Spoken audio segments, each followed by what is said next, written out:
Hello and welcome back. We've got more high octane action going for MEA, and yeah, I made that joke. We saw a lot of octanes yesterday, and I'm excited to see some more, Lawler. Hey man, we my main gig is actually Rocket League, and our main car is Octane as well. So we use that exact same Boom. thing every broadcast. So making Oh, me feel at home, Matcher. Making me feel at home. this is what I bring. That's that calm, right? Everybody knows that I am such Before a calm calm before the caster storm for sure, man. all the time. So here you go. This is what we've got going on. We already had 24 rounds of Apex action yesterday, 8 rounds earlier today, and we've got another 8 for MEA, and then we moved to another 8 for South America, and we've been seeing a lot of action all around the board. Yeah, shout outs to Nathanius and Axtos, two good buddies, locking it down for APEC this morning. Obviously, a lot of games to go, but I'm excited to get into the chaos that is here, the Middle East and Asia. We got a lot of exciting things going down as we take a look at the prize pool. $100,000 up for grabs total, but in our region specifically, it's 5K, and you can see the prize pool distribution for the Middle East and Africa down there. First place taking 2,500, second 1,000. And down from there, that's the focus for today. Top 5, and the way that we do it is based upon the point system. You can see on the right-hand side, 1 point per kill, and then you get points per your placement. Those really start to have a big factor when you hit roughly 5th place and higher, just because it does outweigh a squad wipe. Kill points are definitely the meta that we're looking at right now. I mean, it's a lot of early game action, specifically hot drops, where we're seeing people fighting for just loot stages, and then it kind of calms down for a little bit. But that being said, we probably saw a lot of people go back, review the VODs, do a lot of homework, so we're probably going to see some modifications coming in today. And the question that comes into play is, are we still going to continue to see we saw a lot of Octane at the start, but it kind of dwindled off a little bit as it pushed through. I'm kind of curious if we're going to see a return to that, or maybe people lean into a little bit more of the standardized Apex comps that we tend to see. You know, honestly, I think we're still going to see the aggressive playstyle. It's all about the playstyle, according to our song that we hear all the time, because they are trying to show them the money. So ultimately, when you see this, region kind of derived from this Octane, egocentric, like, let's just go. One, I'm a huge fan of it and have been a fan of it. I think the gameplay makes it very engaging for everybody involved, whether it be us as well as the people watching. But on the other side too, it's for the players. I think it keeps those mechanics warm throughout, and you see a lot of consistency that comes from it just because they are constantly in fights. My feeling is, are we going to see out of anything any drop changes? Obviously, DNMK had some big struggles early on. They have 2 games where they pop off, and now they're back in third. So honestly, I think if that's not telling about how they should be playing, I don't know what is, because it literally shows that you can basically carry yourself to the very top. As we take a look at the schedule from yesterday, these were the results.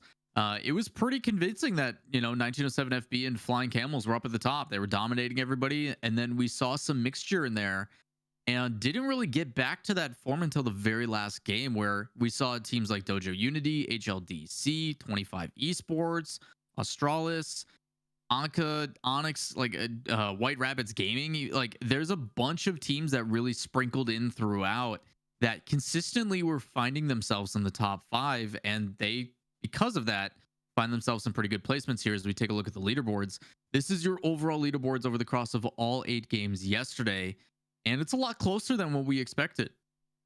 When we look at the round wins, do note the fact that we saw several repeat and several back-to-back wins coming out for these teams. Really, the only team that's not in our top 10 right now that got a round win would be White Rabbit Gaming. But it was a lot of 1907 coming in, Flying Camels, and DMNK towards the end. But that being said, whenever we look over and we saw how like the fights were happening with HLDC, they were always constantly active. Look at the amount of kills versus their placement points. And just in general, whenever we're looking at our top teams, you can see that kills are the perpetual force in their standings. All of them having much higher kill counts and placement points. It's not until we get to Dojo Unity that we see the shift kind of kick over. Yeah, special shout out obviously as well to number 15. That's OGC.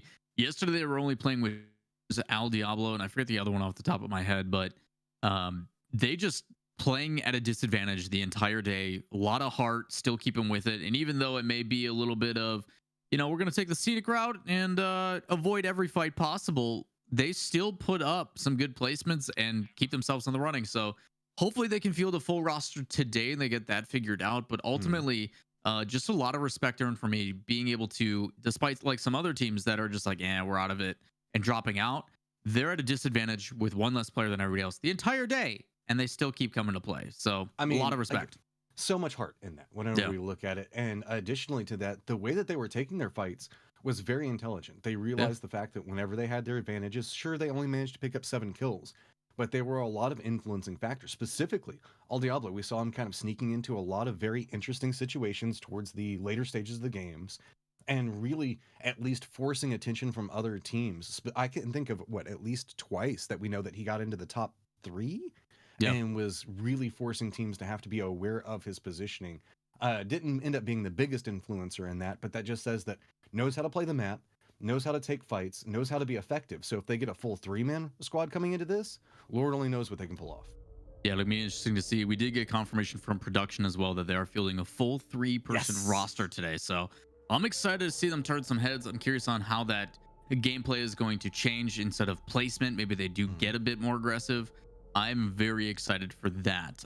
Some other special shout outs. ATK, obviously, they have been in a very interesting position, obviously fighting over. Dojo Unity decided to spoil that in the very last game of yesterday. But again, I still think it's anybody's game. You just see the potential of a team like DMMK gives me so much like conviction in the ability for a team that may not be in contention right now. There's still a chance. All you need is one. You just need one game that's pop off. You get 30 some points. Like you take a team like 25 Esports that's been kind of like here and there, and all of a sudden now they're top 3. You know, just like that. Yeah. So we'll see what happens. I'm looking forward to it, man. I mean, whenever we were talking about the leaderboard a second ago, there are the dividing lines, to say the least. There's FB that's got 106 right now, then back behind that Flying Camels at 95, then the steep drop off down into DMNK. But like you said, whenever we've been seeing DMNK get wins, they're extremely high kill counts. 19 kills, with 17 kills. victory. It's insane, dude. And so that is a catch-up mechanic. I mean, they were down, I think that they were like almost last a couple of times. Yeah, they were last for a couple of rounds over the very beginning of it and have now shot up and propelled themselves into the situation. If anything, that still says that there is opportunities, because we were talking about this, like you can get a 30-point game. We have been seeing that happen very regularly. Yeah. So if we look, Dojo Unity is only at 60 points right now. 2 wins can help you even catch up to 5th place quite easily, no matter where you are in the leaderboard. Yeah, it's interesting to see on how it's going to develop, because again, there's some teams, different approaches. The biggest thing is, how do you adapt overnight? The ability to, like you said, do that VOD review, look at the replays and say, hey, we rotated a couple times here. We need to move to this place earlier. No one's dropping Harvester still. Maybe we go there and put ourselves in a middle position and then rotate out early. Like there's a lot of different things that these guys can kind of do when they come back from the drawing board and go, okay, these are our different places. And that's what I'm excited to find out as soon as we drop in very beginning. Are we still going to see Flying Camels dominate at the top side of the map? Are we still going to see people fighting in Fragment West? Are we going to, like, what's going to happen for these ego challenges that we saw so early on? And are they going to continue to happen? Because today matters more than anything. It's the final day. Yeah. It all comes down to the wire. And will that change even more so? Because there is a lot of teams in Apex, and unfortunate for the top dogs, who get landed on purpose when they're like, yeah, we're kind of out of the running, but let's play spoiler and make this really interesting. So we'll have to keep an eye on that when we get into like round 6, 7 area, and see how some of these other teams want to go and play spoiler. Maybe they feed some kills based upon their placements in the past. We'll find out. So I was contemplating something. If Flying Camels ever stops using Octane to just fly around the map, do they have to change their name? I mean, can you still be a Flying Camel if you're using Wraith to rotate? It just doesn't feel right. I mean, as long as they redeploy a lot, they should be all right, right? Well, I guess that is a benefit of the title, but not a benefit of the game. So we'll have to look at how that one goes through. Just to give you guys a heads up, we do have 2 teams. It's me, Mario, and Dark Reapers that are not in lobby right now. So that means the fact that we are going to be coming in with less teams than we started with yesterday. But if you were following yesterday's action, you should be aware of that and how it goes through. And it looks like we finally got all the players inside the lobby, so we should be getting everything kicked off in just 1 second. So, we talked about potential of hot drops. We've talked about a couple of these people that are climbing up the leaderboards. We even talked about a couple of the underdog teams.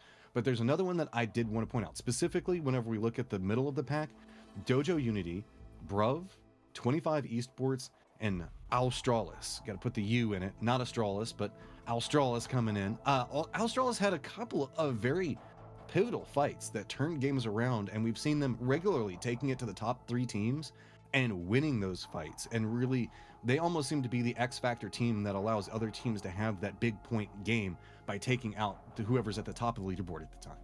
Yeah, they do a really good job when they do get further on. As long as they finish in the top 10, usually they put up some pretty good goals in the regards to trying to accomplish that next step. I think the biggest one, obviously, round 4 is the one they won. 14 kill game immediately after they carried that momentum and got 8th place, but 6 kills. So 2 squads. I mean, that's enough points to really bump you up, or at least keep you stagnant in the placements. Anytime we see a team, primarily like Flying Camels, they've got one like placement point, they're at least getting 6-7 kills along with it. So you see how big of a difference that makes, especially in the placements, as we get and have the ability to look back at how the first day went. The most notable would be when I think it was when they took 7th. Yeah, they took 7th but still got 2 kills, and it's like that in itself is like, you know what, we'll still keep at least within striking range of the first place team. So we're going to jump on with 1907 FB. This is our first place team at 106 points, as Matchroom did talk about. And pretty much the focus has been on Pinky Finky Tinky. I know we don't get his full name in game, and as a caster, I'm okay with that. Otherwise, I'd have to call him PFT. But PFT's got some swagger to it now that I think about it. So maybe I'll start calling him PFT, but for the sake of the broadcast, probably not, because how do you not want to say Pinky Finky? You know? There are too many initials already in all of these Apex players and team names and everything else like that. So getting everything kicked off, you can see 1907 Fenerbahce already in a good position right now, fairly separated out. You can see that they do have a couple of contested points around them, so they're going to have to be a little bit cautious on that. First circle is going to be making its way, or technically second circle is going to be making its way over towards Train Yard, which is a complicated place to fight, to say the least. Big fan of this one, and at this point I'm just kind of surveying the drops and based upon where everybody is, and it looks pretty consistent. As of right now, you've got Dojo Unity top side of Fragment West. That's pretty common. ATK and DMNK on top of each other as always. Yeah, all these drops are pretty much the same, honestly. There doesn't look like there's too much of a change. Oh, and here is the fight. Chambi, though, got himself some purple armor.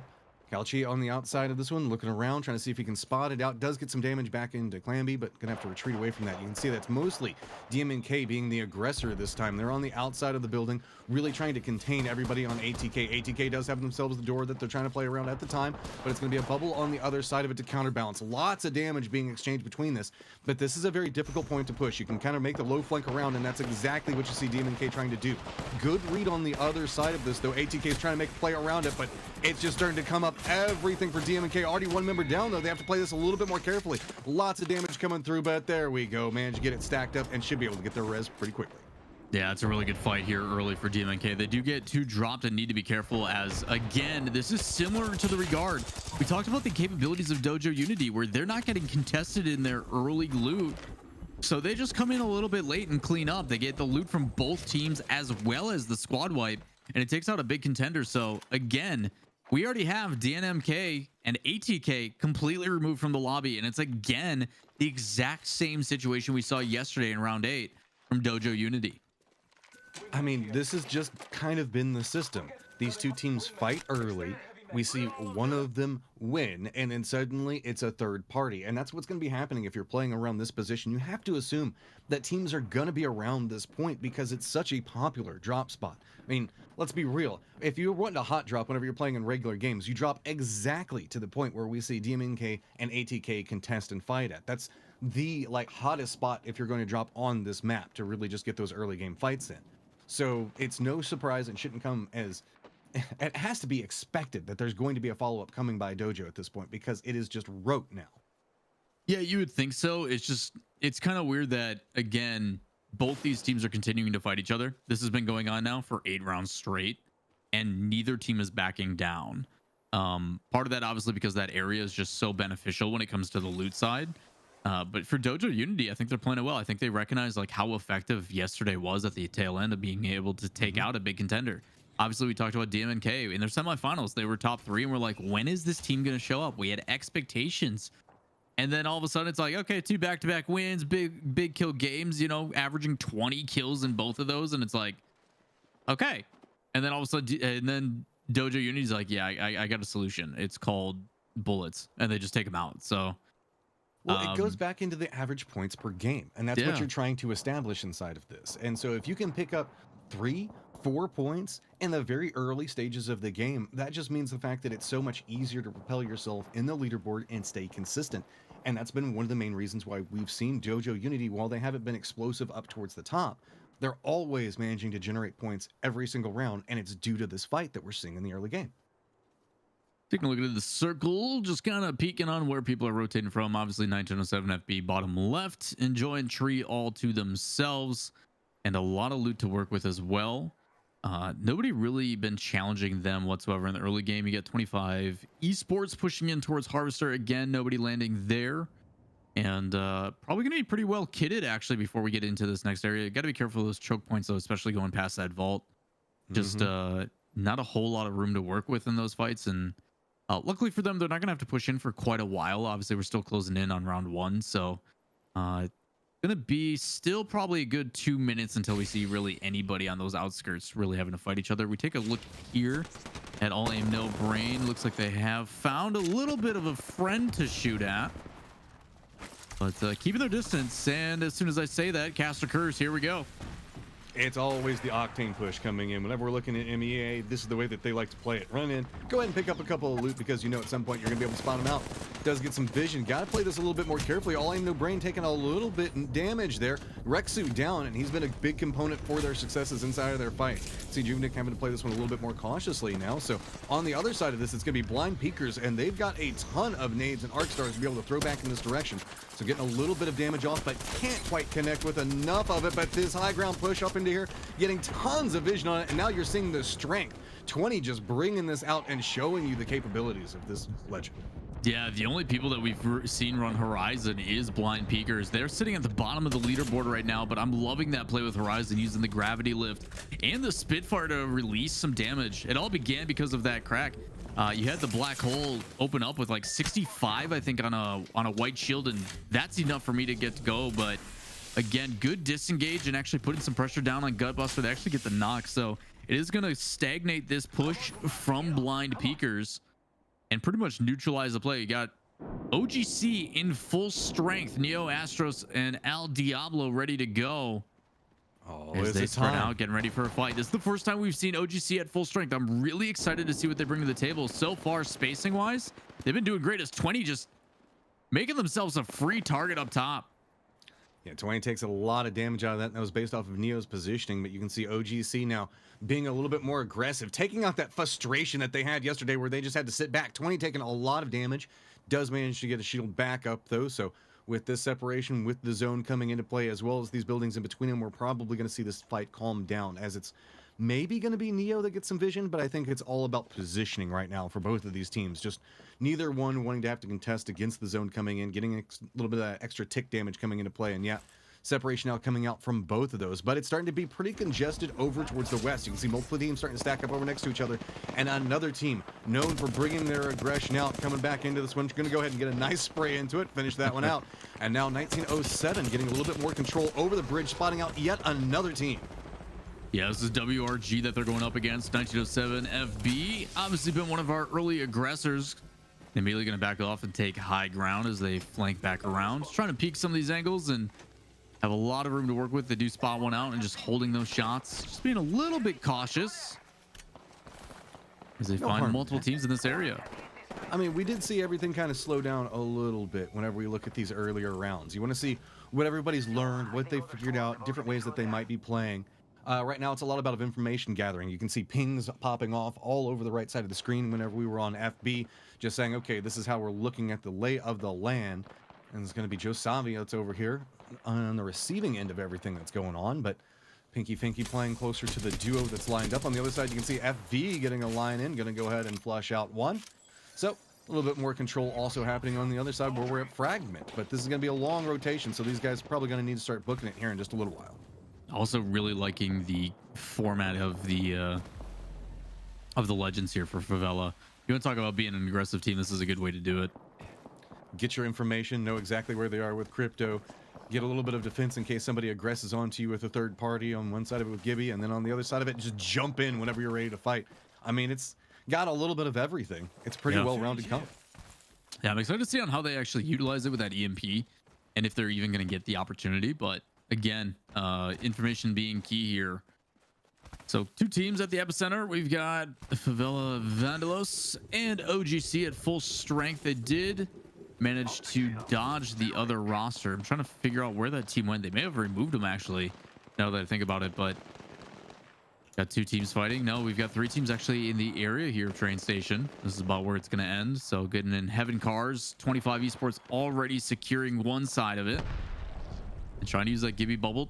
Get a different angle and peek on the side, but got to be careful. We also do still have one of the players for that team down below. Possibly going for a different angle. Not exactly sure on how they want to play this one because, again, there's another team on the other side. So having to be careful. Don't want to utilize too many mats here or take too much damage. Well, it comes down to not a beneficial one. This is what this is all about right now. Is 25 is trying to get control over this building because it gives you a lot more ideas and rotation options in controlling this territory. Specifically, we're seeing more and more that everything is leaning for an in-game happening around this position.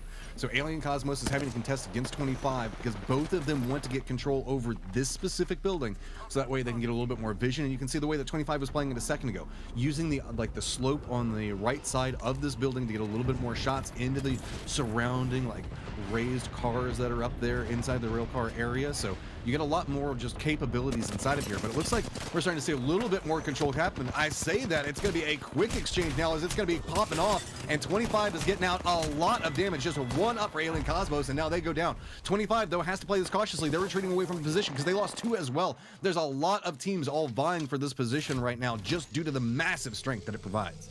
Yeah, really difficult situation, obviously, for the roster. You have 25 there, and I'm trying to think of the other team off the top of my head, but can't at the moment. But for Alien Cosmos, just kind of getting the brunt end of it. It is Australis. That's right. It's always got to be Australis. At this point, we should just assume.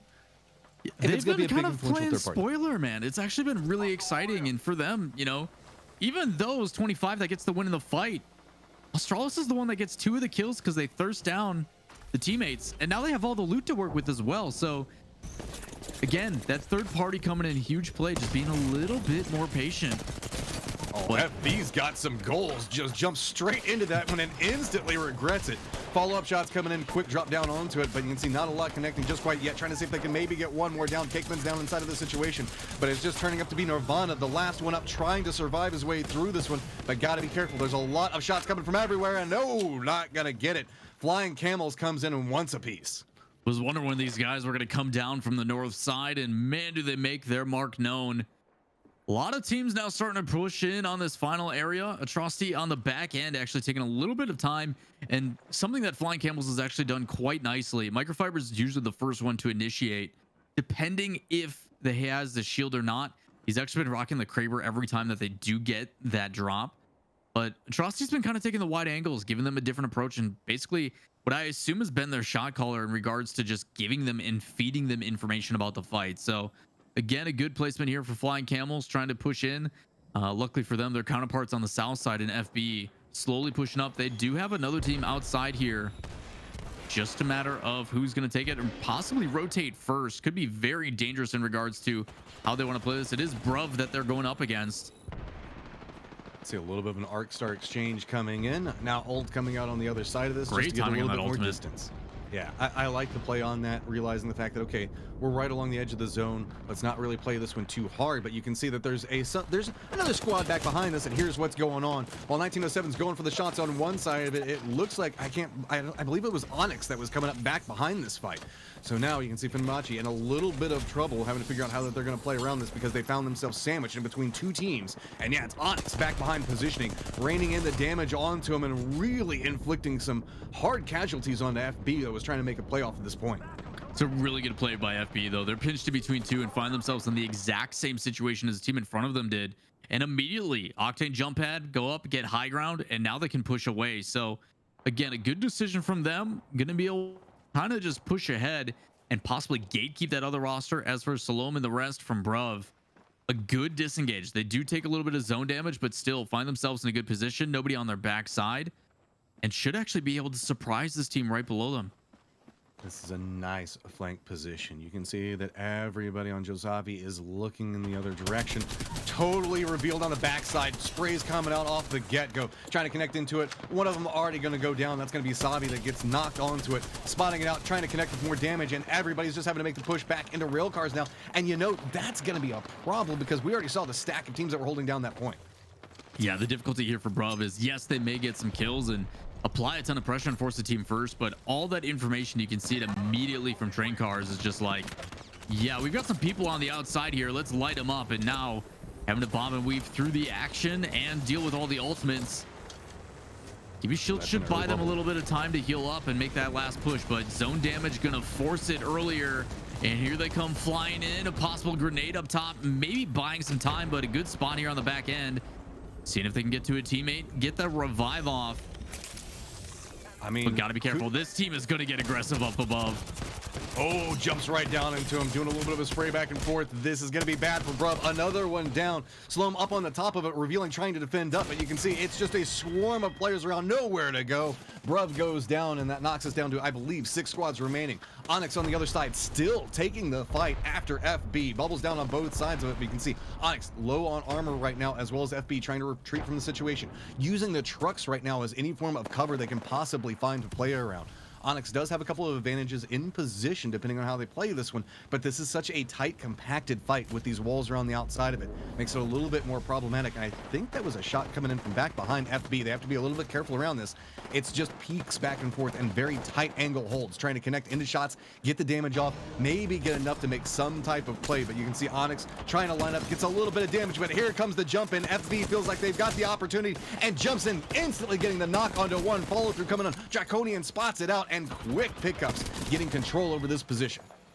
Really good job and very decisive. As soon as those cooldowns get dropped, immediate engagement here from FB. Part of the reason why they are our leaders here in the lobby.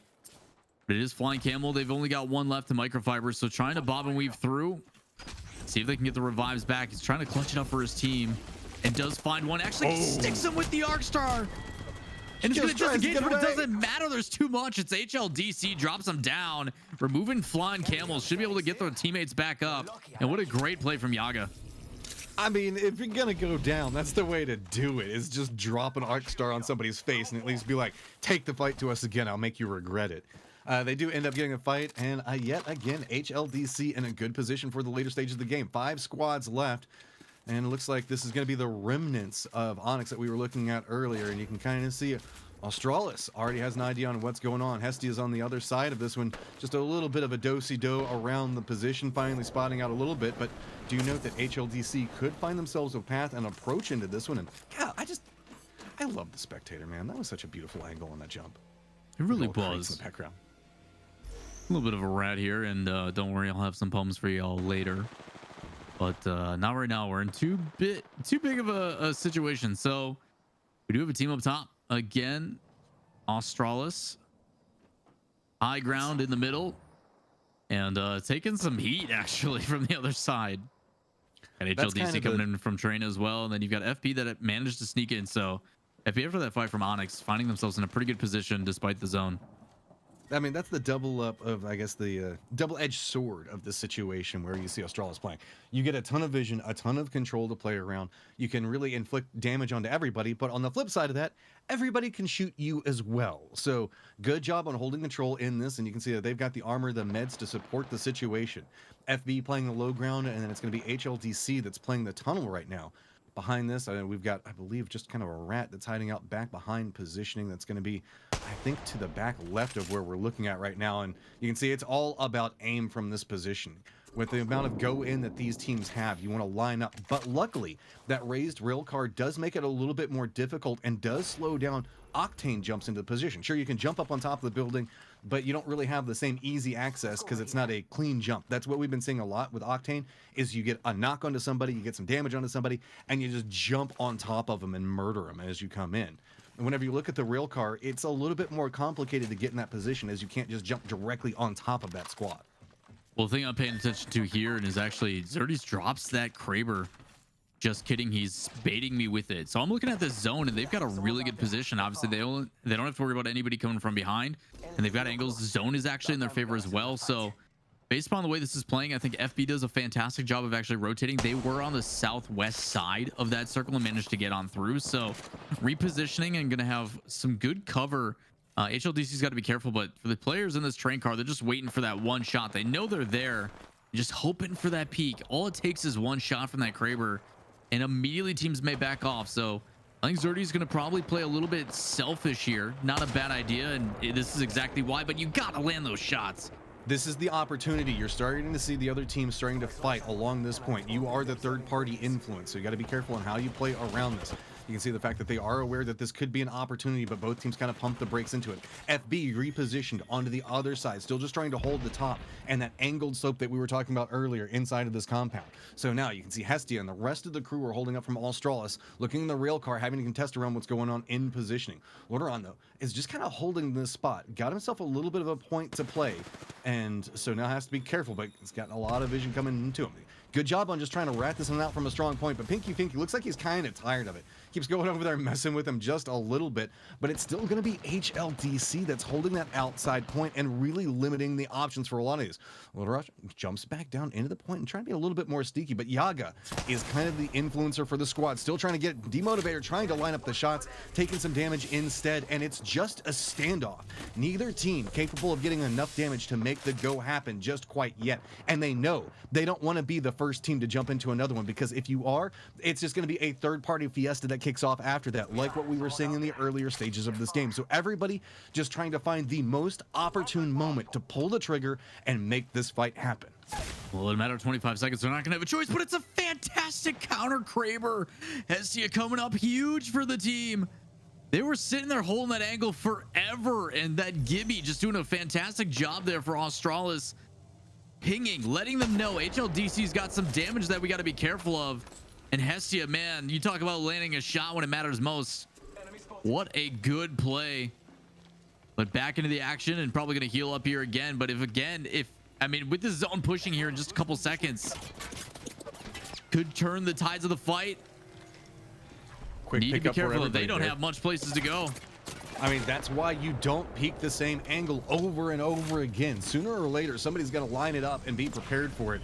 See the setup. Looks like maybe trying to prep this one through to get a little bit of cover, I believe, is why they're dropping this in right now. Just seeing if maybe they can get something with it. Maybe a little bit more meds with everything that was happening.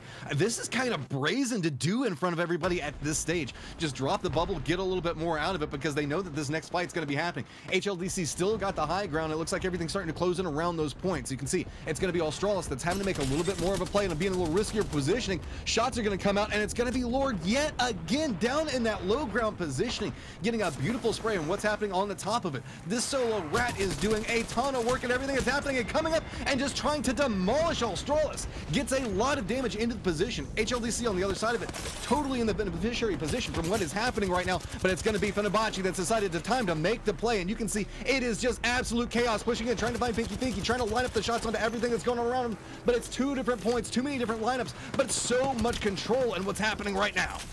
FB's got to be careful. They've got a team up top. HLDC on the other side. We still have Australis up top, using their bubble and just playing it passive. So now Australis, I would assume this is their time to shine. One team gets removed, the other team's weak. Here they go. They make their push, making it easy. It's one down, make it two, and they're going to secure our first games as the champions.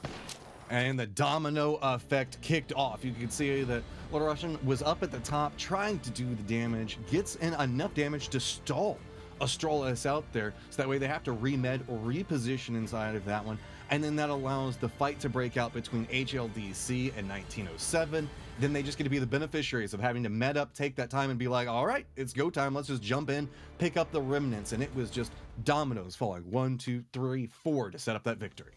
Yeah, as we take a look at the highlights here, this is kind of how it started again. You've got DMNC as well as ATK again landing in that fragment area because of all the benefits that it comes with.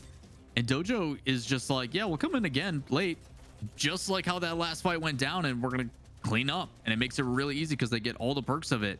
You also saw that happening multiple times across the map where fights like this, Flying Camels comes in on 2, they clean up. You see the same situation at the very end. So that seems to be the notion where that third party just being a little bit more patient to the fight has really benefited. And that just leans into the Octane. I mean, that's why we're seeing it get so much use in this situation, is Like, sure, with Wraith, we talked about it a little bit yesterday. You can get in that similar position, but you have to run it over. Your teammates have to go through the portal, and it's just a little bit slower than Octane, which can just jump in. So that means the fact that if you're wanting to pull the trigger on these third-party fights, Octane can get you to the position that you find beneficial the fastest. And you can see right now, Australis up on the top of it, jumps down, just waiting for the fight to break out, just being patient with it, comes in, watches the remnants, and it's just a quick pickup execution coming in through there, and just a solid set of plays coming out from Australis to pick up another round victory. Yeah, it's really smart and a big one for them. Obviously, they were sitting in ninth and needed. I'm curious on how the kills went, but they definitely needed those placement points. The guaranteed 12 to push them ahead. That alone, I mean, you're talking is going to put them back in contention for like top 5. Well, we did see them depending on how other teams do, obviously, but they third party the fight over in Railcars earlier as well, if you remember. So we know that there's been several fights that they've managed to pick up kills and the remnants of, so that could be huge for them. While we're tallying all the scores and stuff like that, we're going to go ahead and take a quick, I think it's like going to be like 3-minute, guys. We're going to take a quick break. We will be back in just 1 second. Make sure you stay tuned. We wanted the Octane. We got the Octane. Lots of high impact action happening inside that last round. Gotta say, I'm loving everything that this region brings, but also, we need to take a look at the scores from that last round to see how everything's going to stack up for the leaderboard overall. Yeah, I was curious on how the kill was going to come out in Australis. They do a great job of matching it. 12 kills, 12 placement points, 24 total. So they previously being at 45, going to jump up quite a bit in the standings. If nobody else was to move at all, that would put them in third. But obviously, we're going to have to take a look at it as it updates here in a bit. Obviously, Dojo Unity with that early fight also playing spoiler. So a little bit of a shift here. HLDC going to move up into third with DMNK dropping down because of that early fight. But the big one that we're focusing on, the winners of that last round moving up all the way from 5th as they were previously in 8th. So again, a big jump here, trying to close an inch closer and closer. But Flying Camels, still a decent amount of points, getting 7 in that previous game. So starting to dip away a little bit here is 1907 FB. Yeah, they're getting a little bit more distance, and that's going to be the factor to look at as we see both these teams. Really, it's been 1907 managing to make it into the end game time and time again to give them that stability, give them those kills to help them hold that position. Flying Camels, we haven't seen them as much in the late game as we did in the earlier sections of this. We saw them being very dominant in the early game and middle game stages, specifically yesterday. Towards the last couple of rounds, though, it got a little bit more quiet from them, and it feels like that trend is kind of continuing. We saw them taking a couple of fights, specifically again in the mid stages. It feels like that's where they thrive. But whenever we get some harder circles, like most notably whenever you've got a lot of those big walls that make it a little bit more difficult to really get control and jump around to a whole bunch of different teams, that's whenever we see them struggle for a couple of points. Yeah, it's been weird. The foot's kind of been off the gas for Flying Camels, despite it working so well in the first few rounds. I mean, you're talking... they got 2 victories in the first 3, I think it was. Round 2 was 11 kills. Round 3 was 16. So I personally want them to go back to that. Like, I understand the consistency. Like, their placements have been pretty good. You're looking at 4th, 7th, 5th, 1st. Like, when they were playing aggressive and basically pub stomping at that point of what it looked like when they were playing, it was most effective. So I really hope they get back into that. I think it suits their playstyle significantly more. But again, teams being a little bit more cautious. I understand it's the last day, it's the final day, but we still got 7 rounds to go. Why not full send on one? I mean, that kind of becomes the question that we're looking at is what modifications are really going to come into play. We've been seeing a lot of hot drops coming into play in the earlier sections of it. Australis seems to be the team that's likes to come in a little bit later with a little bit more control. And DMNK looks like there's no ATK around them, as finally ATK is going, all right, we're just going to go ahead and give up on this one, which could stop the setup where we saw Dojo constantly coming in, trying to get a little bit more fight. Well, I say that. ATK is close enough, but not dropping directly on top of each other anymore because they were contesting the same buildings mostly, and that's why we saw such an early game skirmish. This time around, it looks like they're both getting a little bit more distance away from each other. Dojo still got their players close enough to keep an ear out on what's going on, but DMNK almost looks like they're lining up to take a fight against Dojo instead. Yeah, just the ability to get that information is obviously really important, but my curiosity is maybe this is because they are recognizing, you know what? Unity keeps coming in and causing spoilers. So ATK, we're going to back off a little bit. We're going to hope they still drop down. We're going to hope they still come in. but then we're going to third party that fight instead of us being the ones that are getting third party. It seems like everybody obviously trying to make those adjustments, and the first ones to do it are ATK, but the difficulty is they may run into FV on the right hand side. We've got Favela Vandalos who have been doing a really good job of handling the entire top right side of the map without any real issues. So it is going to force ATK a little bit south.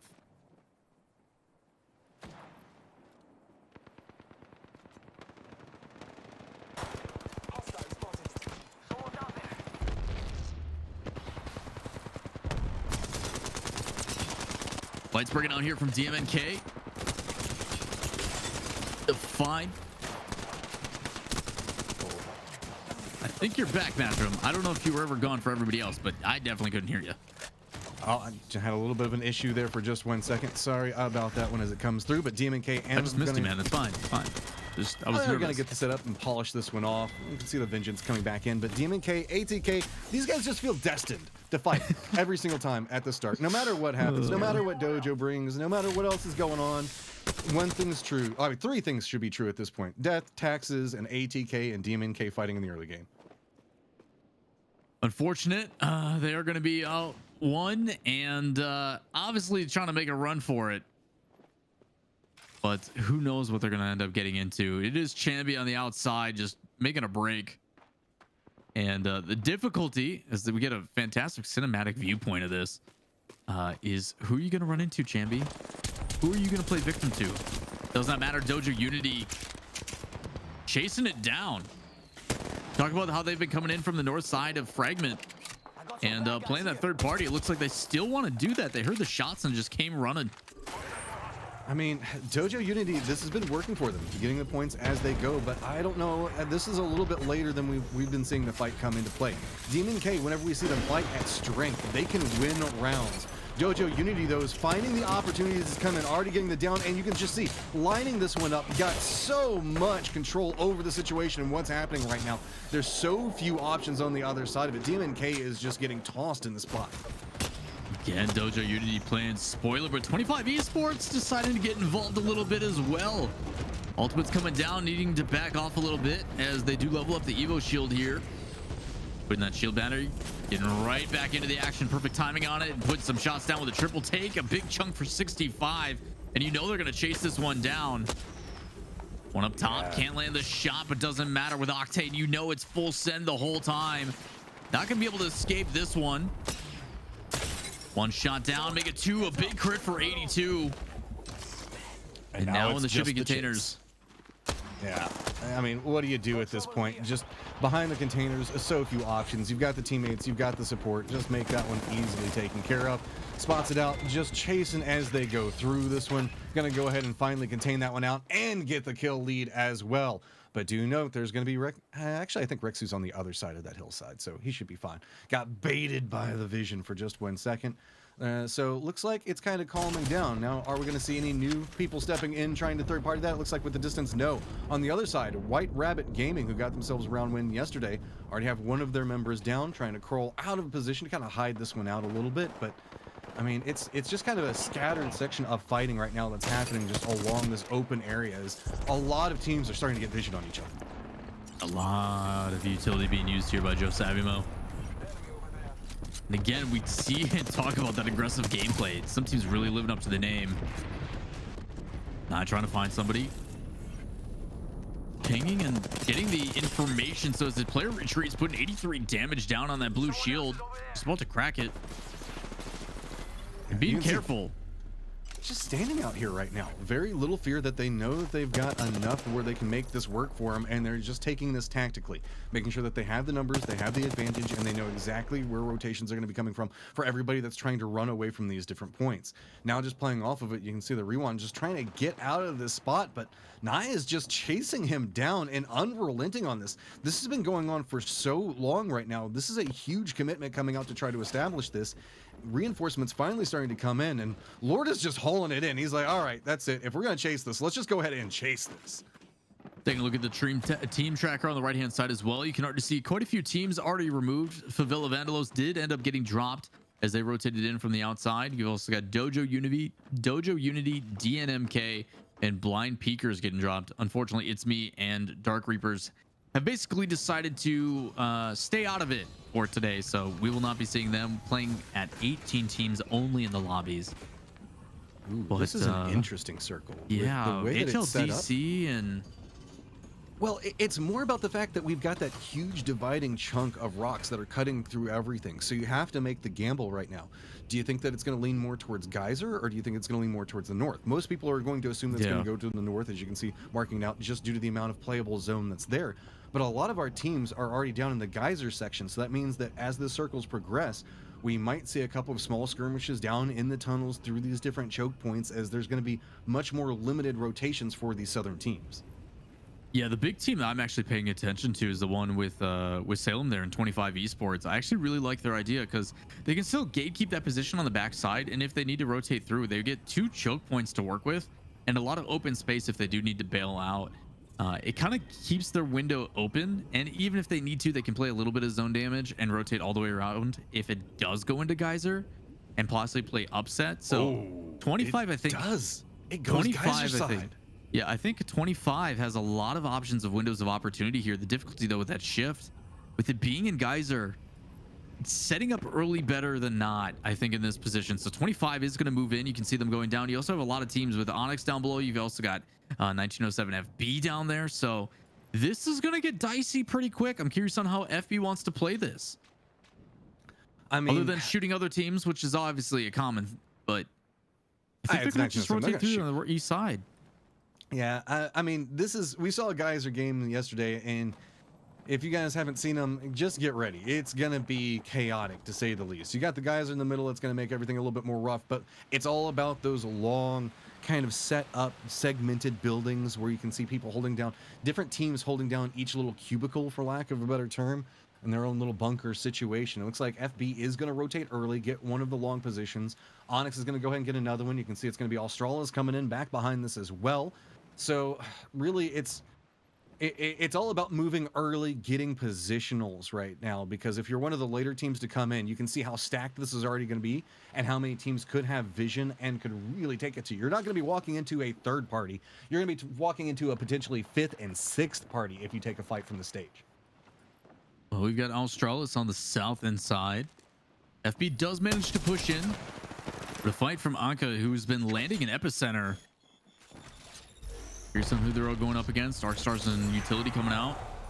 Gonna pop the ultimate. Obviously, no time to waste on this one. They do have zone control, so teams are gonna be pushed them. Don't really have to be over aggressive with it, but the information obviously being important. Teams starting to rotate on the northeast side and going across with a Wraith, and good shots going down. That's actually some red damage as well. Can they finally close it out with a knock? And they can't, so that's one that gets away. I'm curious if they're gonna chase it down. It's actually Flying Camels that comes in for another team. And of course, the third party begins. Flying Camels as aggressive as ever, but they don't realize that they're actually part of the problem. They're forcing a lot of these fights, but I'm handling it quite well. This is just a mess. OGC. Everybody is just all on top of each other, and Flying Camels being the influencer, they're saying, okay, we need more kill points. Let's go ahead and see what we can stack up. And they just jump into this so little fear, and they're just wrecking havoc on everything as it moves around them. They force this team entirely out of this point to reposition away from it while they were taking a fight to somebody else, and then even took a fight to the team that they were taking a fight to as well. This is such a strong potential point, as you're going to see a lot of rotations coming into play, and you can influence a lot in what's going on. Anka, though, still on the hunt for everything that could be coming up in front of them. We got to play this a little bit more cautiously. Spots it out. Still just trying to rein this one in. Gets in the damage. Finally polishes that one through. Yeah, unfortunate for Neo here for OGC. Not a whole lot you can do there.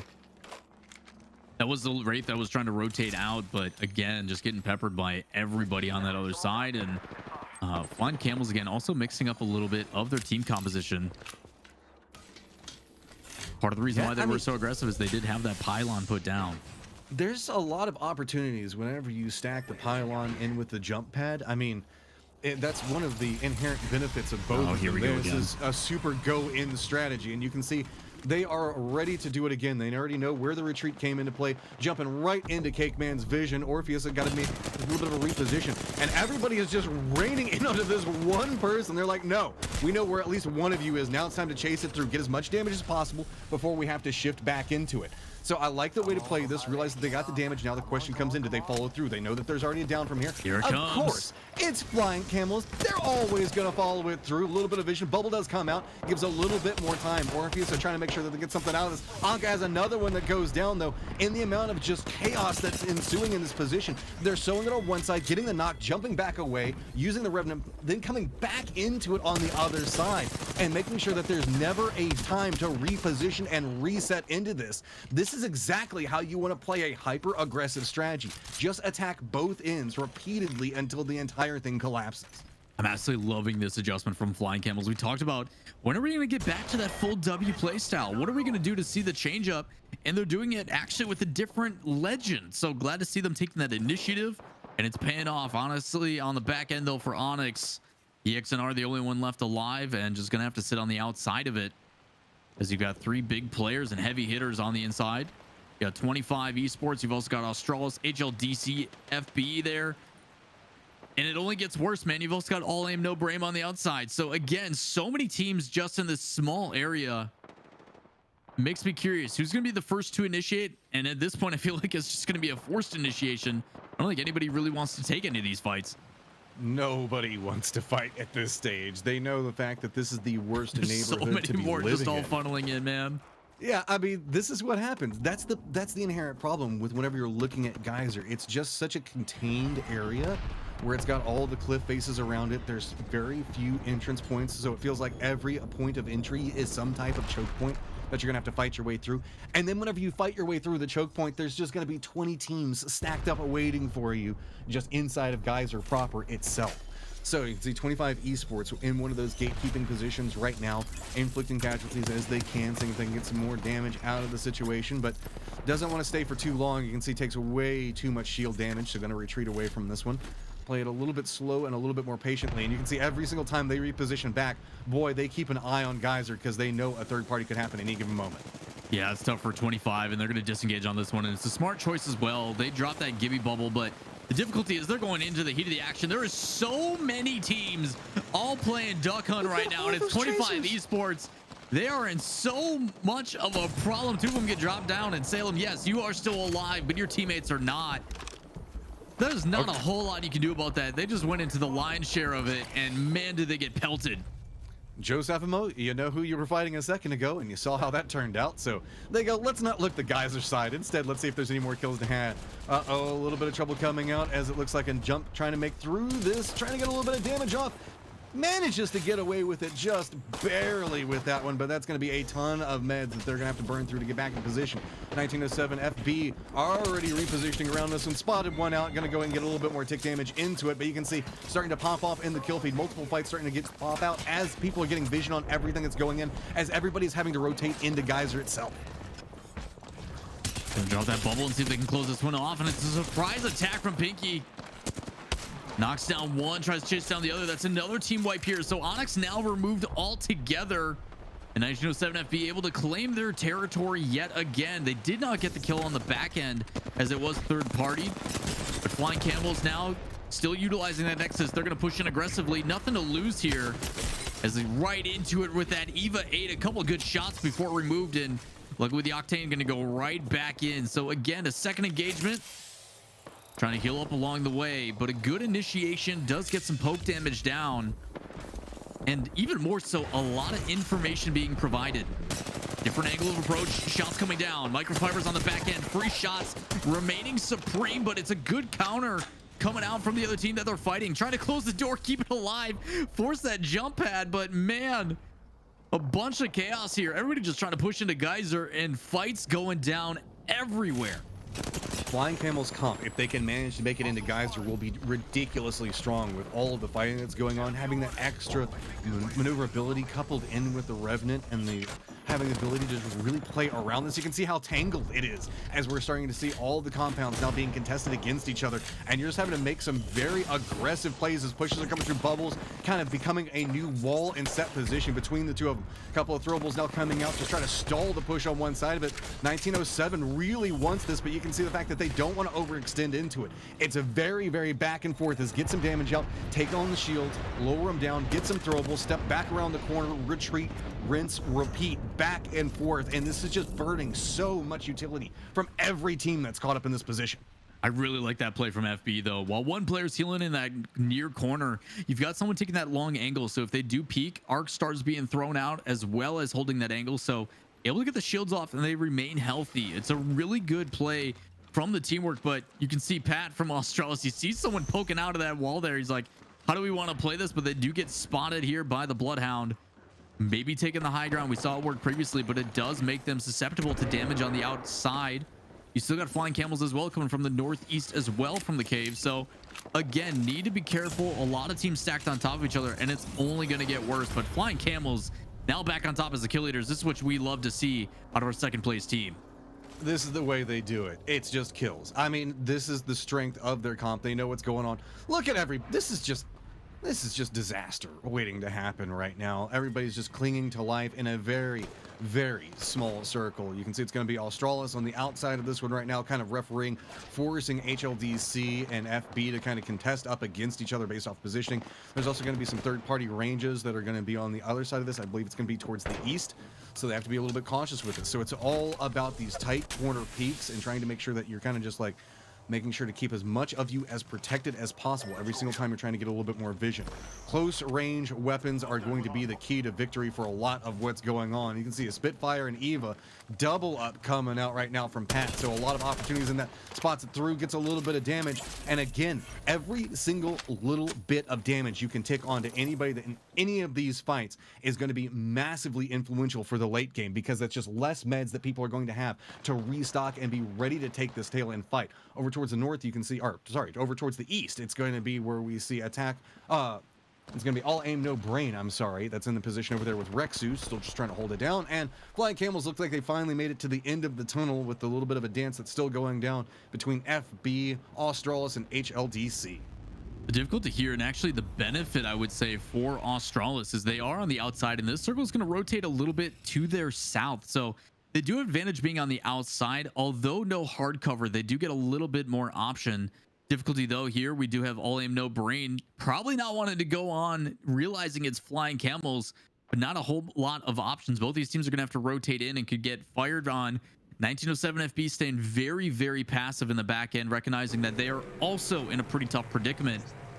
Curious on what's gonna happen here. Australis does decide to go back around the other side. So again, I talk about having that capability and those advantages of being on the outside. They are just going to sit here and stack up and wait for this one to develop. Curious on how much that circle is going to push him out of position. And it actually has a little bit of give. So a really tough angle here. Both teams being pushed out. So HLDC being forced a little bit more north over to Flying Camels, as, man, all aim no brain is getting destroyed by the Flying Camels. Oh, and using the opportunity, you can see repositioning coming out. Flying Camels still just trying to find more with it and getting some damage off of this one, stepping away from it, realizing the fact that there's a little bit of a third-party potential now as the reposition came out on the other side of this one. Australis repositioning for that point now gives them vision on what's happening right here. You can see Jump Pad right on the outside of the door says, I don't like the potential of what could be happening there. But it's so risky to peek around these corners. Australis, though, you can see now playing in this new crate position, managing to get separation away from FB as well as HLDC. But now they have to contest against all the teams on any peeks that they make around this crate position. With the jump pads, we could see this be pivotal, as a couple of shots could ring into them, get their shields down, and suddenly somebody's just going to jump in on top of them. Also, throwables could be absolutely detrimental. Spots out the gun, just gets him. Just looks for it, knows exactly what's going on. Got to be careful with these peaks as you go through it, though. Flying Camels, they have the opportunities and they have the tools. 4 squads left. This should be a massive victory coming out whenever they decide to make a fight happen. Man, Huventic doing as much as he can with all aim no brain, but unfortunately his brain too much receiving on the end of that Spitfire. Doesn't miss a single shot here for Flying Camels, completely removes them. But now trying to hang, see if they can get some information. It is a difficult situation here for Australis, being in the sights of multiple rosters. That Revenant, Atrocity been playing very, very well here this round.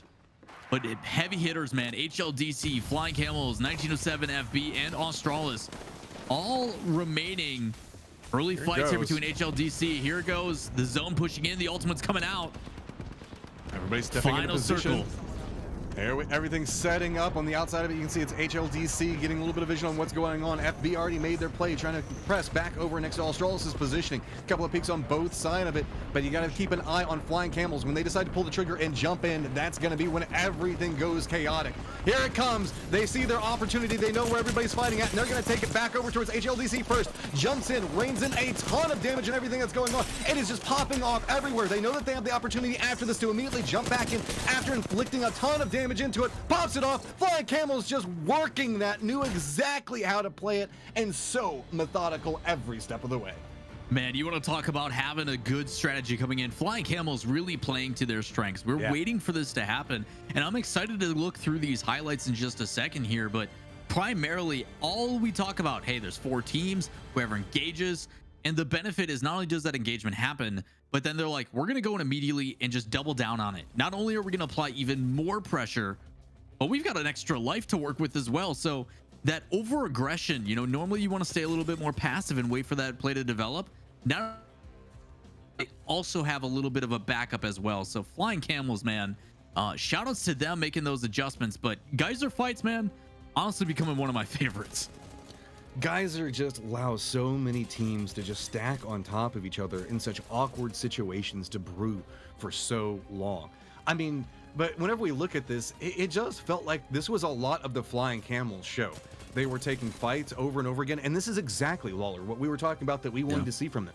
A very aggressive team leaning into their gunfire, their capabilities. Whenever they opt into taking a fight, they know how to do it so efficiently. And just look, here's the fight breaking out. They see the opportunity. They send one on top of one team, one on top of another to get the damage into it. Microfibers is just kind of rolling around into everything. And then Atrocity gets to come in from the other side of it. Microfibers goes down, and you can see it's just a cycle of death that Flying Camels just brings at everyone. Yeah, part of it, not only that, you had one of the players with a Peacekeeper go in, and Atrocity gets actually lasered down immediately. Atrocity was the first to engage, and that team on the back end, I think it was HLDC, just melted him. And it doesn't matter. All of that completely negated. So when they go for the reloads and are trying to get back into position, even if he gets a little bit of damage down, they still have an advantage. So again, really well played by Flying Camels. You talk about the spreading of attacking multiple different spots.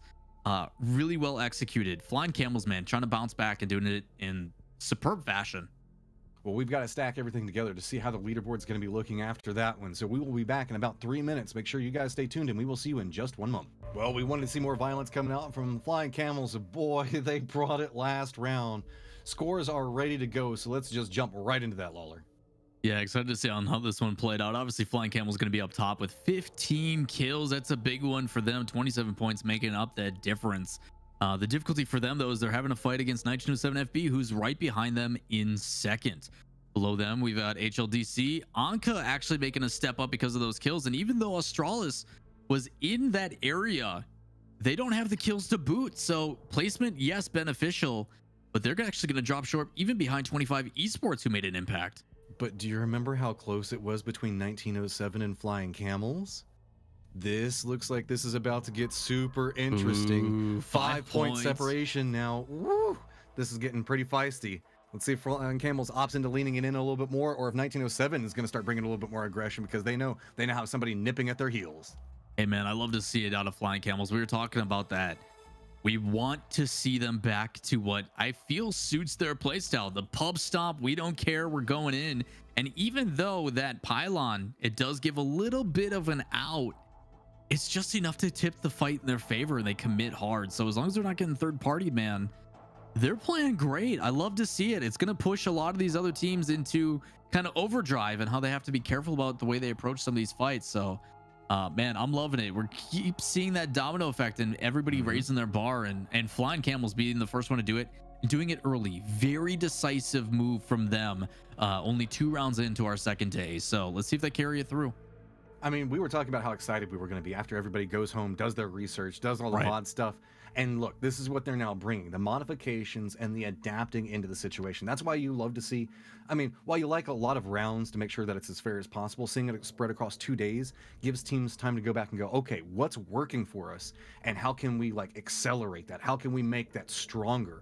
And you're seeing Flying Camels putting in the research, doing the due diligence, and coming back with a much stronger strategy to really just unlock their killing capabilities. I mean, that's what you need, right? If you want to stay in contention for the top spots, you've got to make some bold moves. And what's more bold than a double engage and full W? So I'm loving it here from Flying Camels, obviously winning us over. But again, still a lot of teams in fighting spots. Dojo Unity also doing a really good job, I think, of making those adjustments, playing a little bit more aggressive on that push down, not afraid to even go for the grief a little bit, honestly. The difficulty, though, they got to be careful because they're bringing a lot of attention to their area, and they get caught out in the tail end of that fight. 25 Esports being the beneficiary. Well, are we going to see it yet again? I mean, it's the story at this point of the early game.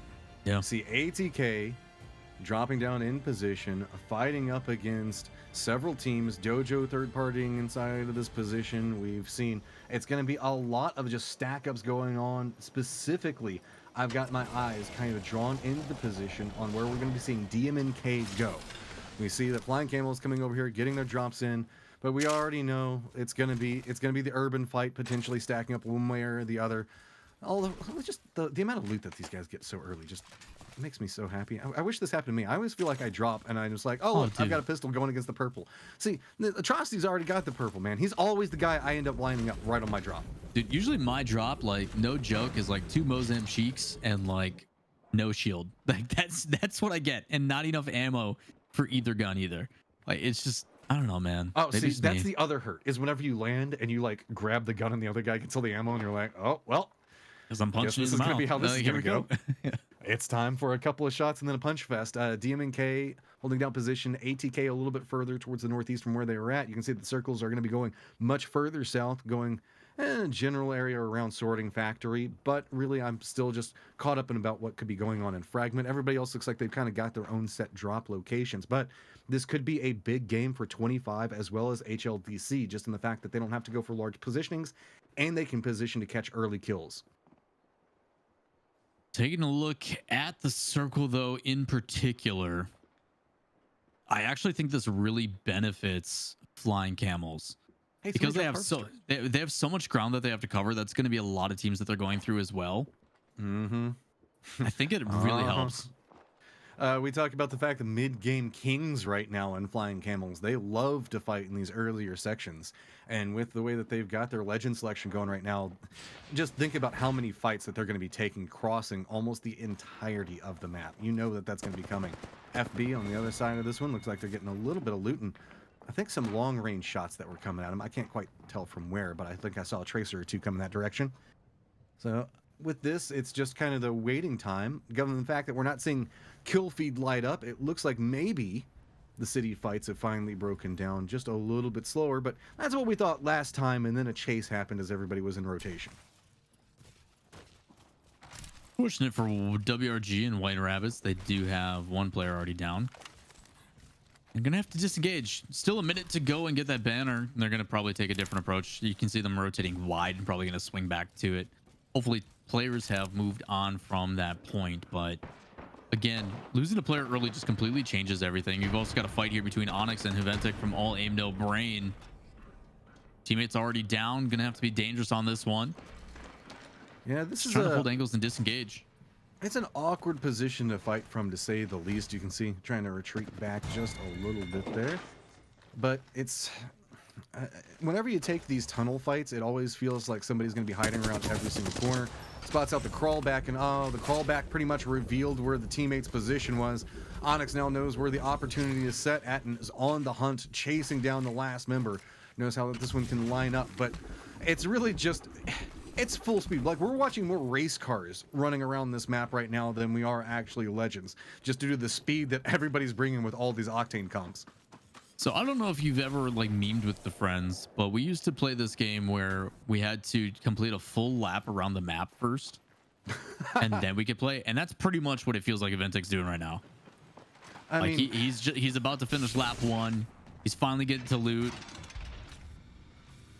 I played a little bit of Death Race back in the day, where you get a couple of friends together, and the fun part about it is if you can find like a couple of friends and you end up dropping as 2 different teams at the same time, all queuing together, and you both run like one of you runs clockwise and one of you runs counterclockwise, and you just keep running around the outside of it. It's fun stuff.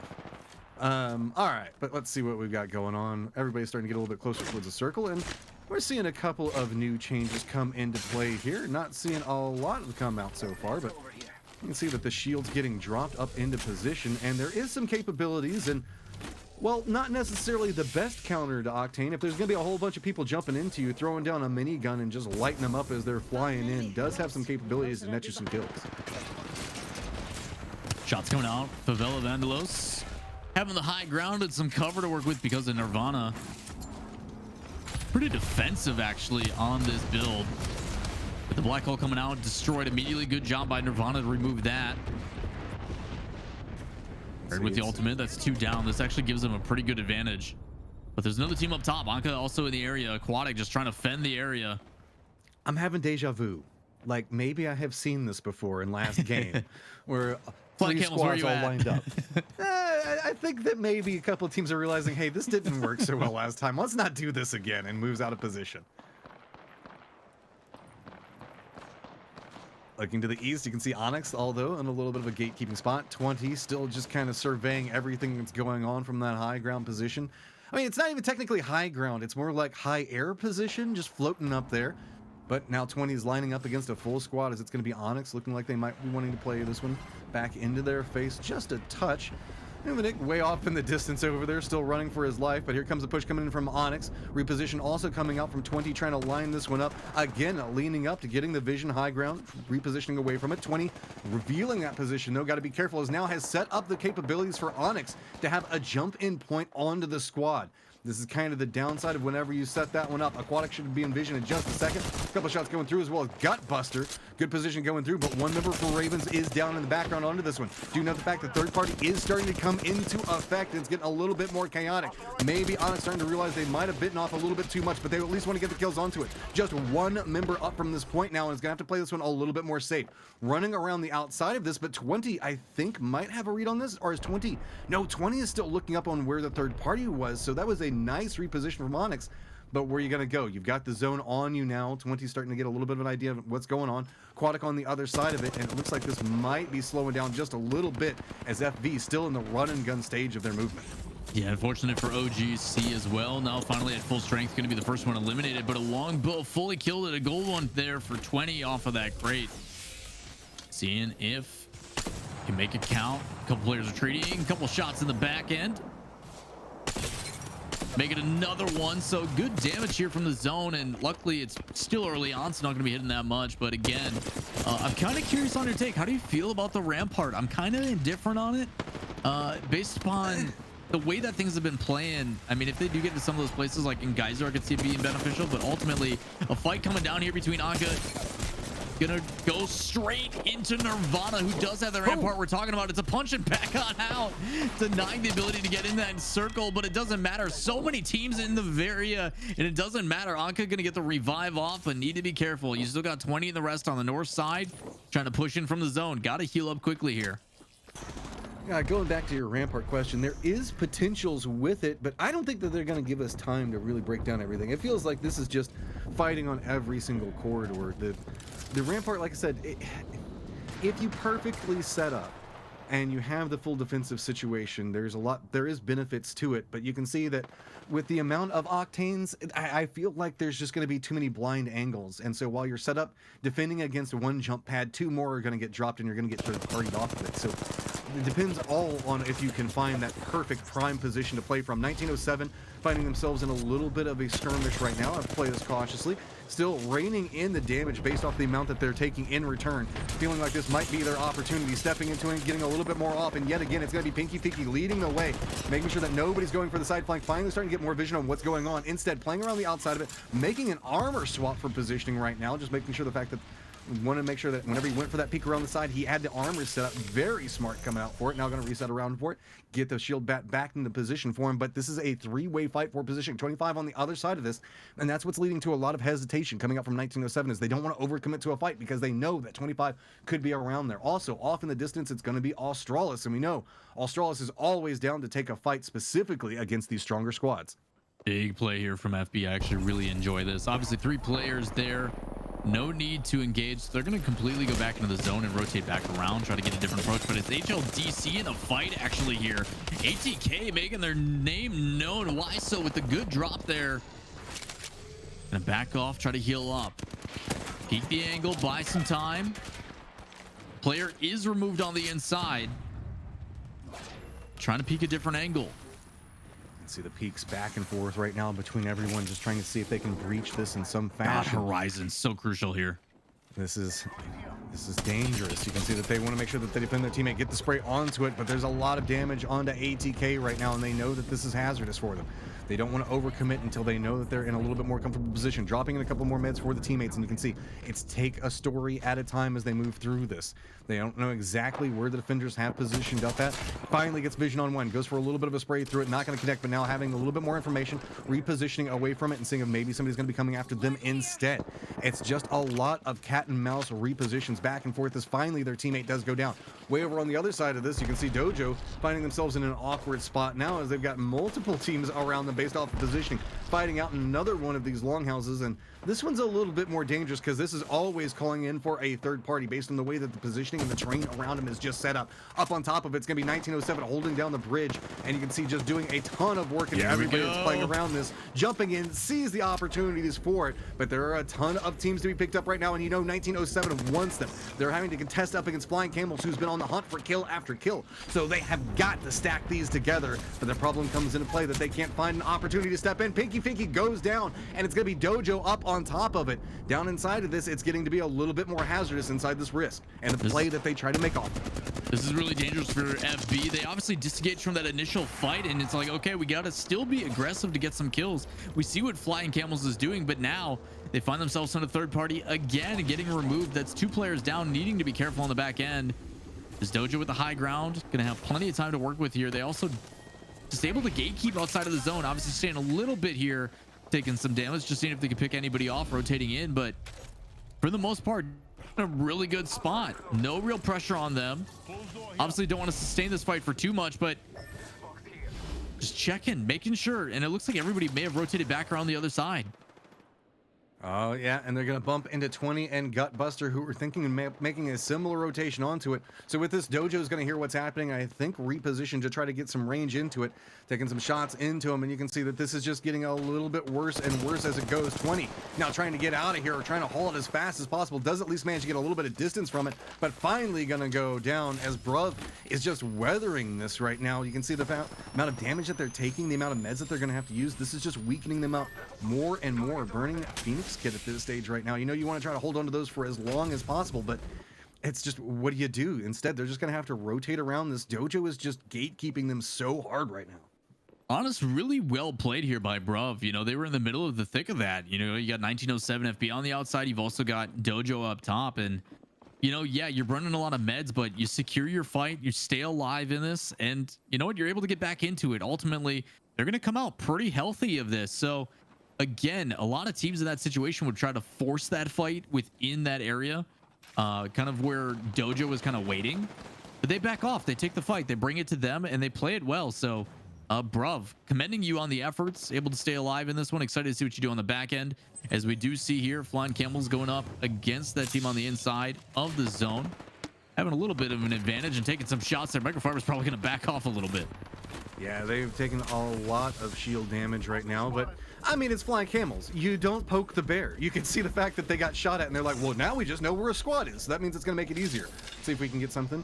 And go down in this low ground point first, step right up over here. This is where we saw Onyx playing just a second ago, trying to get a read on what may be happening around here, because you can see reposition has come in, made it a little bit more risky as they go, and instead gonna spot out Bruv after they made that long rotation through the zone and taking some damage. But yet again, Microfibers just getting lasered, lots of damage coming in, as it looks like it's gonna be Flying Camels being attacked by two different teams on two different angles. There's no time for them to get their shields back up really, so instead just trying to get it up as fast as possible, reposition every single time they make a jump. You can see another team now taking a shot at him, just trying to find a moment of reprieve in this. Bruv is unrelenting back behind them. Onyx was the team that they were coming after and really didn't get vision onto it. Dojo is also along a similar point as well.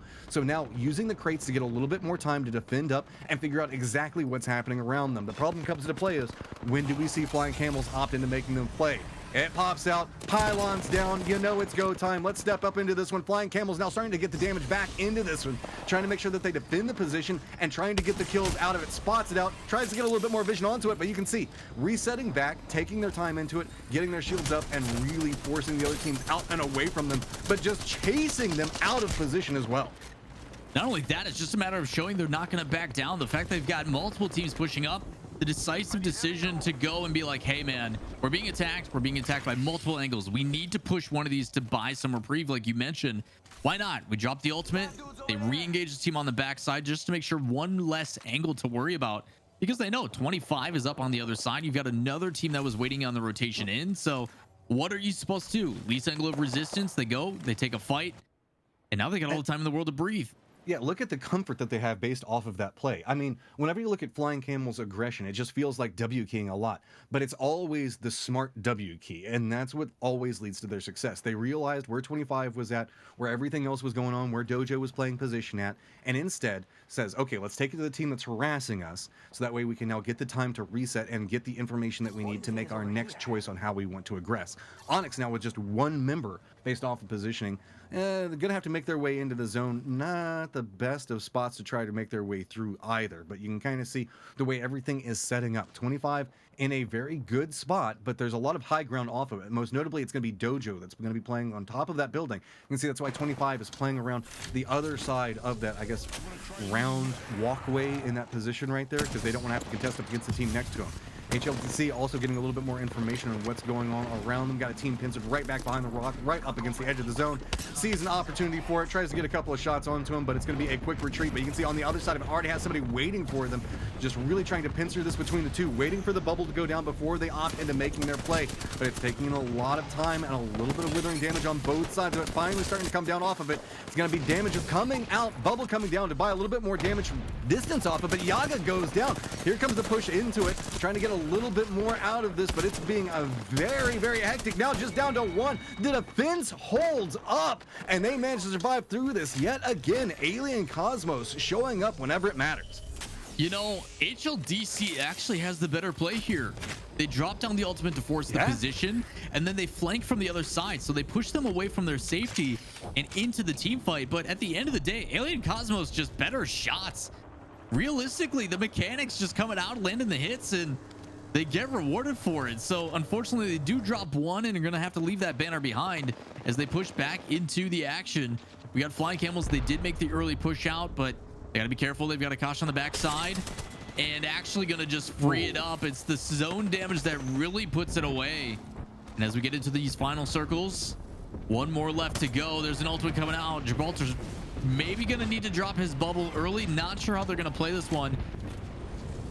Think that they got the distance away from it there, so a little bit of time to work with. 6 squads still up right now. A little bit more looting coming in for Flying Camels. They do have the circle to work with, but you can see it's a very weird circle. A lot of rocks set up around it, so this is oddly enough a very beneficial position for them, because they can just go ahead and throw up the pylon. On the other side of this, Dojo, though, have found themselves some targets to work with. Lots of damage coming out from them, just trying to play around the rocks of their own as well. Survive this one through. You can see Bubbles now coming through, getting their shields back up and ready to make the peek back around into everything that's going on.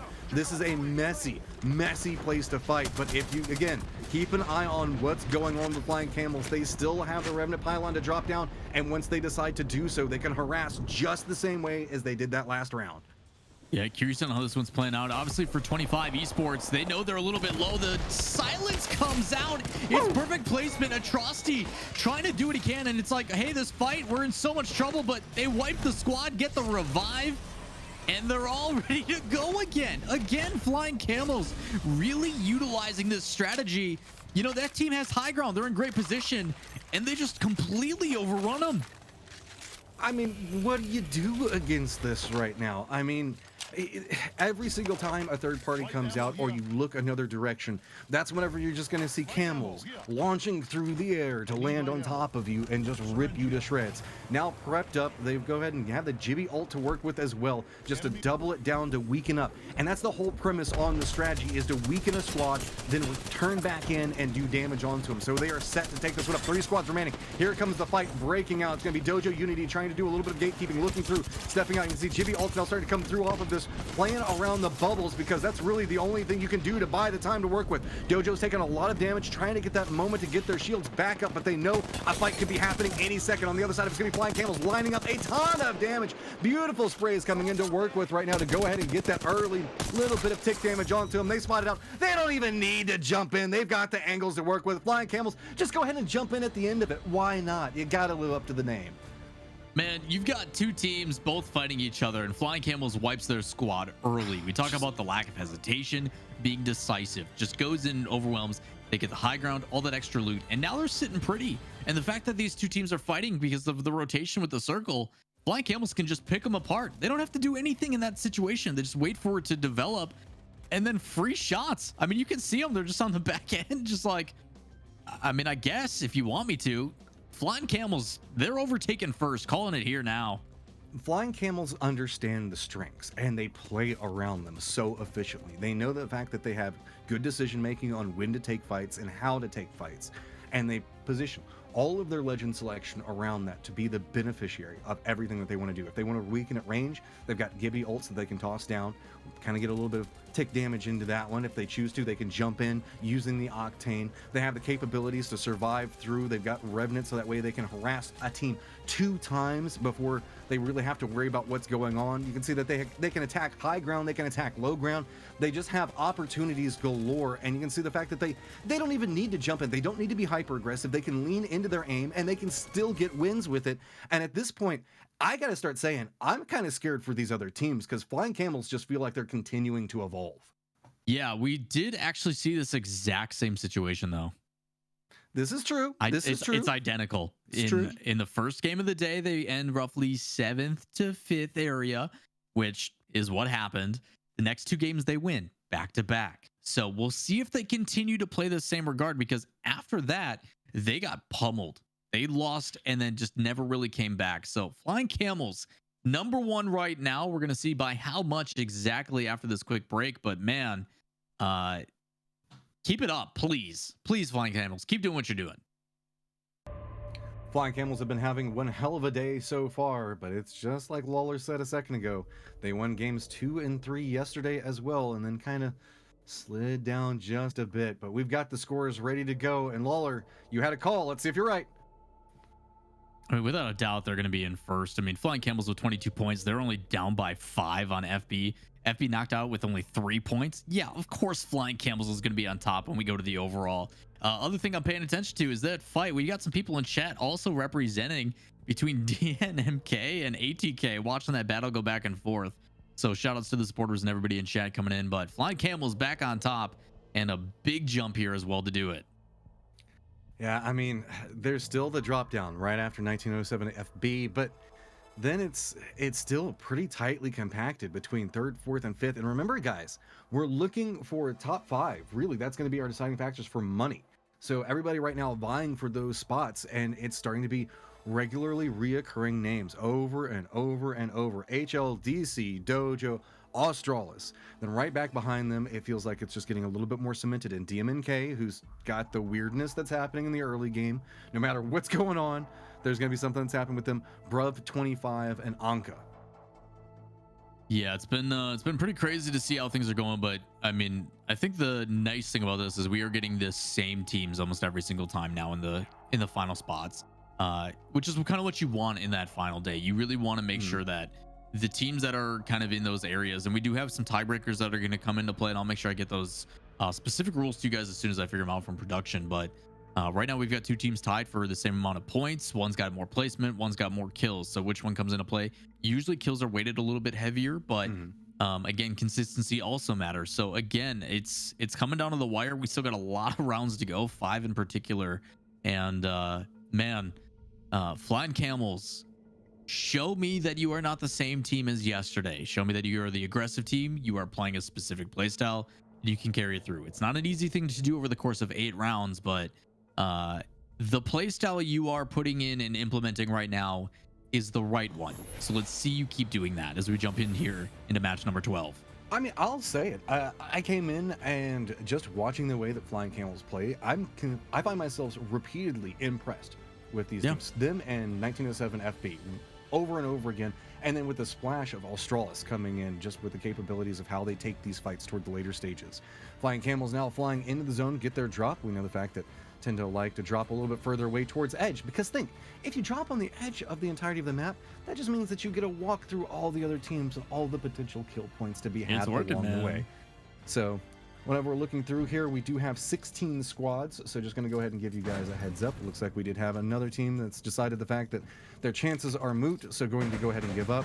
Feels bad for competition, man. At least, if you're having trouble, in my opinion, it's not about winning, it's at least about just trying to stay in and get more experience out of it, because there's going to be another tournament, and if you're managed to make it to this level, sure, you're not going to walk away with the cash, but there's still a ton of valuable experience that you can use to get yourself into a position where you can get the cash next time. I know it sucks being at the bottom of the leaderboard, but that's not the reason to quit. If anything, that's the reason to power through and learn more. Yeah, it's something that for those that have never competed before, there is nothing quite like being in the competitive atmosphere.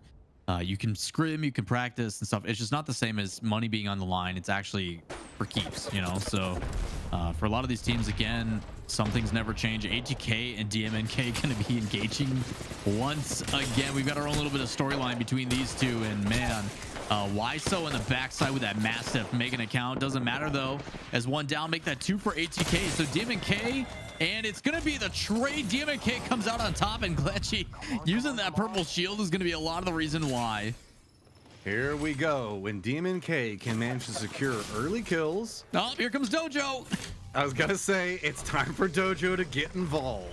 So now gonna have to play this one fairly carefully. They didn't get time to get the res back on their other teammate, so instead just trying to get distance away, realizing the fact that there's an opportunity to come in. Dojo on the hunt yet again, and it's tried and true at this point. Arc starts coming out.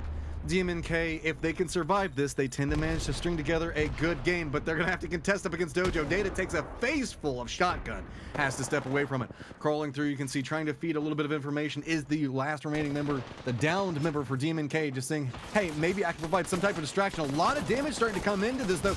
Dojo might have bitten off a little bit more than they can chew right now, getting the damage into it. They are managing to get down and flush onto one, trying to spot it out, seeing if they can polish it off, and yet again, tried and true nature.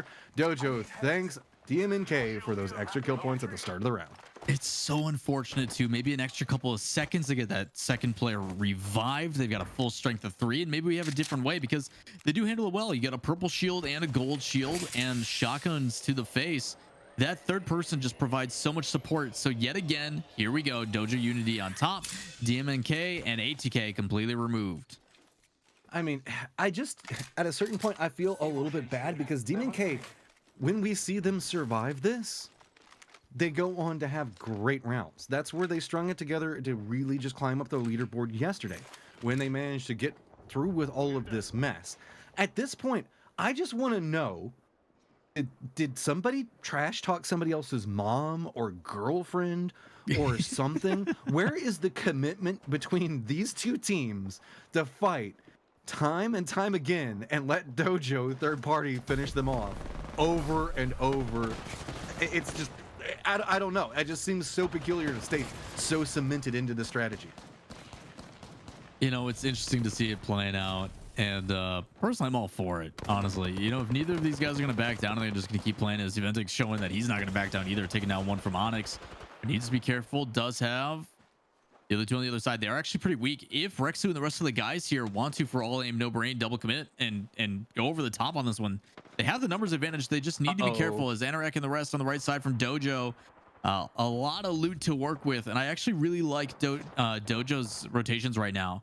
Starting in that fragment, rotating south, getting the cleanup, and then coming back into another team where they know Favela and everybody else has been kind of in the area. So Dojo doing a really good job. They're going to back off on this one and let these two kind of figure out what they want to do first. But Dojo's rotations have been really smart lately. I mean, they just came in. They essentially were the referees. They jumped into that, threw down a flag, and say, okay, it's time for both of you to go in your corners. They both do. And hey, look, we got somebody else that's running around, flying camels right now on the hunt for more kills as they go through, spotting them out, getting in a little bit of damage at range. And if we know anything, if they can get enough damage to feel like they can pull it, that means it's going to be go time yet again. Feeding that information back over. Not a lot of support yet from the other teammates on positionals, though. feels like it was kind of leading the way. Only one flying camel in this position at the time. There you go. The other one's now starting to find the angles to work with, and now it's going to be a little bit harder for what was our perpetual two-man squad yesterday, finally sitting at 3 members together today. Yeah, Astros being able to show up here is huge for OGC, and those are those situations where it's like, in the past, if this is flying camels, you know they're engaging on that. They know it's OGC down with only 2. We've got numbers advantage. Let's go in. I will say, despite that, Microfibers does not back down from these fights. We'll stay there and just take punishment over and over again. As you're going to see here, a good shot from Hestia. This is the Australis team trying to close one out and get a little bit on the board for themselves, as they do get a knock, make it 2, and there's 2 points on the board there. So removing part of another team. There's only 14 squads remaining already.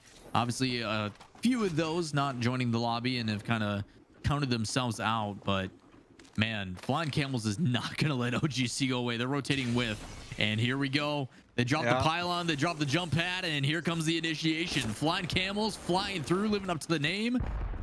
Seeing if they can find this team on the back end, and man, running away is not going to be the option. The silence comes out, a bubble gets dropped, and Al Diablo absolutely shredded.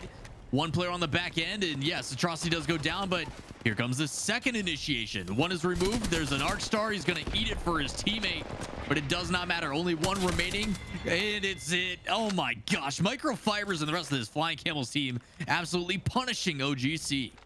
At this point, I just like... Microfibers always just hear the chugga chugga chugga chugga chugga from Octane, even whenever he's walking around in life. He always has it on, always going full throttle after everybody that's around them. And Flying Camels, I almost fear for other teams. You can see it whenever you shoot at this squad.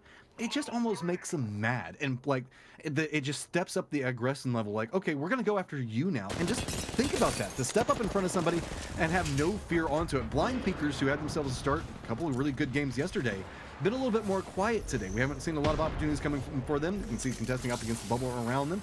They think that they have an opportunity to work with, trying to get a little bit more vision on what's going. Spots it out, using that jump up to get a little bit more vision on everything that's happening. It's going to be 20, just living the high life right now. Going to have to drop back down, as teammates do take a decent chunk of damage. Blind Peekers need to be careful. They do need some big performances here and have not really been able to get out of top 12. Placement has probably been the best, and with a couple teams remaining, that means they're only living past the first maybe 3 or 4 squads. So trying to disengage probably on this fight. They got to be careful of Anka, who's been doing a pretty good job. It doesn't seem like Anka is really committing as much to the epicenter. It seems like they're rotating out pretty early and have been finding some success, but Blind Peekers, a couple good shots here. But you also see in the kill feed, you've got Flying Camels finding yet another team. What are they trying to accomplish from this point right now? Is they're right up against the edge, and you can see that it's just kind of contained. You have to try to win this fight quite quickly, but Flying Camels just chilling here, raining in more damage from this angle to work with, and really just containing in teams. They're like, okay, we know that the safe zone's a different direction, but who cares? There's blood to be had over here. Spots it out, knows exactly where he's at. Just, these guys are unrelenting, and it's beautiful to watch.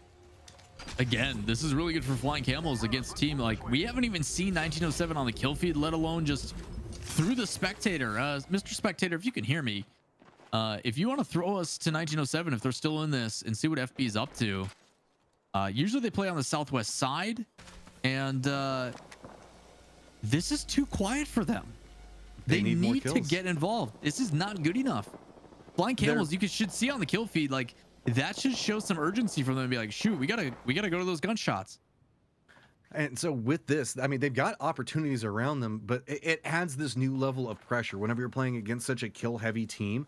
It means the fact that you feel like you need to be chasing into fights, and sometimes leads you to make over aggressive missteps. I think that 1907 is saying, okay, let's just kind of lean into the later stages of the game. Let's not overcommit. And that could be beneficial if it ends up working out for them and we see Flying Camels go down early. If not, that means the fact that it's just going to be more and more points that 1907 is going to have to try to climb up from. 1907 does find themselves an opportunity here, getting a little bit of damage into WRG. Instead, you're going to have to play this one through, and you can see it's kind of hectic. It's the bubble that's buying out a lot of time, but just jumps in, finds the angle to work with, and oh, instantly regrets it. Pinky just takes a lot of damage off of that. throwing up the shield right now to provide a little bit more defense for his teammates, so that way they can peek around these corners. Throwables are coming into effect to just go ahead and flick what they can into it. And now just one up for 1907. Is this over-aggression trying to get their own kills going to come back and haunt them right now? It's a dance around the shield, just trying to spot him out. Gets a little bit of vision, only at 1 hit point, and narrowly survives. Need to be careful though. You've got Australis in the nearby and going to be pushing in. So again, it's a good push by 1907. They do clutch it up, but then they get removed. The third party, Australis, was down below the whole time, and again they take advantage. Australis always just seems to be this team that realizes whenever there's somebody that's high up on the leaderboard and trying to make something for themselves, they just are like, hey, it's our time to shine. Let's make sure that we show up in this fight and just make sure that we are your undoing. They are the X factor that repeatedly just inflicts wound upon wound onto everybody trying to climb up the leaderboard and fight for those #1 spots. Whenever these guys show up, you never know how they're going to respond, but every single time they do, they find the angles to work with and at least manage to take somebody down with them. On the other side of this, you can see it's going to be Dojo yet again, spotting out Onyx, making a little bit of a rotation of their own. Data going for the reposition at speed off to the side of it. Gonna spot it out, but you can see a very weakened Onyx trying to retreat, just barely having time to get their shields back up, but Dojo doesn't want to chase this one down too far. Yeah, Dojo in a kind of a weird situation, especially on that rotation, but the zone is going to be pushing them in on the backside, and unfortunately those meds going to be gone to the circle. So Dojo here going to have to rotate through, does find some loot along the way, but back through the train station. Oh, train station, all the fun that you can potentially bring in and how crazy it can get around this position, but too close to the edge of the zone. So yep, as it pops, it's going to be shifting away from it. All aim, no brain, leaning into a little bit of revenant of their own on the hunt for a couple of teams that are running away from them at the time. Trying to spot out, gets a vision on, knows exactly where they're at, but Rexu takes a ton of damage off that one, steps away from it. Now we're going to have to do a little bit of a retreat and say, okay, well, we know exactly where they are, but now the problem comes into play is how do we want to go into the safe zone? Are we going to go ahead and chase them down? Because I don't even think that the compound that they were trying to look into would be a very valuable position. So instead, maybe step away from this one and find a new angle of approach. Meanwhile, it's going to be back again with Dojo trying to make their way through all of the train cars, and it's going to be HLDC with the high ground and a little bit of bullets exchange between the two. We've also got Onyx on the back end. It's been Hidoka. This is now the second time I think they've been solo, and the other one's actually taking a wide rotation through the zone. So this could be a bit of a surprise actually for Dojo, but unfortunately for 20, disconnected. Yeah, this is we're seeing a lot of teams caught up on the edge right now in a little bit more awkward spots. Flying Camels, though, you know, whenever you see them glowing like this, they got gold to be had. Spotted out, jumps in, beautiful amount of damage before even touching the ground. What do you do?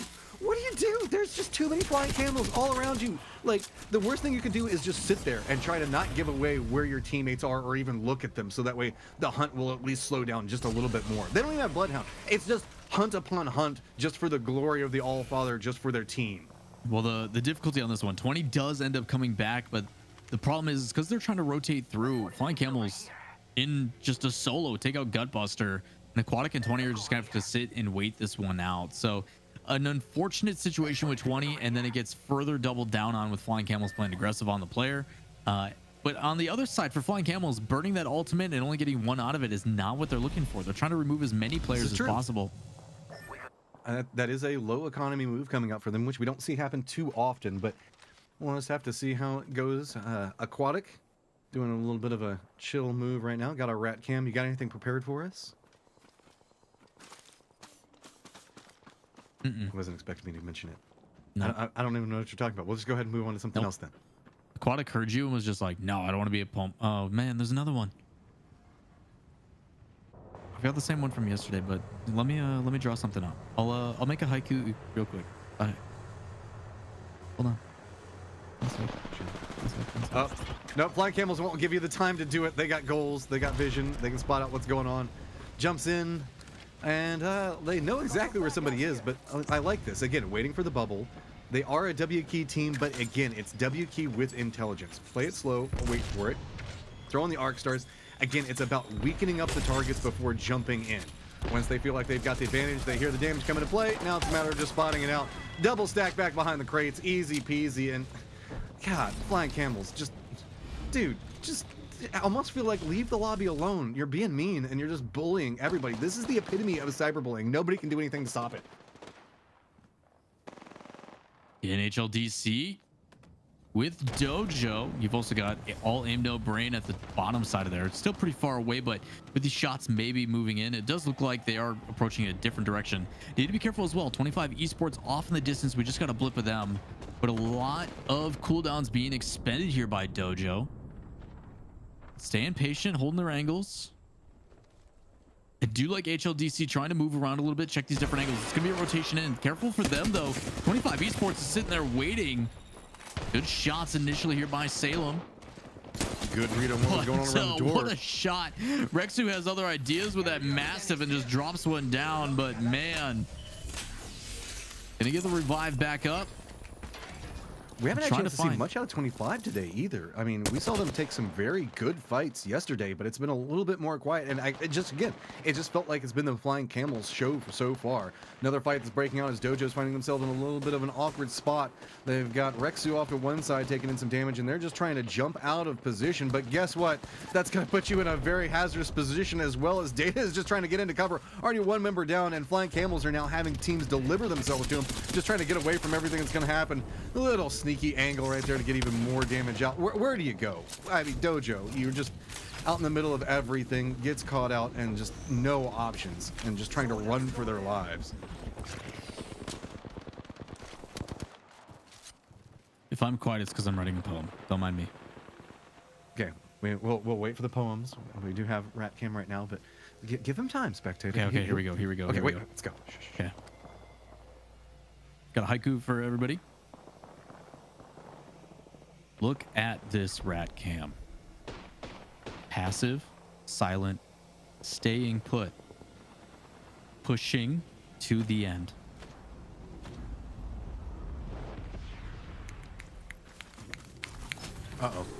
Run!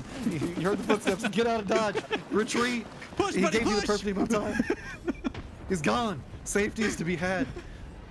All right, new rocks. New sneaky spot. I love the fact that Rats always have a secondary position. They know exactly where they're going to go to follow it up with. They're like, nope, somebody's too close to me. Time to go. Get out of this point. All right, so we got a lot of teams stacked up against the zone, and you can kind of see why. It's a kind of a no man's land of dangerous positions. Data's going to be our Rat that's hiding down in the lower position right now, and it's a lot of high ground bullets being exchanged. We do have Rexu and the rest of the crew back behind them, playing a little bit of a low ground point of their own. But Flying Camels, here we go. Time to jump in. Doors don't stop them. How do they find so many throwables? Every single time, these guys are just stacked up with them, ready to fight. And it's going to be another team coming in and trying to take it to him. Microfiber's trying to hold it up. It's a 1v1 between bouncing back and forth. Yaga's on near on no life. And it's going to be picked up. And yet again, Flying Camels managed to pick it up just in time and should be able to get their reses, unless somebody sees an opportunity and opts into jumping at them. Man, that's a huge play. I thought HLDC could have had it. All it took was one punch, and for Microfiber's doing a really good job as well. And this is just smart team play. He's the one with the shield. He's got a teammate up. Obviously, you want to get the other one healed up, but it's better for him to play cover fire, get both players into the action, and then go from there. So, man, Flying Camel's aggressive, almost getting third-partied on that back head by HLDC. But they do take out a big player in the match. HLDC in third place currently removed. So, could provide a little bit of chance to some of these other teams. Obviously, all aim no brain right now in 14th, needing a big round. You're looking at some of these other teams as well, with like Hestia and company on Australis, also in 5th place, maybe being able to bump up a little bit here. 25 esports also in 8th place in the striking area as well. So again, a lot of really big name teams and some rats to boot. And we're seeing a little bit of a rat dance going on right now. There's Cake Man's on one side of it, Data on the other. Flying Camels, though, yet again on the move, and they've spotted out some more to work with. Data's going to go down, so that's yet another kill to feed the beast that is Flying Camels right now. Spots out a little bit more of what's going on. Wants to make sure that there's nobody that's going to be approaching from that lower area, and you can see down to 6 squads, pretty compacted at this stage. Spots it on the other side of the rock, and it's just the peak battles as they make their way through this one. They got their armor back up, decent situation, and right along the edge of the zone, and here it comes. You knew it was just a matter of time. Spots it out, getting in some damage as they go. It's going to be a Dosidio back onto one side of it, spotting it out, and yet again following through. See if maybe they can connect with a touch more of it. These guys always press the W key to go in after it. Finds in a little bit more damage. Tries Atrocity's taking a lot of damage on the outside of it, though, has to be a little bit more careful. But Flying Camels resets after getting their damage off, not getting as much as they wanted out of it. No, but at the same time, it gives them a lot of information. What are they working with? What are they going up against? And it is just the 3. Luckily for them, nobody else really takes any damage from it. So no other team's really punishing. You've got 25 inside. You've got another team that's actually playing a little bit of rat underneath. So maybe it could be an advantageous situation here for the 2 that are hiding. But we've got what it looks like, 5 teams remaining, all in their individual spots. Up at the top, we've got All Aim No Brain on the right-hand side. You've got Hestia and the rest of the crew from Australis. 25 Esports with the hard cover inside. And for, honestly, Flying Camels, I'm curious on how they're going to approach this one. 25 knows exactly where they are. They've been on the sonar multiple times. But Atrocity up top, feeling confident. A silence could be crucial here. Well, what we've been seeing come out from them is the fact that we know that Flying Camels is going to want to wait and not be the initiator and be the third party coming into it. The issue is that all the other teams are in very defended positions right now, being very hesitant on how they're wanting to make their way through this one. Flying Camels, though, on the opposite end of that one, they said, nope, we're not going to wait till the end. We'll go ahead and be the initiator right now, but here's the problem. They already have one of their members down. Make that a second. Finally, might be seeing a little bit of trouble coming in their way, trying to get the res up before the zone connects. They do manage, doesn't manage to get it up in time, and now Microfiber's the last one up for his squad. He's gonna have to do a little bit more damage control and get a read for what's going on. Maybe has the opportunity to res the other one, but you can see 25 Esports full on defensive position right now. Bubble coming out, realizing the fact that they've got a little bit of trouble of their own. This is gonna be the same position that we saw Flying Camels trying to take, but they did manage to reset, and are they going to be able to get everybody up off of this? Just the passive play coming out from 25, and the way that we're seeing Rexu and the rest of the team trying to play third party. They're going to have the opportunities to work. Oh, here comes the shots. 25 stepping back out around it, and Australis finding the angles to work with, running into it. 25 Esports sees their opportunity, steps in, gets the kill, but Australis going to be the beneficiary, taking them down. Now just roaming around the side of the wall, spotting it out, sees the last member, or one of the last members up for the squad, getting a little bit of vision onto it. It's just a nice little bit of peeks. Pat, the last one up for Australis, who put in a ton of work, but there's just too many angles. All Aim No Brain charges it in and gets themselves the victory. All Aim No Brain doing a really good job on the south side, just waiting for that to develop. But I will say, obviously, a little bit of spoiler play there. Flying Camels trying to get those revives off, but you can hear that noise. You can hear the teams that are immediately like, wait, they're at a disadvantage. We have to go now. And credit to 25 Esports. That is how many pushes from Flying Camels? That aggressive play style. They're just poised and ready to take that fight. So the hard cover coming in handy. But of course, it starts with a fight from DMNK and ATK, and Dojo coming in to sweep it up. I mean, it just feels like it's destiny at this point. It's going to happen every single time. Flying Camel's just so ridiculously violent, and let's be real, they did go down, but the amount of kills that they managed to string together is going to be pretty ridiculous, and going to manage to cement them in a decent spot on the leaderboard, because really, it's been them and 1907 FB, and 1907's push didn't go in their favor, as again, it always feels like the Australis X Factor is what's been going on. We saw them stepping in, 25 Esports weathering the repeated jump ins, and really one of the few teams that's been able to handle this just hyper aggressive Flying Camel squad and managed to stall it out. And it looks like that was going to be the key to success. And then Australis comes around, so many people coming in, but I really like the fact that we're seeing All Aim No Brain picking up a round win, because they've been starting to string some stuff together and finding ways to get their own victory. Not being able to get around victory, they have been able to find themselves kills as they progress through. Yeah, this is the big one here from 25 Esports. Obviously, they push through trying to close out a team that's been pestering them the whole time. They actually get a little bit of help on the back end. The other team comes in from that other angle and is able to escape Rexu's wrath actually on the back end, but eventually All Aim No Brain decides to full push, and it's a 1v3. They just play cleanup, and it works out really well, getting a little bit more placement points. Well done by them. A little bit more patience, and honestly, Flying Camels I don't think cares. They may only get, third, fourth, but ultimately they got a lot of kills. So I'm curious to see on just how many when we come back from break. Guys, we're going to take a quick break here for the GLL Masters Spring. We've got the MEA region. We just finished our fourth. I think we're going to take a little bit of an extended break, maybe 5 minutes or so here. So get some snacks and we'll be back in a bit. Hello, we're back. And guess what? We took a little bit longer of a break, so we're trying to get into the game as fast as possible. So with that being said, scores. Let's go. Matchroom out here casting as fast as we do as the intro. Just kind of get through this real quick, but man, Flying Camels I talked about even though they didn't get the placements, they still got plenty of kills. And man, now at this point, a 31-point lead over 1907 FB. That's a huge, huge margin of error that they can work with. As we enter the second half of today, we've gotten through 4 matches. We've got 4 more to go. All Aim No Brain also jumping up a few spots here. They were around roughly that same area, but again, it's just the point differential that's happening. Also mentioned to us by production, Josavimo is going to be back in the lobby. So a couple more teams coming to play as we jump on with All Aim No Brain, our winners from last game. Big reason to that is Rexu and his shots, but guess not. I guess we are. I tried to get us in there fast, guys. Yeah, that's it. We're too quick for them, Lawler. We got in. The players just weren't ready for us. I guess so. Also confirmed by production. Flying Camels, 16 kills last game. I mean, that's a round victory and 4 kills, man. Like, it's 41 kills. 41 kills over 3 games.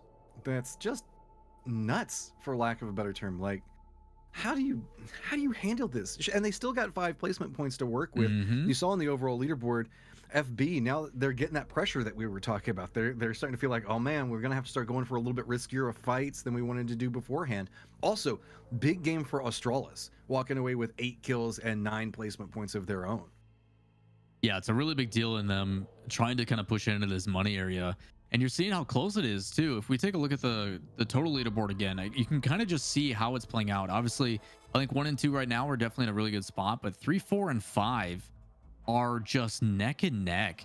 You're talking, placement points wise, otherwise, a few kills and it's jumping up. But Astralis is trying to create a little bit of separation. They've slowly been climbing up. They took over the 3rd place spot over HLDC earlier today. HLDC has done a good job of staying put and in the money, but man, DMNK, who came in as 3rd, is dropping down quicker and quicker, and a lot of it has to do with those early fights, man. If them and ATK, yeah, they may be winning that one, but you got to watch out for Dojo Unity.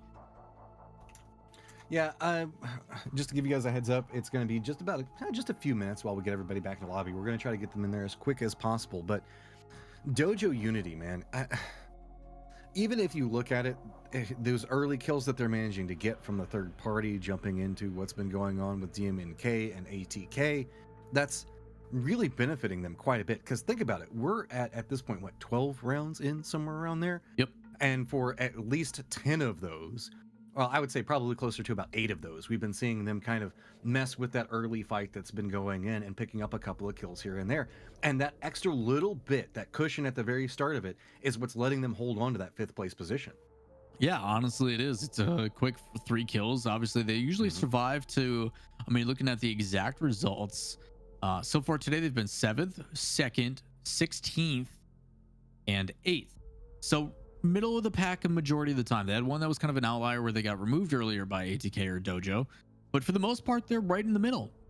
And that's honestly quite enough if they're going to try to play those points. A middle placement is a couple points and then they get a couple kills. And it's like, okay, the 5-6 points that they get every single round is enough to keep them in that same area. So honestly, at this point, maybe ATK needs to back off, or maybe ATK needs to take a different angle of approach. They did play it, I think, well in one of those rounds where they actually landed a little bit more east in fragment, and then they waited for that push to come to them and tried to force Dojo to be the first one. So maybe for DMNK, they need to push north instead of east, but then if they do that, they're in between both teams. So again, why is nobody challenging Dojo? Why not go land on Dojo and mix it up? Who knows what happens there?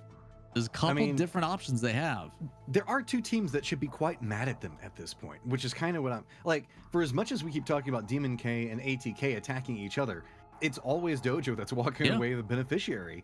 And at a certain point, you'd think that both of these teams would be like, all right, you hold down that area, I'm gonna hold down this area, and let's just look to the north for a second. And like, just because like there's often baiting shots that you'll see that happens inside of battle royales, where you'll just start randomly, like you and your teammate will just start shooting a lot to make people think that there's a fight going on, and maybe they'll try to jump in and 3rd party it, and then you've just got a trap waiting for them. This is one of those moments when you could try to bring something like that, but the downside to it is if you start shooting, now that other team, like let's say DMNK starts doing the shooting to try to bring Dojo over, ATK could be like, oh, there's already a fight happening, I'm gonna go 3rd party it, and then just kind of makes its own problem in itself. Really, the issue comes into play of, and there is something to be said about dropping and holding on, because we talked about this yesterday, to your rotations and everything else along those ways. And sometimes we have seen people sacrifice whole events just to make a statement of, we are not leaving this location. It feels like that's kind of what's going on right now. But that being said, it's also kind of rough for DMNK, who was in the top 5, to be sacrificing money just to make this statement. Yeah, at the same time, if it wasn't for Dojo making that adjustment, it would be fine. Because DMNK has been winning those fights most of the time. Most of the time, they are winning over ATK. The difficulty, though, is they're not able to then carry that rotation through. And that's part of the reason why Dojo, I think, is making it a part of their positioning. Is they're like, yep, we got safe loot. We're fine. We're in a good position. And yes, this fight continues to happen. So why not clean it up and then use the rotation that probably both these teams would be making to carry it all the way through? You look at Dojo's placements: 7th, 2nd, 16th, 8th, 2nd, 5th, 4th, 9th. Like, they are in good spots. Like, there's a couple times where they get, in that mid game and then they lose that trade. But when they don't, they carry it through and they get pretty good placement. So for Dojo, keep doing what you're doing, man. No one's challenging your spot. You got free kills on the way down. Like, why not at this point? It's putting you in the money. You got 5th place right now. Time to secure it. If it's working, don't fix it, is the basic situation that we're looking at right there. And I mean, Dojo gets that extra little bit of time while the fight's going on to be in a better loot position. So even if they did walk into the two teams with both of them up, they're still in a more advantageous position just regarding ammo, or like shields, all that other stuff that they can work around. So I'm just curious if we're going to continue to see it. I know I've been joking about the fact that it's just destiny that these two teams are going to be fighting. It feels like we don't get anything else, man. That is the early game. That is the new meta. DMNK these two teams making a statement will against fight. each other. They will fight. Chat, help me out. Like, did somebody trash talk someone before this started or something like that? I need somebody to like message me on social media or something so that way I can know, because I just don't understand the rationale of this such a heavy commitment, specifically from DMNK, who was again in top 5, but is sacrificing money that they could have in their pocket to win this. Well, we are jumping on with winners of our last game. It is all aim no rain in Geyser with no challenges. So plenty of loot to work with. Gonna see Landed taking that Spitfire, and Mozambique probably gonna replace one of those pretty quick, depending on what he finds. We're looking at, of course, Dojo.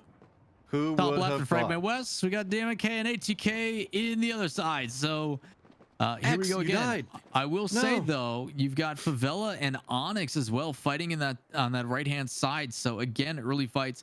Favela's been kind of a weird one. They've gotten positive and negative results, and I'm curious on how that one plays out as well, because most of the time, whoever ends up winning those two teams will meet somewhere, and the winner that usually carries it into like top 6, while the other one obviously drops in that like 7th, 8th spot. It's a big difference. Also, do note, looks like we could be getting another Geyser game, which we've been seeing can be ridiculous just whenever we're looking at how MEA plays it and how just aggressive it gets and just how bloody it turns on the drop of a hat, really. So gonna keep an eye out on teams and how they rotate through Sorting Factory, Harvester, Lava City is a potential for a couple of them. A slower start to this fight that's been happening around City itself, as it does look like DMNK is opting to go north. That's a new fight that we have going on around Refinery. But also I did want to point out that we do see DMNK also looking like they might be taking a little bit more into Dojo's territory, kind of like what we were talking about. So here we go. Blind Peeker is caught up into a little bit of a skirmish right now, as it looks like they're still just trying to get a grip on what's happening around them. You spot one out. A couple shots coming in on the south side. Luckily for them, high ground at 20, obviously using the Horizon gravity lift, so working out pretty well to readjust. Such a slow fight in comparison to what we've been seeing. I mean, it's much more like slow, methodical as it goes. Spots it out. Had the grenade prepped up, trying to get the shots into it. Gets in a couple of big hits in before he goes down. Gets some support from teammates. We can see Aquatic's got to be a little bit careful with this one. He's taking a ton of damage as well, but 20. He's found himself a lot of successes. Still looking through, realizing the fact that there's more opportunities to be had. Gets the spray in, and there we go. trying to connect in with it. Looking back through on the last one, or second to last one, actually. Get that flush into it. I don't know where the last member is. There he is. He's decided to show himself now. 20 on near on no life, having to jump through on one hit point, dancing around the shield, trying to stay alive with it. Connects with the shots, barely manages to get it, but it's going to be a new contested team coming in. And it's going to be DMNK. We were talking about that they were looking to the north, finally finding a third party of their own. DMNK making some good adjustments, but man, that fight, credit to 20. A lot of shield swaps able to keep it alive, and that's not an easy thing to do when you're going through inventories and everything else. It's a good job to secure some of the kills for the team, but unfortunately for Blind Peekers, all that effort completely removed. You also see Favela Vandalos actually losing that fight on the east side as well. So some big name teams again dropped down early. The biggest one that I noticed though, HLDC gone.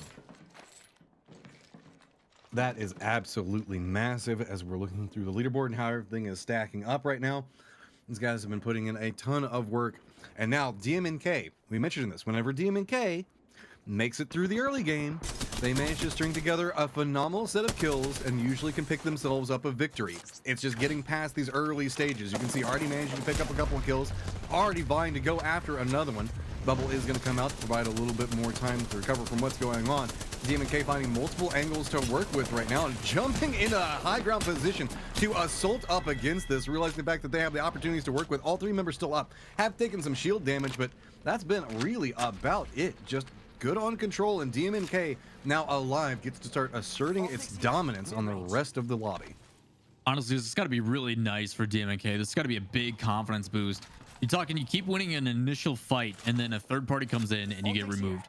You make that adjustment, and that adjustment pays off. That's got to be massive for them in the way they're going to carry through the rest of this match. Wouldn't it be odd and slightly poetic to see DMNK, ATK, and Dojo all fighting in Geyser at the end? Top three teams. Yeah, but the chances of that happening based on what I'm seeing in Geyser in the Southwest, I don't know if we're going to get that. You got 25 on top of 1907 FB. You got HLDC on the east side. It said they were removed, but it looks like they're fairly healthy. So not sure what's going on with the team tracker, but HLDC, welcome back alive. Proud of you. I don't know how you guys did it, but legendary place. Javonic and taking a little bit of a skirmish right now with Onyx. Turning a little bit bad for Onyx, as you can see the positioning, trying to get away from it, nowhere to go. They're all three gonna drop, and now should be able to get the res back onto their teammates, and we're starting to see more and more Revenant successes coming into play right now as the adaptations coming through, realizing, okay, if everybody's gonna be hyper aggressive, then let's go ahead and be hyper aggressive as well. Flame No Moreno, our winners from last game, able to clutch out another fight, so well done by them. You got 25 esports. Run alongside 1907 FB. Pinky Finky kind of been the standout player, but it was Catherine that at the tail end was able to clutch up with that 0 HP essentially in that fight. So again, the big performances from all players at some point or another, obviously fully capable as they're going to rotate away from this. Obviously trying to push a little bit more Geyser side as that's where the circle is going to close in on. But able to engagement all together. 25 able to kind of sneak on past. Still leaning into the strengths of the later game hopes right now is what we see Nachi doing. So you can see Dojo lining up, getting a little bit more damage out of their own. Now still not capable of getting those early kills that they've been kind of relying on, instead finding a couple more fights that they might take at range. Here it goes. You can see Data's now leaning into the speed and starting to look back over into what's going on. Takes a ton of damage off of it. Gonna slow him down, but at least gonna be able to feed the information back over to his teammates. The shield battery still taking a little bit of damage. Not sure if it's utility that's being thrown, but gonna back off. Yeah, this is a full defensive setup now, realizing the fact that there's a lot of teams around them doing a little bit of harassment, just trying to regroup right now. And you can see leaning into doors and the top of this ramp buys you a lot of strength and vision if anybody approaches from here, and then you can kind of defend up towards the top of it. So a couple of benefits in how you want to play this, as well as a couple of different rotation options with all the doorways that are at the top of it. So if you do get harassed, you can kind of dance around different options, but it's still trying to find enough damage to get that moment to go in, and Unity just can't seem to line it up just quite yet. No, difficult situation for actually both these teams. Obviously with Salome and the rest of the crew on Brev, not really a push you can really make. A lot of hard cover. Even if you do push through, you're just going to get bursted down. One of the players actually rocking a charge rifle as well, and pushing into that is no fun. So gonna just stay passive yet again. A lot of the times we've been seeing a lot of W key is starting to be a little bit more logical in their decisions, which again can go any way. You see 1907 FB here on the south side of Geyser. ATK moving through, still alive, surprisingly enough, based on how things are going. We're going in with our winners and our number one team right here in Flying Camels. That's a lot of damage down. Expecting initiation here, but actually the team's fighting back. They're not backing down at all whatsoever. Decent exchange between the two. You can see Microfibers, the guy that usually leads the way, having to retreat back and get back into a decent, healthy position. Doesn't look like they're wanting to take this one just yet. They have the jump pads and other tools, but I think it's just due to the fact that the information that they have, and they've been listening to the firefight, realizing if they were to jump into that, they might be jumping in, yes, as the third party, but they don't necessarily want to be the first ones to jump in whenever everything's happening at range. So instead, going to retreat away from that, get a little bit more information, and looks like they're rotating through, or the eyeing kind of rotating. Nah, I was going to say that's too long of a rotation to wrap behind it, but I mean, it is a very fast squad, so there is the opportunities for that. Astralis off in the distance as well as Alien Cosmos still playing around compound. It's given them a couple of successes in the past. Has to be a little bit careful though.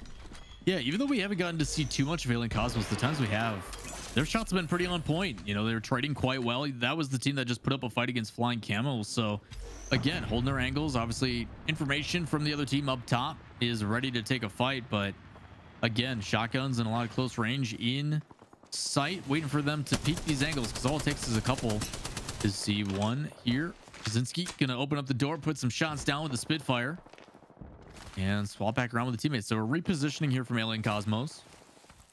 A slower middle game than what we've been seeing, but there it is. I was about to say, this is too quiet. Microfibers has taken a lot. Gets already sent back over towards where we saw the pylon get dropped at, and it's going to be a rinse and repeat. Is now trying to reposition back into this one, getting a lot of damage into DMNK, who's trying their best to hold up this lineup, but notice the fact that Flying Camels aren't looking back behind them, and that's going to be their problem. There you go. One member now down, and it's going to be an instant retreat from Flying Camels, realizing the fact that their position too vulnerable. They were caught up too much in what was going on in front of them instead of what could be coming up back behind them, and you can see this is turning quite chaotic because multiple teams getting vision on what's going on. DMNK wants to get some vengeance back on the team that just jumped right up into their face, but nice defensive lines holding up, and there you go. Shot's going to come in, get a little bit of a slowdown. DMNK still wants this one though, and finally says, okay, maybe let's not push into this directly, instead slow down just a little bit. Microfibers finding himself in some trouble, but it's going to be Australis yet again holding down this point and looking back as DMNK is looking maybe too aggressive to their position. Again, 5 players or 5 teams in this area. They're going to push in bubble. Seeing the revive, and it's going to be an easy drop on that player who just got picked back up, but need to be careful. There's a lot of action happening in this area. Some big name players as well. The shots coming out. Hestia here trying to do what they can from Australis and end up getting the victory on the other side. So a revive coming out from Pat should be able to get up some bronze back to full strength. But again, players still on the top side of this hill. 11 squads remaining, 31 players total. Trying to loot, get what they can as zone is pushing in. So you're gonna have to go back to that team, and Flying Camels on the receiving end of all of it here. Matchup completely gone. And this is the opportunity that you know that 1907 FB has been waiting for. Not going to get ourselves a geyser game, instead just to the south of that. So 1907, you can see just trying to survey, make sure that nobody's going to be coming in, so that way they have control over this area. The more information that they have to work with means the fact that they get more free liberties and movements. Circle is not going to be directly around this location too close, but oh no, I mean, we're getting down to that stage that circles are all pretty small anyway, so not the worst thing. But the question comes into play is how many kills can they string together, and really we're seeing a quite strong Australis threat managing to pop some stuff off. And there we go. Finally getting vision on what they were chasing after. Quick pickup. And those are the kills that we need to see coming in for 1907 Fibonacci. Yeah, this is a big play from 1907. Obviously, the team for Flying Camels in first place with a convincing lead of 30-ish points. Getting knocked out early. Not too many kills either for them. They had a couple early on, but not enough in comparison to what we have for their expectations. So for 1907, a chance to play catch up. Here we have 25 esports, only 2 players on the team, 1 not connecting. So going to close this one out. There's another player on the other side, another player pushing the teammate, and it's right in the face of Salem. Salem's going to have to back one out. this is bad. There are so many people around. Where do you even go? Wow, just Salem trying to run through this one, and I mean, every single angle has somebody back behind it, tries to put up a fight, but Alien Cosmos managed to come out on top of that one. 1907 does here, but instead taking some shots at the team they're in between them at the time. So Salome and crew in a little bit of trouble, but Australis still out in the distance, hearing what's going on. I gotta say, Australis continues to impress time and time again. I'm really taken with how the squad navigates specifically these mid and late game fights and realizes how to be very opportunistic in what they get with very little risk involved. It's actually crazy for me to see how much the landscape changes when it comes to who's in what based upon what DMNK did. They push up a little bit more. Flying Camels gets taken out. Australis ends up a little bit more aggressive. You got Alien Cosmos with a little bit more breathing room. Teams that are normally actually getting removed by Flying Camels, with them out of the play, it's completely changed up the dynamic of what we're seeing in these late game circles. So again, not sure if that's due to just the circles themselves and where they're placing each other for these zones, but again, DMNK's push north having a huge impact. ATK still involved. Dojo Unity just caught on kind of the brunt end of it, but still alive on the other side. So again, some different names we're getting towards the end of these circles, all because of that one start. I mean, we didn't see the early game fight around Fragment. We've seen Flying Camels go down, so opportunity to galore for a lot of these teams that have been looking desperately to try and string something together. String a couple of the shots onto a rotating team as well. Bruv doesn't manage to connect too much until after they land with it, but really, it's just about territory control. Sometimes it's not necessarily about hitting the shots, but really just at least throwing enough bullets that direction to make them hesitant to go towards your direction. With the amount of hyper-aggressive jump-in teams, sometimes that can backfire onto you, but you can see everything's really huddling around along these rocks, and 1907 realizing the fact that they're going to have opportunity and a beautiful angle onto a team waiting and trying to regroup just a little bit more. They are just absolutely destroying these guys in the low ground. Damage popping off on every single angle. Yeah, I gotta be careful though. Obviously a lot of noise being made. It's a good push and good patience. Obviously the pings come out and then they attack cohesively as a unit, but a lot of noise being made. So on the back end here, you've got all aim, no brain. Naventic a little bit low and back into the action after a Phoenix kit. But do have Hesty and the rest of the team from Australis inside. Good hard cover. They're going to play the high ground.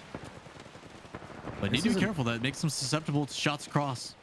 I know. This is an awkward position to defend. Oh, no, Rexu. Oh, no, Rexu. Rexu, I don't know what you were thinking on that one, but that was an instant no coming out from everybody on Australis. Going to be a couple more people now trying to come in. You can see if they can get anything out of it. This is going to be right along the edge of the zone, and they're going to have to move quite a distance. We still have 8 squads left, and just due to the terrain and how rocky it is, and really the setup, there's a lot of little crevices and ways that people can hide through. So not going to be as violent as what we've been seeing in some of our late games, and capabilities for Rats to try to make their own plays as we look at this. Question comes into play: can you make the crosses through all of the teams that are already set up and firmly gatekeeping out Australis right now? Yeah, it's the problem for Australia. It's obviously caught in the crossfire. Not really many places you can go. They could actually go down back to the other side and head east and then go out through the orange zone, but instead they put some shots down and they're going to just rotate early. That's a great disengagement and able to move on through. So now those two teams are going to have to rotate behind them, and they've already got advantage. As for FB, they know there's one on the back end here. This is the team that they lasered out. Weren't able to secure it just yet. We're going to disengage and back to the team. So again, 1907 FB staying healthy. Had a team on the top side. They're on that hill that they have to be careful of as well. But Australis wants to push out early, are now getting into the brunt of it. ATK with a great gatekeeping area in this choke point. Ultimate coming down. And Hestia trying to sweep through, getting lasered down as well. So ATK doing a great job of holding this point. On the other side of that, all aim, no brain doing the harassing, and there was just nowhere for Australis to go. But again, more and more beneficiaries, and that means the fact that better placement points popping off from 1907 FB the longer that they can manage to string this one out. Also, ATK surviving the early games, managing to pick up a couple of points of their own. And let's be honest, this was extremely needed for these guys. Starting to get a little bit more of an idea on how many enemies are around them. You can see all the markers popping up. That's never a good feeling. Pinky Pinky already down, coming up for FB. That's not good. So instead, they want to try to res him, but you can see the throwables are coming in. Another member down. FB really needs to get something with this one, and instead they're not going to be able to find too much. On the other side of it, Dojo Unity just bouncing around all these different sections and getting control over the centralized crater. There's a lot of strength to be had from this, as you can get a lot of different pink angles on what's going on around you. The downside of it is there's a lot of open angles also coming back into your direction, so you have to be very cautious with it. FB's last survivor trying to figure out how to go nowhere, so instead gonna get dropped down, and here we go. This is getting very interesting, as a lot of teams desperately needing points have an opportunity ahead of them. Yeah, WRG sitting on the top side of that building outside of Lava City, staying really quiet, actually, not wasting any time, but now long range damage. That charge rifle putting down some good damage as well. But HLDC, the team that said they were disconnected, who's definitely still in it, looking really healthy. Need to be careful though with Silence coming in, trying to watch their angles and just staying passive. They've got short end of the circle, so it's going to move in a little bit slower, so don't need to push in just yet. Still plenty of time on the circle, 30 seconds before it comes in. A lot of these teams just trying to get some information, see who's nearby, but shots coming in on Yaga, and gonna go back around the corner. Circle is pretty open, and that means that this is going to be pretty risky for a lot of these teams. Everybody's huddled around the last remaining buildings, trying to find some safety for now, but no, the fact that it is just limited. 13 seconds before everything's going to condense in, and you can see that the bridge is going to be cutting through. That's kind of the centralized point on where we're going to be moving into, and it's pretty opened up in front of you. There's a couple of different rock cliffs that you can hide behind. You can see options start to get a little bit more limited. So HLDC knows the fact that they're going to have to move, but has a team right next to them, and ATK, it's going to be right back behind them. The other two teams with a little bit freer of movements. ATK does have the high ground, is hearing what's going on, realizes the fact that footsteps are right underneath them, but can't line up a shot, and realizes the fact that if they commit to this, it's going to be risky. Instead, waiting for the zone to come in, takes a couple of shots at him, jumps up, tries to get away from this one. One member already down, and it's going to be HLDC does line up the shots into it. Now, another big hit coming out. One member up for ATK. Last one, not much to be done, but trying to put up as much of a fight as possible. You can see they do have one of their members go down, but should have time to get the res, but the third party is starting to come in. No angles of safety to be found. It's going to be White Rabbit Gaming, who's managing to find a beautiful angle into the defensive lineup that's been set up at the time. Instead, walking in, realizing the fact that they were being aggressed on, finding the angles to work with off that one as well. Good defensive line holding up, but it is just turning chaotic in this position. Two members still up for White Rabbit Gaming, but Scares on Nero on no life. He's the last hope for his squad, looking back into this one, realizing not a lot to be had, but two members up for HLDC, realizing the opportunity is in front of them. Rez comes in the backside of this one, looking through, gonna go ahead and start mopping up the kills as it goes. Now just on the hunt for the remnants as they make their jukes around this point, trying to finally spot it out, sees him, lines it up, and there you go. HLDC managing to pick themselves up a round victory. Actually, some really smart plays there as well towards the tail end for HLDC. Rather than going and mopping up, they know it's a 1v1 on the squad, but there's some people still crawling around. Let's pick up those kills just in case someone else got the knock. Yep. And man, what a good way to secure it. So HLDC, that's a tough fight, obviously being on the low ground there. ATK tries to initiate, they handle it well, land the better shots, and then from there, White Rabbit starts to come in as well. They put down the shield, they throw a lot of utility, and it allows them, this fight from 20 though, obviously in the highlights for a reason, able to swap those shields 2-3 times, does get one dropped by another. That's where DNMK comes in with a third party.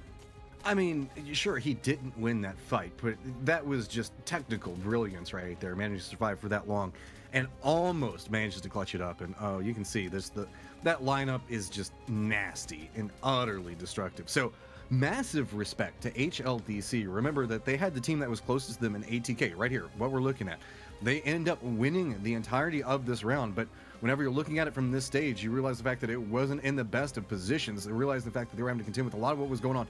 This fight breaks out, but it gives HLDC time to reset and then move into this spot and then just jump into the third party that broke our jump in and third party the fight that was breaking out after their fight with ATK. But that being said, ATK making it into the late game, you know that has to feel good after everything that's been going on in the early game for those guys. Yeah, but is it enough? That's going to be the real decider. Yeah. I didn't see them get too many kills. There's a couple times where they gate kept. I think it was Pat and the rest of the guys that came in from Australis that they ended up causing some difficulty to. With Hestia, I know they completely shredded when they came in. So positioning wise, they're doing a good job of like the gatekeeping side of it, but they got to find a way to get some more kills because getting in the top 5 is definitely the most important. We've got a couple more games to go. No surprise, guys. We're going to go ahead and take a quick break, go ahead and gather the scores, let the players have a quick moment. Naturally, I need something too. I need something to drink. So we will be back in just 1 second, guys. Stay tuned. All Here we go. 3 more rounds remaining, and you can see GLL is bringing these together so fast. I mean, it's fitting. Whenever we got so much Octane being played, the fact that the games are coming in pretty quick as well. But Lawler, I know we've got to take a quick glance at the scoreboards before we move into the next round. Yeah, of course. Obviously, some big matches coming out here. HLDC being the top of the leaderboard, getting the placement points and 2 squads worth of kills alongside. But looking at the scoreboard, a little bit different towards the top. You got Dojo Unity, WRG up there. You got ATK actually living because DMK doesn't decide to take that fight. But man, this left side of the leaderboard, you're getting some different faces, and I love to see it. Most notable to me is Flying Camels over there in 15th, only picking up 1 point. But while Fibonacci does manage to pick up 9, it's still going to be neck and neck between them. And if anything, it just feels like it's going to get closer. And that's what we want to see moving into these last couple of rounds. Yeah, this is the overall leaderboard here for Middle East and Africa. And, you know, looking at the results, it's honestly staying put. Most of the same. I will say, though, that win from HLDC puts them back in 3rd. So Australia's taking a little bit of a hit. And again, it looks like those two are going to be fighting more and more. And Dojo Unity only 5 points behind them. So 3, 4, and 5, man. I talked about how it's going to be a battle, and they're showing up. And finally getting a little bit of distance, too. There's a break point right after Dojo Unity. It's going to be DMK, who did finally have a chance to get some points inside that last round. But it's got to be a matter of stringing some stuff together. You got to get a victory in these last couple of rounds if you're wanting to contest in the top 5, is what it's starting to feel like. Meanwhile, on the other side, it's just a back and forth. Flying Camels versus 1907 Fibonacci. I'm trying to say that the best that I can, but sorry, I'm a little too southern, and I'm from Texas, so I know I'm murdering it. I apologize. But also, just throw a brother at the end. That's what the brother. B is in. Finna brother. Brother. All right, but that being said, I also want to say shout out to you guys. We're getting a lot of viewership for the MEA region, and so love to see the fact that you guys are getting excited about what's going on, showing support for the region. It's always good to see like different teams have the chance to showcase what they can bring and the different metas and play styles, and I think that we are 100% getting that in what we're seeing today. Yeah, I also mentioned this. Obviously, some of these players do stream, and that's the best way to kind of showcase and show them support. Obviously, check out their socials. Make sure you drop them some love. You can also, for some of the teams that are streaming their matches, listen in on the comms and see what they're going through. If you're trying to improve yourself, it is the easiest way to kind of see that one-to-one interaction. So don't be afraid to go check them out. We do appreciate you guys all being here, but don't forget, you can also go check them out elsewhere. So with that said, we're going to be jumping in soon to our next match here. Like you said, we have 3 remaining, and ultimately seeing Flying Camels only with 1 point is kind of weird. Honestly, I did not expect that at all, because that means they didn't get any kills. None. Well, I mean, it's a live by the sword, die by the sword style situation. If you're going to fight all the time, sometimes the fighting doesn't always go in your favor, and we saw it took a lot of teams to take them down. But HLDC, so I've got my eyes on right now, because they have the opportunity in front of them. Can they continue to string it together? We've been seeing them fight, contest up towards the top, but if they can manage to get themselves another strong victory, you can start to see them manage to start maybe taking a couple of swings for those top 2 spots. It's an uphill battle. I'm going to be real. Okay, the motivator. It's an uphill battle, but there's 3 rounds left. Let's be real. Imagine landing and you just find a gold. Oh my God, DMK, no. Yeah. I feel this is more of what we've been seeing go on. Crawling away, 1 up. This time, did you see you challenged them right away?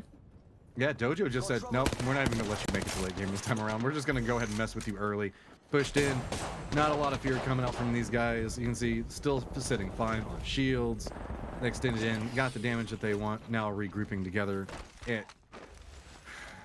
That's all I can say about these early fights. At the same time, like, I can't imagine what DMK is feeling either. You know, they're trying to do the right thing, and ATK still just kind of looting, doing their own. So DMK, with those going knocked down, I hope those guys see those in the kill feed and are like, yo, this is a big opportunity. Let's kind of push on over, because if Tenshi's the only one that's still alive, why not abuse it? Well, you can see he's on full on rat mode right now. He knows the fact that ATK is going to see what had happened. Maybe trying to go after him. Circle is going to go up to Skyhook, which is odd, because that means the fact that we don't have a roaming Flying Camels this time. They just are already in the zone. So instead, it's going to be HLDC and White Rabbit Gaming that are going to have to be doing the long cross all the way up to the northern parts and areas of this map. So with that being said, the fragment teams such as Dojo should be able to rotate quite easily into the next 2 circles. Yeah, DMK needs to be careful though. They're actually pushing straight into 2 teams. I think we had 25 esports in that area pushing up as well. ATK is actually going out on a hunt as well. And with everybody having to rotate north, it's actually a really good idea to just kind of sit there and play spoiler. But with only 17 seconds here, Tenchi, if you want to get your boys, now's the time because you're not going to have any time otherwise. He's just going to have to fight for placement. Yeah, I think consider that a lost cause. There's still, in his mind, probably 2 squads holding there between Dojo and ATK.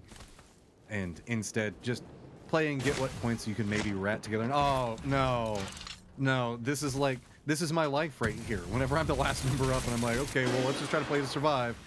Nope, people are going to spot me out very early. And so now with this, guess what? It's going to be ATK to come in on the chase down with it right now. Just trying to see if they can spot this one through. And with this, it's not looking good.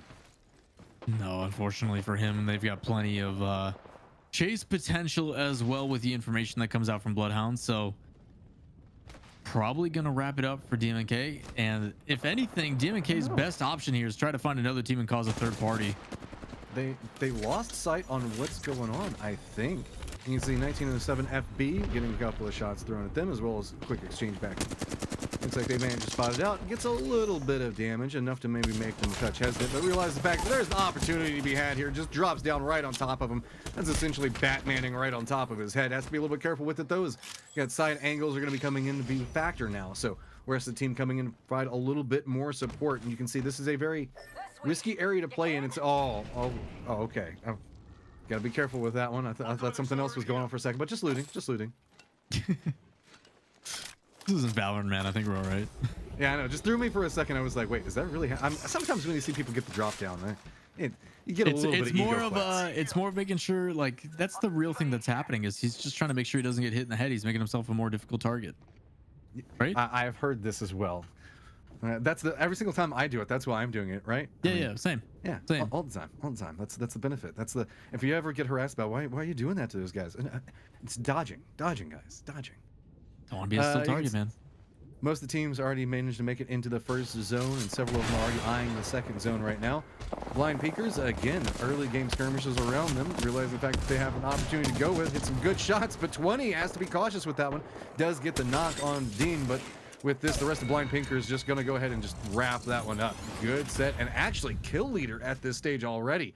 The Blind Peekers, that's what I like to see. Yeah, a lot of it again. 20 having a pretty clutch fight in a 1v1, able to bomb and weave. And yeah, 20's landed some pretty important shots, so good job there. On the other side, we do have Alien Cosmos. Gonna be a little bit careful. They also have flying camels around the other side and pushing in from the looks of it. Microfibers getting into that area, so a lot of shots being heard and need to be careful. 25 esports as well on the outside. Oh, it's a jump into a jump. You can see how it goes through. 25 esports just jumps right next to the tunnel. Quick spray fire coming in, exchange between the two of them. And it's going to be a little bit more cautious as they step away from it. Realize the fact that they've got opportunities, but they also have another aggressor coming in back behind them. But guess what? Somebody hears a fight going on and realizes that they have their own chances inside of it. Jumps into this one. Flying Camels got their utilities set up, and they just charge through everything that's going on. You can see everybody running, but you can't run from a team. This is a team that loves to take jump pads. You can't leave those behind for them to contest with. No, Atrocity doing a good job. And for them, actually, I don't know if they get that kill on Pozinski or not. It looks like they do. And one does end up bleeding out. So they're going to get a couple kills to their name here and happy about it. A lot better on the trade here. And they do get information as well up here and on the left-hand side. If they do decide to go out, there's a lot of teams that are kind of poised up. So this is what I was expecting coming out from Flying Camels at this stage. Yeah. They've got the circle, but they're not going to be content just to sit. They're going to be running around, trying to see who's all repositioning, who's all rotating, and just trying to catch them, maybe unaware or right as soon as they start trying to set up their defensive lines. We're not seeing a lot of, I guess, true blue defenses to try to stop what's been going on with the hyper-aggressive Octane meta. Everybody's wanting to bring their own aggression instead of just trying to, like, slow it down, you know, maybe throwing up some fences or anything else along those lines. The closest that we saw was maybe somebody setting up a couple of walls with Rampart, but that didn't last for too long. See, rotations coming in right now as it's going to be Dojo still harassing everybody that really moves into this area. Yeah, you see it from Anka here. A couple good shots there. Was Bruv that had to retreat from that back end. They were the ones that were kind of put some pressure back down on Flying Camels. Someone's out there. I mean, a lot of vision, and specifically Anka is getting a lot of idea on how rotations are coming in and knows where the threats are around them. So that can help them navigate the positions that they're looking at the time. New circle is about to pop in just 1 second, so if they haven't scouted that one out, haven't managed to get the information, that means the fact that they know that they're going to have to continue their trek north. As well, they are down in the southeastern area. It shouldn't be the worst. And I like this. Wait for that circle to pop and then pick it up. See, this is one of the things you guys can take into your games whenever you're playing. Don't pick it up whenever there's like 10 seconds left. I see that happen so much whenever I'm playing with like randoms and stuff like that. There'll be 10 seconds left in the circle and they'll be like, hey, I'm just going to go ahead and like get the information on where the next circle is. Wait it out. Now they have a better idea. They know the fact that it's going to be going skyhook. They know that they have a trek in front of them, and with the information that they got watching those rotations beforehand, they should have an idea on how to move through this safely. Yeah, you saw the team from Flying Camels as well. Obviously, they're pushed down a little bit more south in that choke point. Decided to back it back up. They go straight back to home base in Skyhook. So in a good spot in the middle of the circle right now. As we have HLDC right now, WRG on the outside as well. So a couple teams fighting here. It is Bruv and HLDC though on the initiations.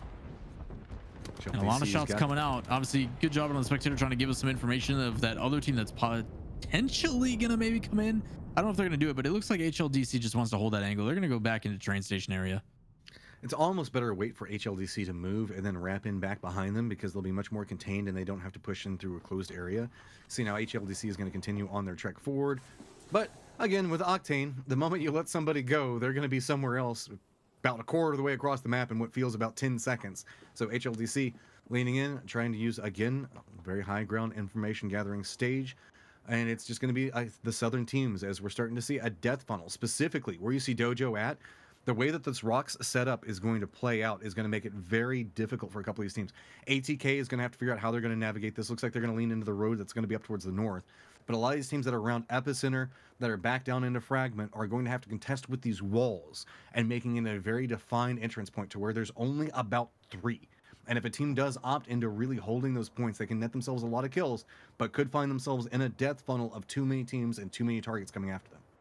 I will say something a little bit different here from FB, is they are using a crypto as well. And in a place like Skyhook, that's actually going to be really big.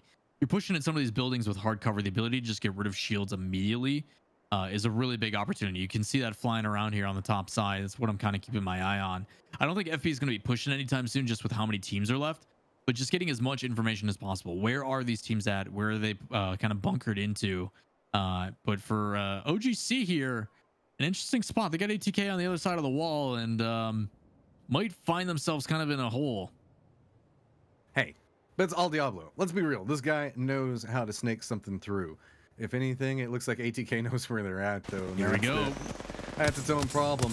Chasing after, but you can see does have an escape route to work with. Gets a little bit of damage on there. And you think that we saw a shield break come into play, but now it's going to be how ATK wants to chase after this, because they are also moving into unknown territory. So whenever you jump out of this, yes, you can potentially go after the kills, but the risk is you're still a 3-man squad. You're chasing after a weakened squad, and yes, you can get those kills with it, but the risk comes into play. You're going to jump right into Lord knows what. Instead, wait a little while, get a little bit more information. You can see a little bit of an idea on what's going to be tailing in back behind them, as everybody is just trying to lean into what they consider to be the safest approach, is this northern area, but that's kind of making it the most dangerous approach, as there's too many teams already being stacked up in this location.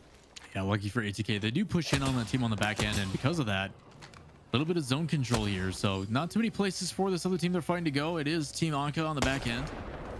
Trying to put some shots of their own. They do have a Craver, so maybe, just maybe, they do want to take this fight. Being able to turn the tide, it's going to come down to Cakeman. It takes one shot. And it could be the entry they're looking for. Information showing one is close. You know, that's true. I mean, is he like a 3-tiered, like, massive cake, or is he like a birthday cake? Is he like vanilla? I will say, like, chocolate? Angel Food Cake kind of like low-key goated. It's like it flies under the radar sometimes. Dude, I 100% agree. And what's great about like Angel Food Cake is you don't need like a lot of frosting on it. It's just kind of good by itself, you know? As long as it's got some, like, a little bit of moisture to it, it's nice and fluffy. It's like, okay, you know what? I didn't think I was gonna like this as much, but you put a little bit of like a pie filling or something with it. You know what else is fluffy? camels, and with as much as like they have to have the wind going through their hair with all the flying they're doing, you know, it just has to be like the fluffiest of camels that we're looking at whenever we see them into the screen. But we're still seeing Anka doing this a little bit of an exchange, as you can see, the gravity well is going to be coming out for them to have to contend with. But they've got the shield down, no real risk coming in with that one. 20 from Blind Peekers, getting a good outside flank onto this one, get some damage out of it. Going to reveal his position as well. So now starting to be a little bit more opportunistic in what's happening around them, realizing the fact that they have the opportunities to work with. Now they're just starting to be a little bit more aggressive, pushing them back out of this tunnel. And you can see it is just a quick retreat coming out, as there's not a lot of time to get shields up. It's just really a couple of cover points the other team has to work with. And it's just a good defensive hold coming up from the Blind Peekers, as they're just unrelenting holding this position. Not only do they hold it well, but they also push up a little bit. So trying to get rid of some of that cover and back into open space, a lot of it well handled. And you know, I was actually curious. You say that camels are fluffy. I actually ended up Googling it, and it talked to me about a Bactrian camel and how expensive, like how big they are and stuff. It's like 7 feet tall, like 2,200 pounds. Like, Jesus. What the what? Yeah, almost a 2-ton. It's a ton camel, bro. That's fluffy. That's a fluffy camel. Huge. It's huge. It's a big boy. All right, well, Bros now getting involved in the situation as it goes, realizing the fact that this is going to be their approach as well. They know that they're going to clean out a lot. Quick, easy spray to run into that one. So Bruv being the beneficiaries of what's going on, but still have to contest and move their way forward. Going to have the zones going to be coming in back behind them in just about 10 seconds, but looks like the fact that you can see a lot of targets moving along this tunnel right now is it's just really take one down, pass it around, a new team coming in to try to do the exact same thing as happened last time. But hey, you can see he's like, I kind of want what's in here. 3 shots left, lines it up, tries to go for it, doesn't hit on the first one. Can they open the doors? If you're going to use a Kraber, that is the opportunity to get it. Slowum has to reposition away from it, and you can see it's a problem. There's so many good defensive angles to hold in this tunnel. It makes it so hard to push into.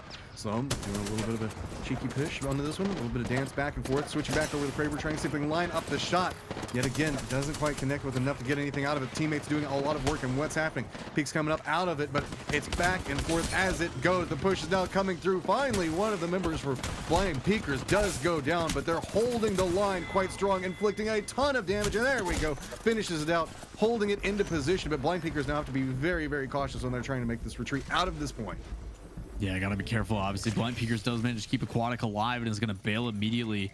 The other side of that fight too is you saw that player with that Kraber obviously doesn't land many of the shots, but the real problem is with only 20 some seconds left in that circle, it's like you've only got 3 shots. You gotta drop that right away. Is unfortunately for Aquatic not gonna be able to take the survival here, as OGC apparently back down to the tried and true, only 2 members, and staying alive and playing for placement. Again, the heart on these guys to figure out ways with 2 people fighting at essentially 33% less combat effectiveness than everybody else, but somehow finding ways to make it in the late game. ATK, though, looks like they want to go ahead and get involved in what's going on over here with Flying Camels. Flying Camels, Microfiber should have an idea on what's going on. Everybody's holding up on the second story.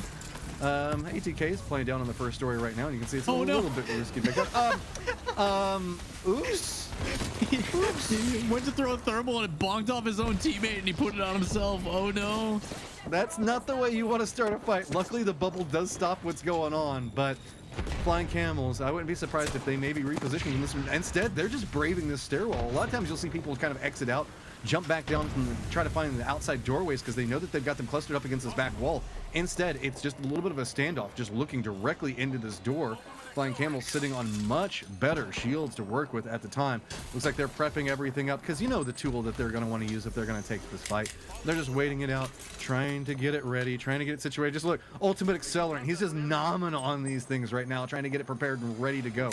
These guys, the way that they manage their inventories is just so ridiculous. They always seem to manage to have throwables ready to go, and they always seem to have ult accelerant ready to feed atrocity. Dude, I still remember the OG days, like upon release, where it was Lifeline and just all the memes that were made about feeding accelerants to her. Like, oh yeah, we're kind of back to that. It's kind of a feels good moment, coming full circle. Okay, it's about that time. I can't tell if we heard it go off just quite yet. We just ATK. did. Yep. ATK should know that it's coming though, so good job on using the throwables, buying a little bit more time with it, and then here comes the chase running down through. Not getting the most out of it. Flying Camels is trying their hardest, finally managing to find them out. getting in some damage to ATK, and just gonna go ahead and send that one. It's gonna be Arc Stars coming out and just trying to decimate whatever they can into it. Flying Camel's now firmly resetting into it, but should have done enough damage to go down and take out the weakened side of it. Instead, still pumping the brakes just a little bit more. There we go. Microfibers manages to line them all up. Well played here. And again, Flying Camel's doing a really good job of utilizing their abilities. Again, not forcing it by any means, waiting for the opportune moment. And the fact that they can sustain a fight for that long and not get punished for it benefited the building in the hard cover here. So Flying Camel's in a really good position. 6 squads remaining, 17 players total. Flying Camel's trying to have a good bounce back round. Only 1 point from the previous round coming from placements. And yeah, back on the kill streak. Again, it's a prime example of how Flying Camels understand their win conditions. They were perfectly fine with letting that other team sit below them and realize the fact that all they had to do was just kind of like poke at them every once in a while to make them play defensively, wait, get up the opportunities, get the pylon ready to go, and then use that to propel themselves to get the victory inside that team fight. The problem with it is now they have to reset again. But the benefit is everybody's kind of being calm around this point. We've got a lot of, let's be honest, well-known faces. We still have FB with one member up playing inside of this position. We've got Australis over in the top position, Dojo right down below them, HLDC playing on the other side of this, and then we've got Flying Camels itself. OGC with their 2 members always staying strong, somehow still alive based in their positioning, and well, they are a little bit on the outside of everything that's going on. You can see Flying Camels now trying to survey the new circle, and there's the fact that they've got about 15 seconds. Here we it's go going to again. be an interesting last couple of circles to look at, and say the least. I mean, they're just waiting for the pylon. Here it goes. Here comes the engagement. Here comes the information. They had a team on the back end. It was HLDC, and immediately they go in on it. Here's the silence and a bunch of damage. Why are they making it count so well? HLDC should just know this is happening. These guys handle aerial fights so well whenever they come into this. They know exactly how to hit the shots, how to hold the angles onto it.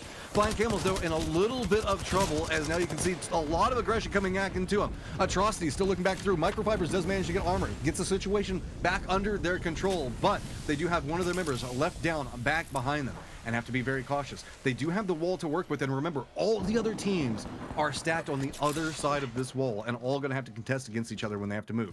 The problem with it is centralized points are not the most favorable based off of positioning. You can see it's gonna be pretty wide open, and a lot of these teams, specifically Australis up at the top, can really referee these early drops.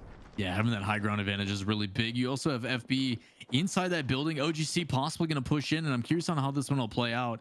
Obviously, we are in the final circle, and still a decent amount of time for people to make those decisions, but I'm genuinely interested on how Flying Camels is going to play this. Down by 1, and yes, still applying some pressure, but they don't really have much room to work with. I think they want to delay this as much as possible, may even take a little bit of zone damage. If they can time a heal at the same time, come in a little bit late, it actually might help them a lot. What they want is they want these other teams to have to move and fight. The problem is they're so close to the wall, they know that that's not the highest likelihood. That's why Microfibers is trying to creep his way forward, seeing if maybe he can find a little bit of a sneaky spot for them to hold out until this fight starts to break through.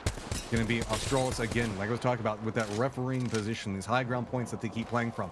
Really, they know that all these other teams are around them. They know the positioning. They just don't have the best idea on how the numbers and the situation is looking around them at the time. So they have to be very careful on how they hold this and make sure that nobody creeps up back behind them. Because yes, sometimes teams can choose into aggressing into this high ground and really trying to dethrone them. But instead, it's just control and more control. You know, I've been talking about it a lot. You can see exactly what happens when you have this type of positioning. You can just really rein it in and force all the other teams to fight amongst themselves and find the opportunity whenever you finally want to move and really make the entirety of the game being played at your pace. The other difficulty here for Australis is they are in the peak position. So not only do they have to worry about kind of micromanaging every single team, a lot of teams do tend to get tunnel vision. They know exactly where everybody is due to the Bloodhound. So recognizing that, hey, you know, yes, we got to keep each team at bay. As for FB in the bottom floor, I think they're pretty happy. They just got to watch their doors, their data entries, and from there, just wait for the play to develop. So we have Dojo Unity down below along with FB who's inside. Above them is we have Australis. And then on the other side, you had Flying Camel. So now at this point, it looks like OGC was removed. This is huge. All these teams are fighting for top 5 positions. Whoever walks away with the kills in this round victory is going to be massive and have an impact on the leaderboard right now. Dojo Unity is still dancing around. They do have outside control on FB's positioning. FB, though, is going to know this, and I'm going to have to contest as they make the push out. It's going to be very, very difficult for them to contend with. Australis, all the way up at the top of it, is just waiting for this fight to break down so that way they can jump down and try to get some type of angle to work around. Looks like a little bit of potential cover being thrown out in front of them so that way they have a little bit to work with whenever they have to contest against FB. But you can see Australis knows exactly what's going on, waiting for this fight to break through. FB knows the fact that they're going to have to move any moment. Here comes the bubbles coming through, and everybody is dropping it. Australis waiting till the very last moment, and they're just going to jump right into the thick of it. Quick exchanges back and forth between all of these teams as it's just vying for centralized position. FB's managing to hold it somehow, but Australis is really just dancing through this one, finding themselves a great bit of positioning. Yeah, really well played on the tail end here. And again, that high ground coming to play. We've seen Australis do this a bunch in the past. They did it at train station as well, where they had the high ground. They waited for the to engage. But the thing they do this time that I think was significantly better is the timing on those shield batteries. They waited till the last second to pop those. So when they do jump down, they have the most health they can possibly have, and they play it out well. I will say, though, obviously Flying Camels did get picked out before that last fight. That should end them roughly top 5, top 6. But for 1907 FB, that's a good job of them staying in the top 3. And yet again, dude, El Diablo, respect. Yeah. Two-man team, I think, also made it into the top 5. We were talking about the fact that there's reoccurring names that are happening a lot. Okay, so are we going to see how this breaks down, the amount of damage it manages to get picked off? Let's see. So they're all low, and there's going to be microfibers looking back through. Yep, lines up the 1, 2, 3. Quick pick up there.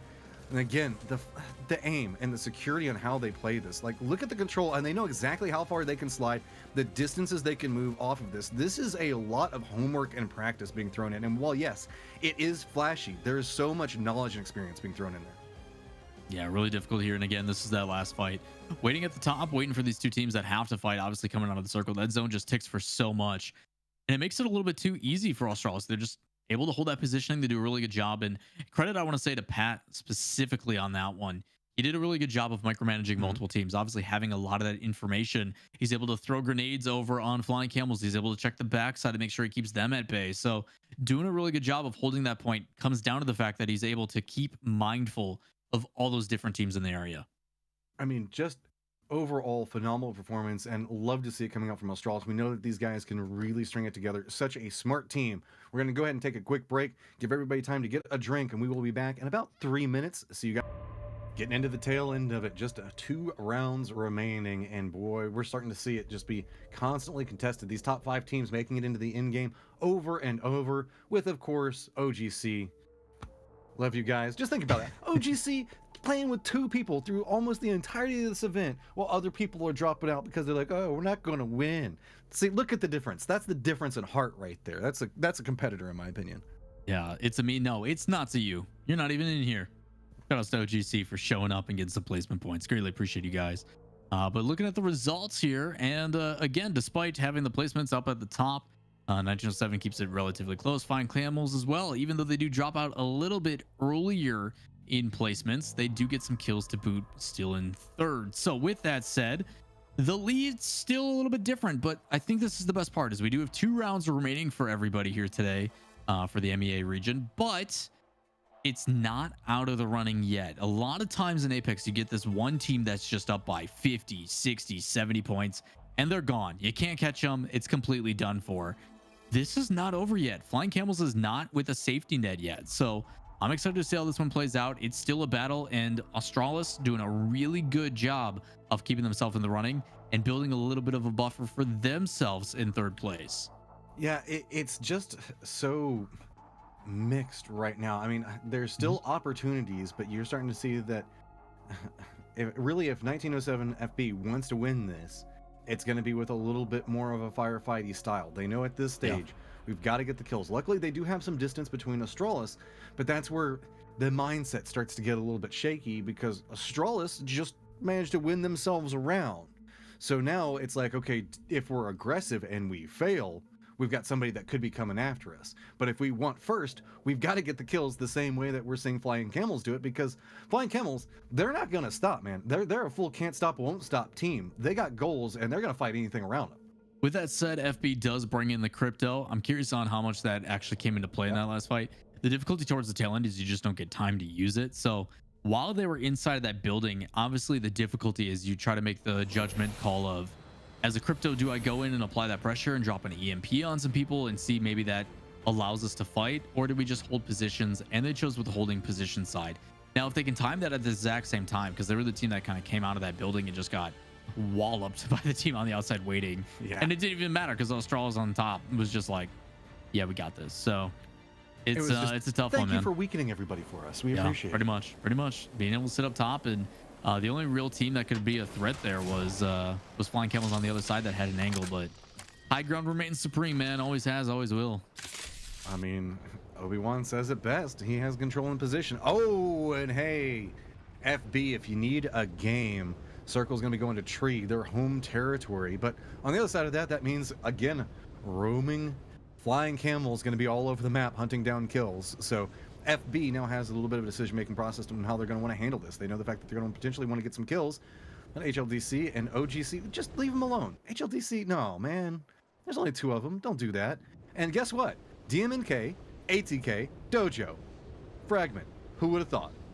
Yeah, I do like the fact that as well here from Favela, a lot of room to work with. See how much they're spacing out. They're also trying to get the surrounding areas as well outside of Overlook. So a little bit dangerous for Rasha here, but I do like the idea, you know, trying to get as much loot as possible. They haven't really been challenged in quite a while. One of the teams that was challenging him decided to just stop playing. So things going well. You do have Anka free loot over the epicenter as always, and also spreading that a little bit north. So trying to kind of stretch thin their capabilities, but it looks like Astros does get back in for OGC. Hopefully Al Diablo is in here somewhere as well, and they've got a full strength. Yeah, I mean, there he is.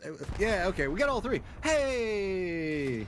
Again, I say it, the heart on these guys to continue to try to compete. They know the fact that, let's be real, reaching the money is not going to be the most likely thing for them. I mean, they do need to make, just a quick glance over here, about 70 points in 2 rounds to even maybe get into 5th. But the fact that they're still competing, they're still learning, they're still trying their aim against some of the best that the region has to offer.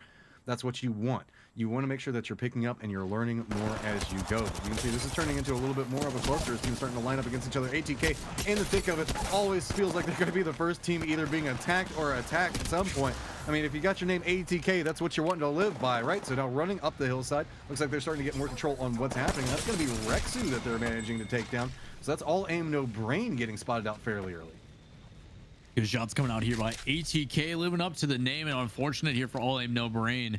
There's actually some talk going on in the chat about how Rexu may be playing his last chance here with all aim, no brain before he goes as a free agent. Whether that's true or not, I couldn't find out on the social medias. I haven't seen any talks about it, so it might be chat just saying things that chat says, but again, you just never know. So if that is the case, unfortunate for them, it could be a possible just coming to reality with it and ready to move on, but hopefully not the case. Hopefully we've given it all towards the tail end. Either way, going to be removed here early by ATK, and for the first time, it's not DMNK that is being the ones on the receiving end. So interested to see how that'll play out and what kind of effect it has on the north side of the map, like it has in the past, as we were tailing 20 and the rest of the crew on the backside of blind peekers. So a lot of things can happen to the mindset of players in these penultimate games. When there's just 2 of them left, you can either lean into safety and saying, okay, we've got to lean into the late game. We've got to just survive. We got to play passively, you know, don't overtake fights unless we just absolutely have to. Or the other flip side happens and that's it. Send it. Everything that moves, it must die. We need kill points. Who cares about the late game? We just need to get anything that we can and just try to scrap together as much points as possible to climb the leaderboard. And so when you end up with a almost dichotomy of mindsets that starts taking into effect. And whenever you add in something like an Octane meta that we're looking at with very just fast moving teams roaming around the map, it's going to add in another secondary factor on you see how these teams are wanting to play it. 25 already moving in, getting into this new circle down next to Tree where it's going to be popping in after this one.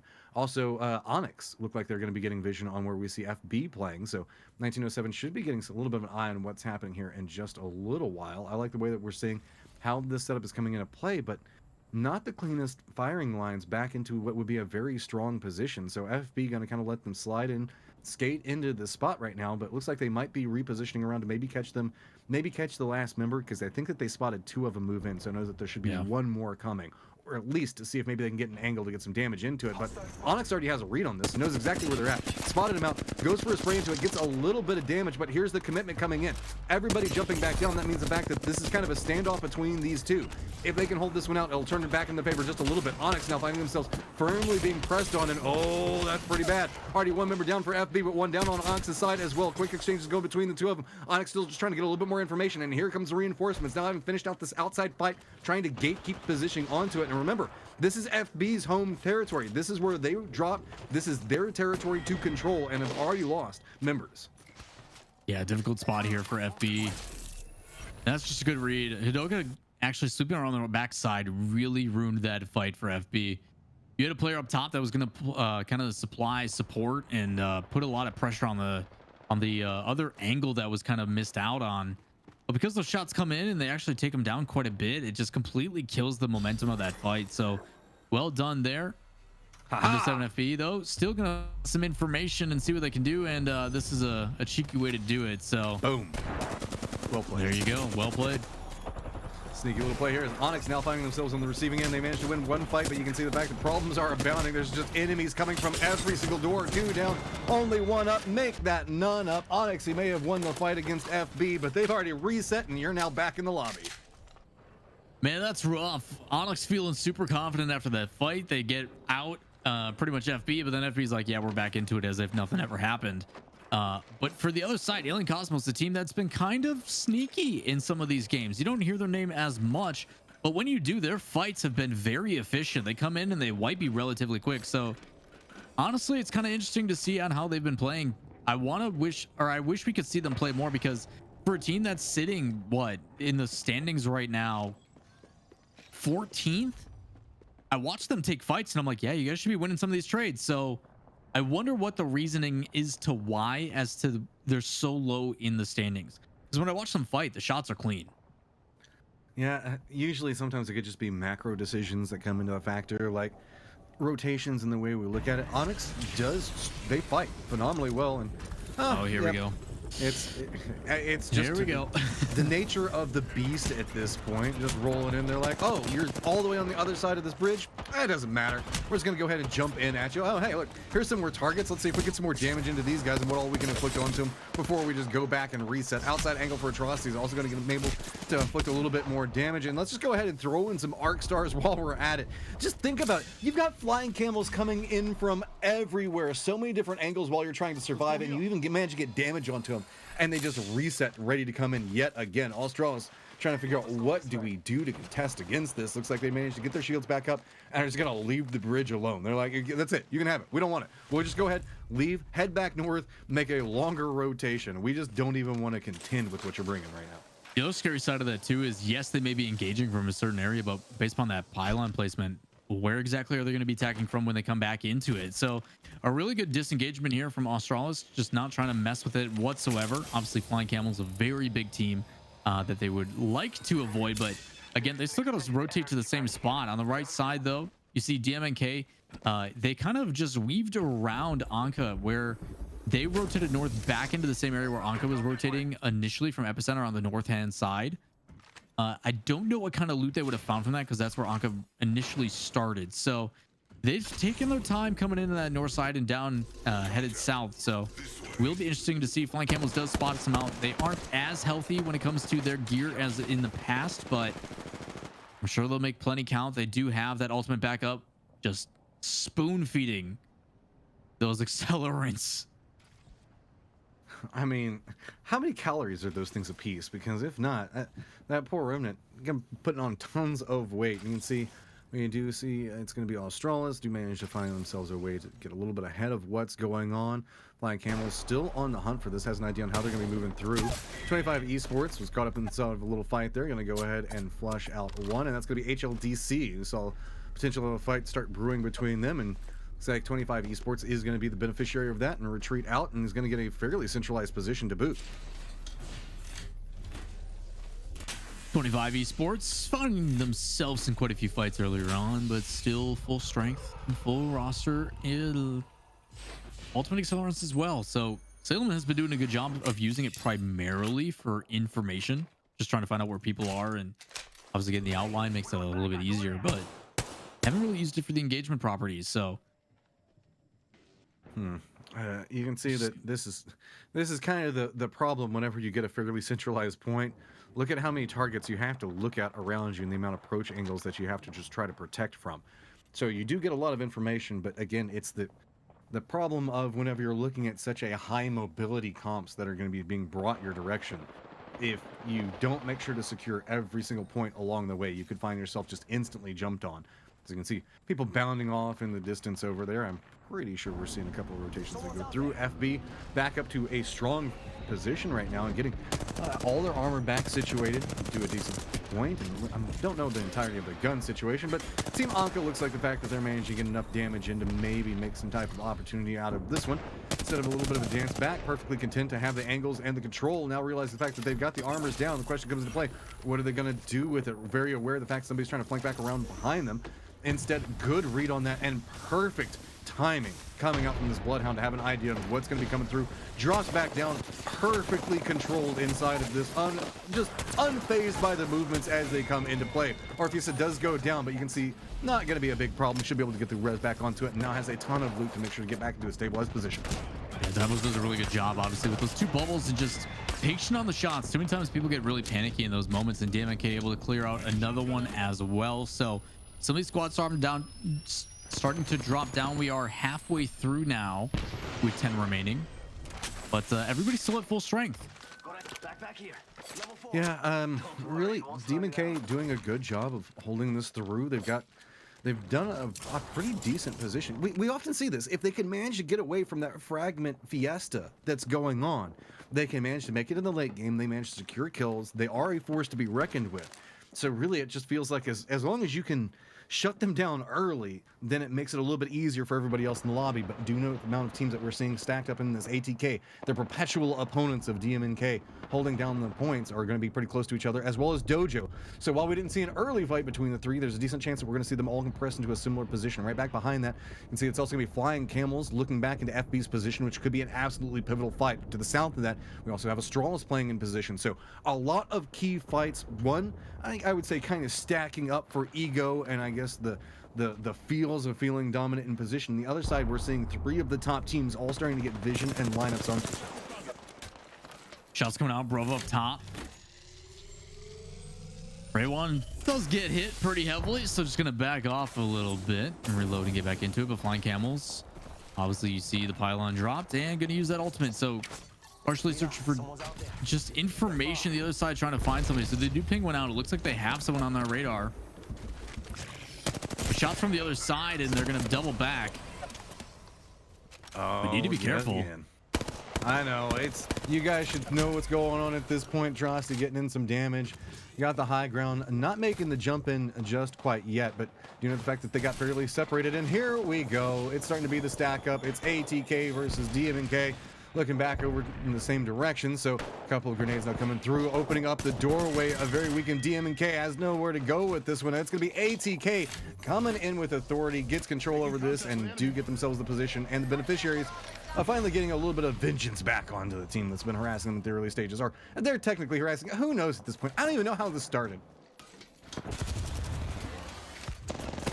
Shots inside. Guys are yet again a fun area it's been. This time in tree, very similar layouts and similar approaches to the fights, but 1907 has been in this position numerous times. Early rotation paying off, and this was the team as well. You know, they had two removed. Crypto does a great job on the revives.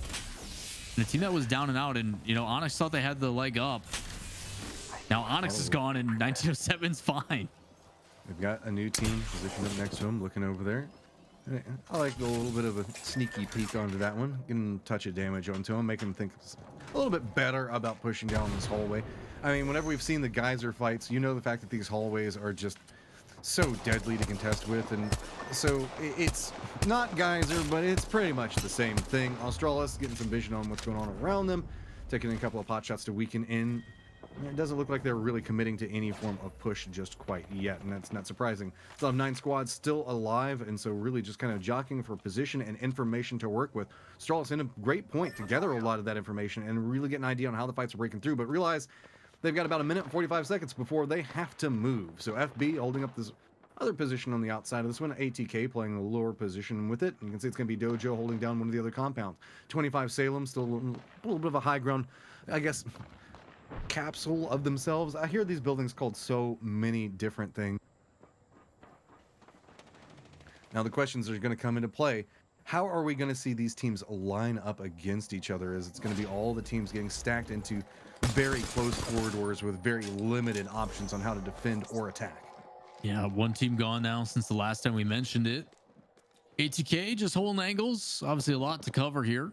High ground and low ground. And they do have a spare Evo shield up top. So a quick swap, maybe allowing them to be a bit more aggressive. Grenade around the corner and just holding the angle. That's an even better one, and they're going to have to back off. I do like the use of throwables that we see coming out, trying to bounce them around the corners, doing a little bit of geometry to see if they get something beneficial. ATK, though, have themselves a fortress upstairs, so if anybody tries to come up here, they're going to have to contend with a lot of armor swap potentials coming into play. Problem with it is they do have the wide window back behind them. You can see a couple of harassment shots come through, but they also do have this nice wide angles. That way they're just looking straight down to make sure anybody that approaches into them, they've got control. Because if you notice the way that the circle is set up in 25 seconds, they're going to be in a very hazardous position, and they know the fact that they're going to be right along the edge of the zone. Again, other teams just kind of bouncing, leapfrogging through the different little bit of cover that they have to work with right now, trying to see if they can find anything. Flying Camels realizing the fact that they don't have a lot of real opportunities to jump in because everybody's just kind of huddled up inside these huts. Yeah, still playing a little bit more passive on it. They don't really have to force anything, which is fine. Honestly, this could be an opportunity for Flying Camels to, even though they've been aggressive, use that aggression in a more passive approach. Obviously, the ultimate now wearing off, so again, gonna eat those accelerants to the heart's content and wait probably a little bit for that to come back in if they can. The other side of it as well is they are still safe in the zone with high ground, so depending on how we see these teams come in, we've got Bruv underneath, you've got ATK in there, you've also got Dojo Unity in there, and Pinky Finky and the guys up top. So about 4 or 5 teams all in a pretty close proximity. No need to really force it here. I think, quite honestly, Flying Camels is probably in the best position for not only for placement, which is probably more points they're going to get anyway, to just kind of wait this one out and play spoiler. This is pretty much everybody all stacked up on top of each other, with the exception of Flying Camels and FB. So whenever we look at how everything's stacking up, it's ATK that's still holding up that upstairs area. Now they don't have to be so worried about that wide open window. Maybe just maybe have to be a little bit cautious about throwables, but you have to hit a really good toss into that one. Playing a little bit of peekaboo, you know, open the door, take a shot, close the door, you know, a little bit back and forth. Up, they lost their door, and that's going to make ATK's life a little bit more difficult. And oh, look, everybody is just getting jostled around and bounced in as we're seeing the gravity wells come into effect. ATK is still up on the top of it though, so not really too worried just quite yet, but that's a I don't want to say a waste, but it's definitely enough to make everybody's butt clenches up, but no real casualties coming out of it. Yeah, why so as well, obviously. Now that they don't have to worry about that backside being shot at from the window, you know, he's got a Mastiff just aiming at those stairs. And I think on that Evo shield, it only needs a little bit over 100 damage to level it up. So, again, Flying Camels and stuff, I think this one's going to more so come down to the fact of how this is going to rotate out. Everybody having to go back over to the other side. I think that's where FB was. So, again, a weird rotation for a lot of these teams. 1907, really the only ones that inside the zone as of right now, fairly centralized. You can see what they're looking at. They already know how the approaches are probably going to be coming. They just have to keep an awareness on what's going on back inside the Capsule Corporation, back over there where there's so many buildings stacked up into that point. Flying Camels catching a little bit of airtime off in the distance. Looks like they've spotted out an enemy that's going to be around point. First team to going to be leaving the capsule is going to be stepping up, going to be getting into FB's positioning, very aware of it. Bubble's going to be coming out, and it looks like we're starting to get segmented fights happening around different areas of the map. FB is doing a great job of defending up. Pinky Pinky takes a ton of damage, still up and active at this stage, doing a good job of just using the windows to provide enough support for it, realizing how they're going to be jumping through. One member down, it's going to be Pinky Pinky, but still going to hold the line up off of this one. So now just having to contest against all the other teams that should be following along the corridor with it. Quick Res is trying to come out through it. Another member from 1907 going down, and they're just all stacked up on top of each other, trying to use this little bit of an area, but it just peeks through the windows. It's doing a ton of damage, and there we go. It's going to be FB going down early. Anka's on the outside, gets vision on what's going on, but it is just skirmish upon skirmish. Everybody's revealing position, and it's just two teams lined up against each other. Flying Camels got their stack. They know their win conditions, and they're trying to use it. They know exactly where Anka is at. It's a back and forth battle between the two, just trying to use cover and line up and get more damage. Bubbles are going to come out from the defending side of this one, so now it's going to be Flying Camels to be the assertion, trying to make sure the fact that they can get the dominant positions around this. Microfiber still holding the outside position onto it, trying to hold the angle and feed information back over towards the teammates, but it has slowed down just a touch as it's just really back and forth trying to open it up. You can see Atrocity's got to get his meds back into a much healthier position, but it's going to be Demos and Orpheus realizing the fact that they might have an opportunity against Microfibers, getting a good line, good beat onto him, taking down the armor pretty decently onto it. Shields on to near on nothing for Microfibers, having to retreat away. Atrocity did manage to get up a little bit more of his health, but now Microfibers relaying that information, gets his shields back up, and it's going to be a fight around the pipes to finish this one out. Nice wide peak coming in. Orpheus takes a lot of damage off of it. Desmos has to be super careful, does go down. Flying Camels gets the opening knock onto it, and realizing this is their opportunity, steps in, takes it with authority. Flying Camels getting themselves yet another round victory. Big play here. Obviously, 1907 getting brought down by ATK on the back end there. But a lot of the play coming out between those two teams was just, I thought Cakeman had a great idea. He repositions well over to his teammate, gives a good support on that side, vies for a little bit of time. But again, it's just that silence comes in. They approach well, and then Flying Camels just outshoots the other team. So really well done on that back end, as this game was quite honestly all over the place. I mean, we're starting to see the variances that I expected to see earlier with the teams and everything that's going on around Fragment and getting that separation out. And that's leading to different fights than what we've been seeing, as now we have teams like DMNK being much more active in these stages because naturally they're alive. Seeing ATK managing to make pushes into the late game, and yeah, to get, I mean, these two teams, man, no matter where we go, they're always going to find each other. They're always going to be after each other to try to kill each other. FB had themselves a good position, not being one of the teams that was inside the compound of death, but actually ends up being on the receiving end of all of the death.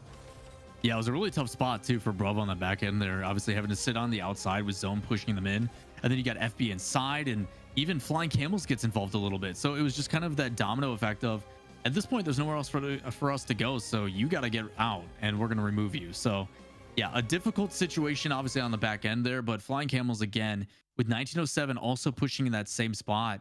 You have to make these rounds count. We have one more left, and honestly, when we look at these results, I'm interested to see on just how close it really is. Because it's going to be so hard. FB, they have their work cut out for them. We're going to take a very quick break, guys. Let everybody reset, get their mentals back, discuss whatever they need to change, because there is one round left. Don't go anywhere, and see you in about 3 minutes. And here we are, one game remaining, and man, it has been bloody high-speed action all across everything. These guys have been playing their hearts out. We've seen teams just struggling, even with just 2 members, still just trying to strive their way through this, but we've been repeatedly seeing the same names in these last couple of rounds. Lawler, what we got whenever we look at the leaderboard. Yeah, you talk about some of the same names, and again, a couple big ones at the top here, but the one that took it actually was Team Anka with those points in placement. I think that's just due to a little bit of alphabetical order love, but Flying Camels actually with the placement taking first place in placements as well as 6 kills. But we all know we want to give some love to those with more kills. So Anka at the top, ATK as well with 9, so some big points there. But right behind them, 1907 FB. So keeping it close, but despite that, double the points for Flying Camels. So Flying Camels honestly looking pretty poised to take the whole thing, as long as we don't see 1907 FB pop off and have like a 30-some point game. So again, it's going to come down to this last one. You can't really count anything out, but I expect our observers and spectators to put a big emphasis on watching these top 2, just to make sure that if someone does get dropped early, we know kind of how things are going to break down. So I'll try to keep tabs on that to the best of my ability throughout the game. I'll have a pretty close eye on my other monitor with all these points, and trying to do some manual math, which caster math is always kind of scary, but I'm feeling pretty confident. I think we'll be all right. I'm pretty good with caster math until they start throwing in all the letters, and then that's whenever I get thrown.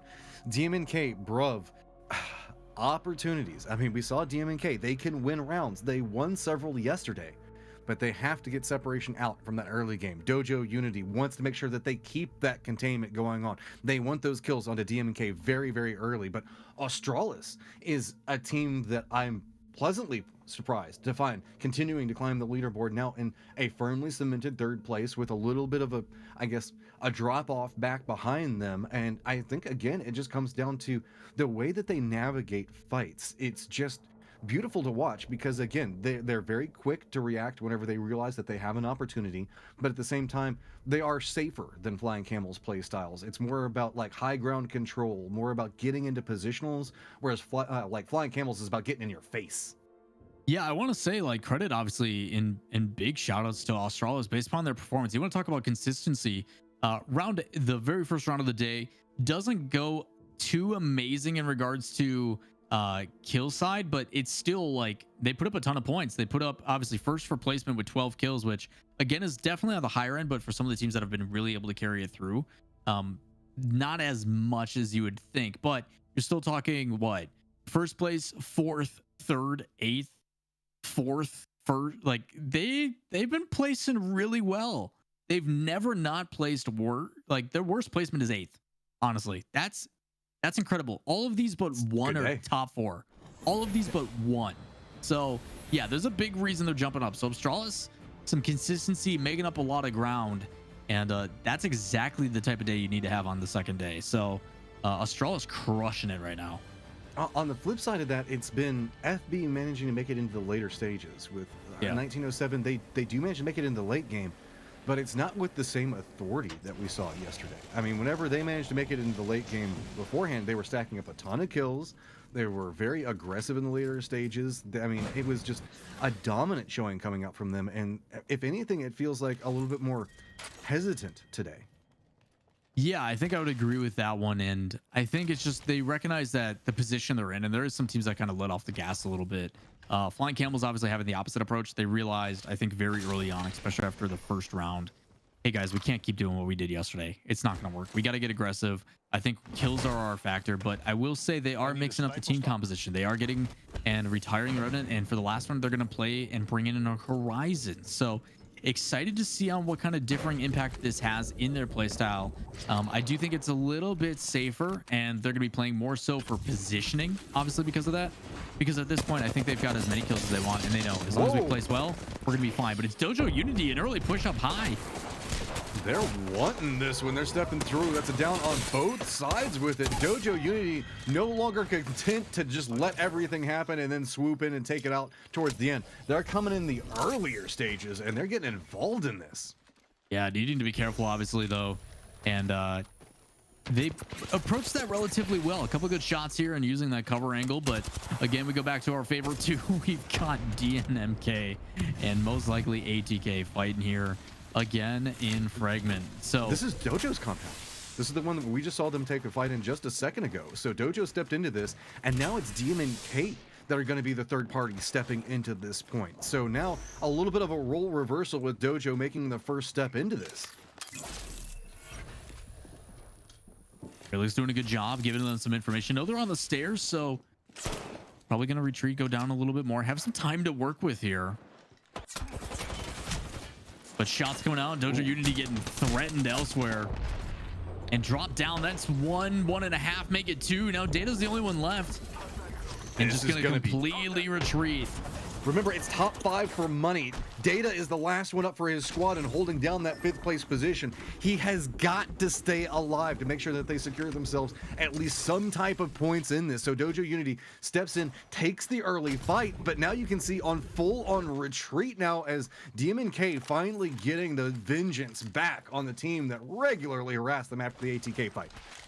Again, for those that do not remember, prize pool top 5. We're playing for $5,000. First place taking $2,500, second $1,000, third $700, fourth $500, and fifth $300. So again, trying to get in the money, at least guarantee at least $100 per player in that 5th place spot. But tough spot here for Dojo. Like you said, they are in 5th place at 117 points, only 2 points behind HLDC. We have 119 in 4th place. So again, 2 points separating $200. That's quite a bit. So 25 esports now getting in the involvement as well. They're sitting at 90 points, need a big game here, and that's where you're going to start to see some chaos here in the 8th and final round. A lot of teams very aggressive, needing points, and it can completely skew everything in a weird direction. There's just so much happening. Once you hear the Revenant ult being popped, it's just people jumping in all over the place. 25 Esports still just trying to commit into this one. It's going to be 1907 on the other side. Here's what's going on. Bringing in a Revenant of their own. So that's just the meta now. I guess it's just Revenant and Octane jump in on anything that's taking shots. Third party, everything around you. 1907 coming in with the firepower, taking down one of the members for White Rabbit Gaming. And now going to go ahead, spot out another one down. Going to go ahead and get flush on what's going on there. And that's going to be 25. TRDZ in positioning, so taking on multiple teams and picking up the scraps on the damaged teams around them, just trying to line up more kills because they know that they need it. If they're going to contest against Flying Camels is going to be fighting everything, so they need to as well. Yep, gonna back on out, and here again, trying to fight some more. They've got a team that's actually retreating, and a lot of these players, I think it was Pinky, was only like a couple shots away from leveling up that Evo. So again, the aggressor, as always, a little bit of high ground, seeing if they can find where they're going to remove this player and get some points as they chase down the remaining. Here's another one. Good shots coming out, and that combo has been lethal. The Volt into the P2020 just absolutely shredding kids. Well, this is the way to start it right now in 1907 Fibonacci. If you feel like you can have the opportunity to get first, you have got to get these kills early, and that is exactly what they're doing. They realize what they need to be doing. ATK Chambi is in a little bit of trouble trying to juke out those bullets as he runs away. Already lost all of his shield and most of his health. Going to go ahead and get back away from this, and so now you can see the rest of the members trying to provide a little bit more support, throwing down the bubble, but that is a quick escape. He is just running away from his teammates like, no, we don't want this. Let's get out of this position. And you can see it's a lot of cluster as everybody is just trying to navigate their own path to make their rotation inside the safe zone. Anka came down pretty early here from Epicenter and has rotated to the southeast. That's actually been why a lot of the times in these rotations that when DNMK ends up going north past, they just kind of skate past each other. So again, fights coming out. Teams trying to battle, trying to find some of these kills, obviously trying to make up as much ground as possible, needing all the kills they possibly can, which has made MEA look even more aggressive than normal, which, again, you and I love in absolutely every minute of it. Hostile over there.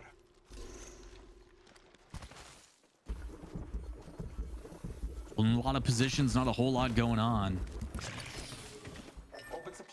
Starting to get the lineup into this one. You can see Onyx now making their approach in, trying to get a feel for what's happening around their positionals. Dodging out a little bit as they go. You can see making sure to keep the head on the swivel as they make the rotation. So with the circle being fairly centered, sorting factory and harvester being kind of the main points to play. Do note that Dojo is still alive and has managed to move into a fairly centralized point. So trying to net what points they can. 1907 though, going to have a little bit of new friends that are coming over to say hi in just 1 second. They're holding the angle, they can hear it, and here we go. Shots coming out of the Octane, already lasered down, making another one. My goodness, Draconian with a laser beam of a shot. Not a whole lot they can do. Obviously, they want to finish off this team, and they do just that. That's another squad wipe and a bunch more kills here for FB. Respect, bruv. You guys have been fighting your way through the mid game your hardest, but that's going to be the end of your last round. 11 squads still remaining. 1907 still trying to get kill upon kill, and I like this. We're starting to see innovative trap setups, realizing how rotations are going to come into play, and waiting for teams to move around them. If you want to safely try to make sure that you make it into the end game while picking up as many kills as possible, sure, you can play it like whenever you're looking at Flying Camels, but there's a lot of risk in that one. Instead, setting up these traps, that's where you're going to see the benefits coming into play. Speaking of Flying Camels, looks like they've got their eyes set on some new targets. And Flying Camels being aggressive as well. They've got to be noticing that kill feed too. Obviously, 1907 being nice and aggressive. They do have a bit of a buffer, and placement I think will outweigh just about anything the other team does. But still, you don't want to leave it to that chance. Obviously, Flying Camels playing their best when aggressive. And when you got a team like 1907 as well playing aggressive as they are, they're warmed up, they're ready to go. So when those fights do happen, they're in a better position. And if Flying Camels hasn't been taking any shots beforehand, obviously 8 games in, they should be plenty fine, but kind of feeling a little on edge sometimes. So ATK still alive, surprisingly enough. And on the top side here, meanwhile, you see 20 and the rest of blind peekers. Demon K in a fight. It's just, even if these two teams don't kill each other early, it's just going back and forth between everything that's happening. They seem to be involved in every fight that follows through from this. 20. You can see the rest of the crew getting a little bit of a lineup. FV on the chase right now, right back behind Flying Camels. If Flying Camels chooses to jump into these couple of members of DMK, we might see FB being prepared to maybe third party into this one. So Flying Camels always looking forward, might have a little bit of trouble coming in from back behind them. They need to take this fight fairly quickly. Luckily, that's the way the Camels like to play it. Now, it's a little bit of vision coming back from behind them, realizing the fact that there is something going on, and this could be the fight, the defining fight to figure out who gets first. Repositioning is coming out both sides. See a little bit of a lineup. Atrocity already down. No shields to work with. Instead, moving into low ground, trying to get a little bit more cover to work with. Flying Camels repositioning, trying to use the road to buy a little bit more vision to make sure nobody's flanking around them. A lot of damage coming into Microfibers, though. He has to retreat from the position, align in with his teammates. You can see a bubble on the other side of it, trying to get a little bit more defensive setups. But Flying Camels seeing a little bit of an opportunity to work with, starting to get aggressive into it. Jumps are coming through. Good spray into that one to follow through on top of it. But now reinforcements coming in from back behind. Flying Camels realizing the fact that they might have the numbers to work with, and that is a ton of damage into FB, and all 3 members dead. That's the end of the FB run, and it is going to be Flying Camels now sitting at the top of the leaderboard, feeling feisty. That's a fantastic play from Flying Camels, and what a great way to secure what is essentially the #1 spot. But now it's about making a statement. How much further can they increase this lead? As for the other side, Australis, that is the team that is within striking range. They got to look out for HLDC below them, and if they can somehow manage to get, you know, what is 39 points, 29 points, maybe, just maybe they can get in. Also, we've got a rat that is hiding. It is Dojo Unity's data. We talked about the last one, and you've been spotted, bud. Time to run. Uh-oh. Can he hold out? 10 squads left, trying to dance, and there we go. Dojo's run is done as well. And boy, they were quick to pick up that one. They just pounced on that corpse. Yeah, it's a really good play here by SC and the crew, obviously. Trying to see what they can do on the back end here. Obviously wanting some more points for themselves as well. I mean, FB going down early is an opportunity for them as well. There was a pretty hefty lead. Now it looks like we're seeing a little bit of a lineup between another set of contenders here, as Flying Camel's getting a little bit of vision on what's going on, as Pat's dancing around the building right there.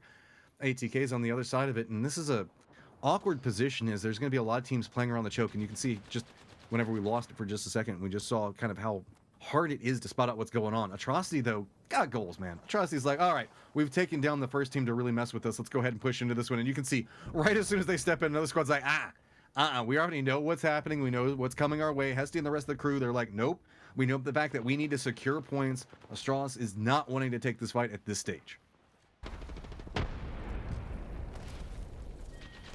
Australis to get in good positioning. ATK on the top side, probably going to go back for high ground. It's a good choice here by Champion to rotate back around, but it is Flying Camels nearby. Seeing if there's anybody in this building. And there's a bunch of people already down. This is actually really bad for everybody else. As Microfiber picks up one on the backside, it is Anka on the receiving end, and with 2 down inside, should pretty much call it. Cutting off another team, man. That's a lot of attention coming over to Flying Camels, and honestly, I think they welcome it. Look at those peeks back. Doesn't even care about the bullets coming their way. Nice plays coming up from everybody on Flying Camels. Do manage to get their way inside the safe zone, just a little bit further to go. But these guys aren't content to rest on their laurels. They know that there's more killing to be had, and these guys have goals and a statement that they want to make. They want to see exactly how high a Flying Camel can go. So Blind Peekers back behind this, got a little bit of information, and they're playing the far north and should be aware of a lot of the rotations that come through. You can see markers coming up from them depending on how this goes, and it's going to be ATK that's on the other side of it trying to figure out how they're going to navigate. They do have a little bit of a safe zone that they can play for themselves right now, but there's so little information to be gathered. This is really just kind of more what you often see is like damage control spots. Very aware of the fact that you've got enemies around you, as you can see that they are looking at, but they're kind of cornered. To the north, there's already a team that's gatekeeping them. Into the south, they've got another team that's potentially going to be messing with them as well. So instead, just leaning into the sliver of safe zone that they've got to work with. Is Blind Peekers on the other side? 20 has obviously shown individual efforts quite a bit this tournament. But again, trying to retreat a little bit. Obviously, it gives a little bit of push and pull, but they got to get into the zone themselves. And it's just a matter of how long do they want to keep this team out. At the same time, they got to be careful on their other side. You know, if someone gets into that compound before they do, it could lead to a lot of trouble. It looks like we're headed back to Geyser yet again. We've seen a lot of fun fights, high ground and low ground, as well as everybody else all over the place. And unfortunately for Camels, no Revenant this time, so not going to be able to be as aggressive as they were last time they won it. But HLDC still in the running. This is the team right now currently in 4th place, and with Dojo Unity knocked out, trying to further that degree. You've also got DNMK, 94 points, down by quite a bit, behind in 6th place, trying to bump out Dojo Unity. So you're talking, if they take first, that's 12 points. That cuts the gap in half, but they need a whole lot more kills. And sitting in this compound, just, I honestly don't think is going to be good enough. So gonna be curious on how they decide to play this.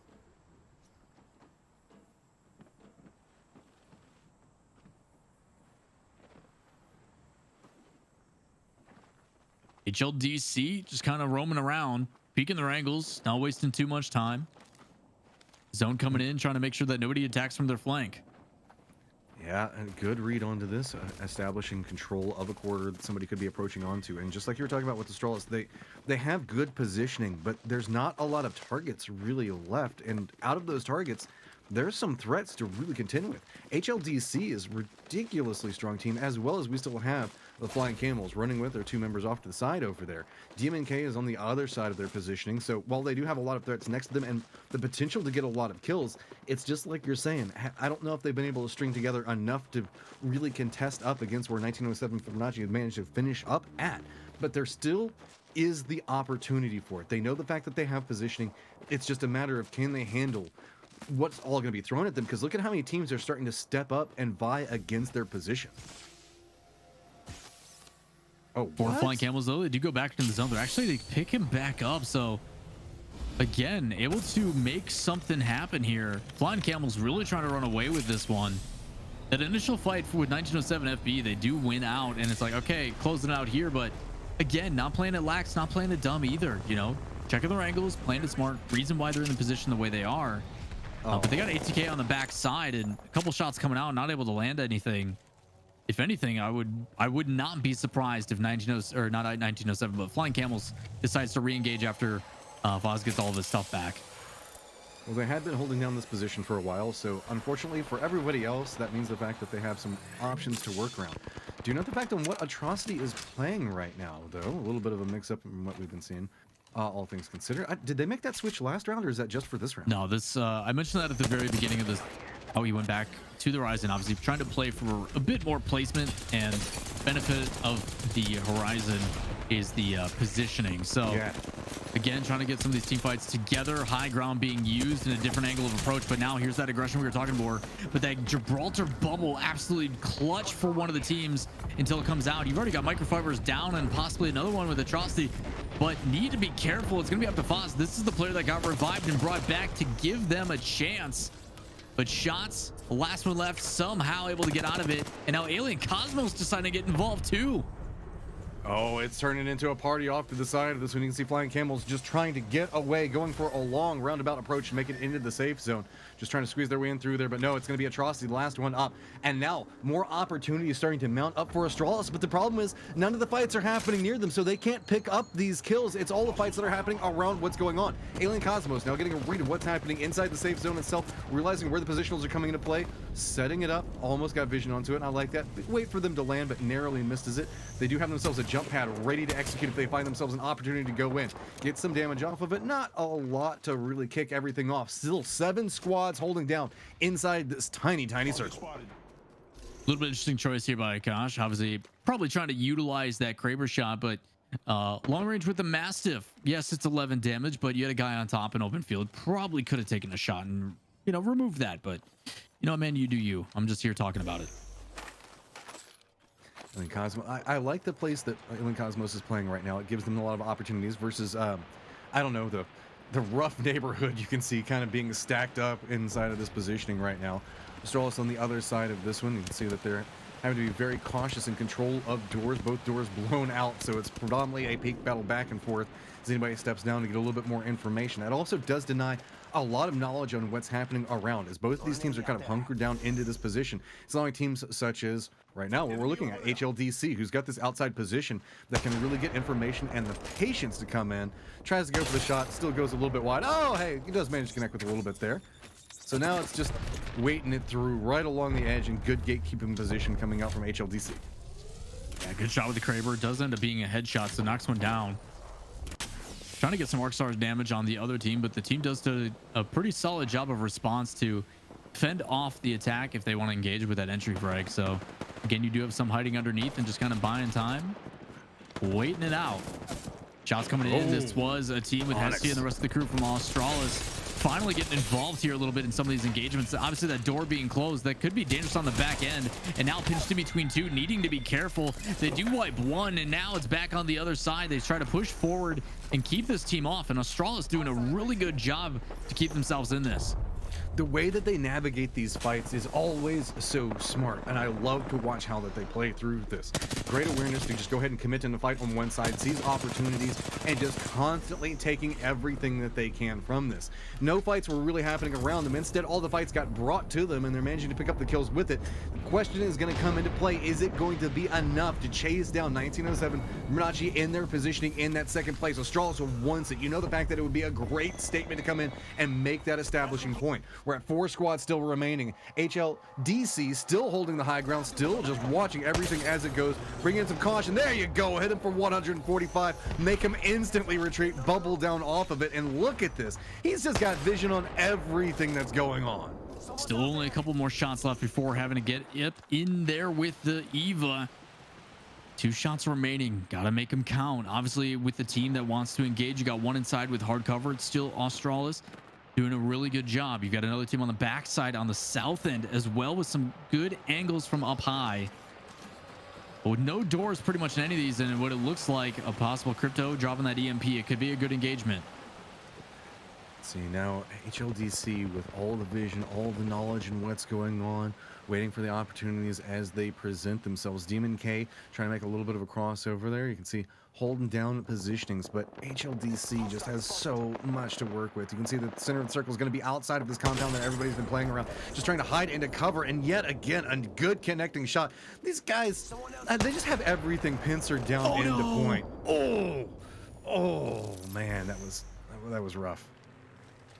Still another Kraber on their side.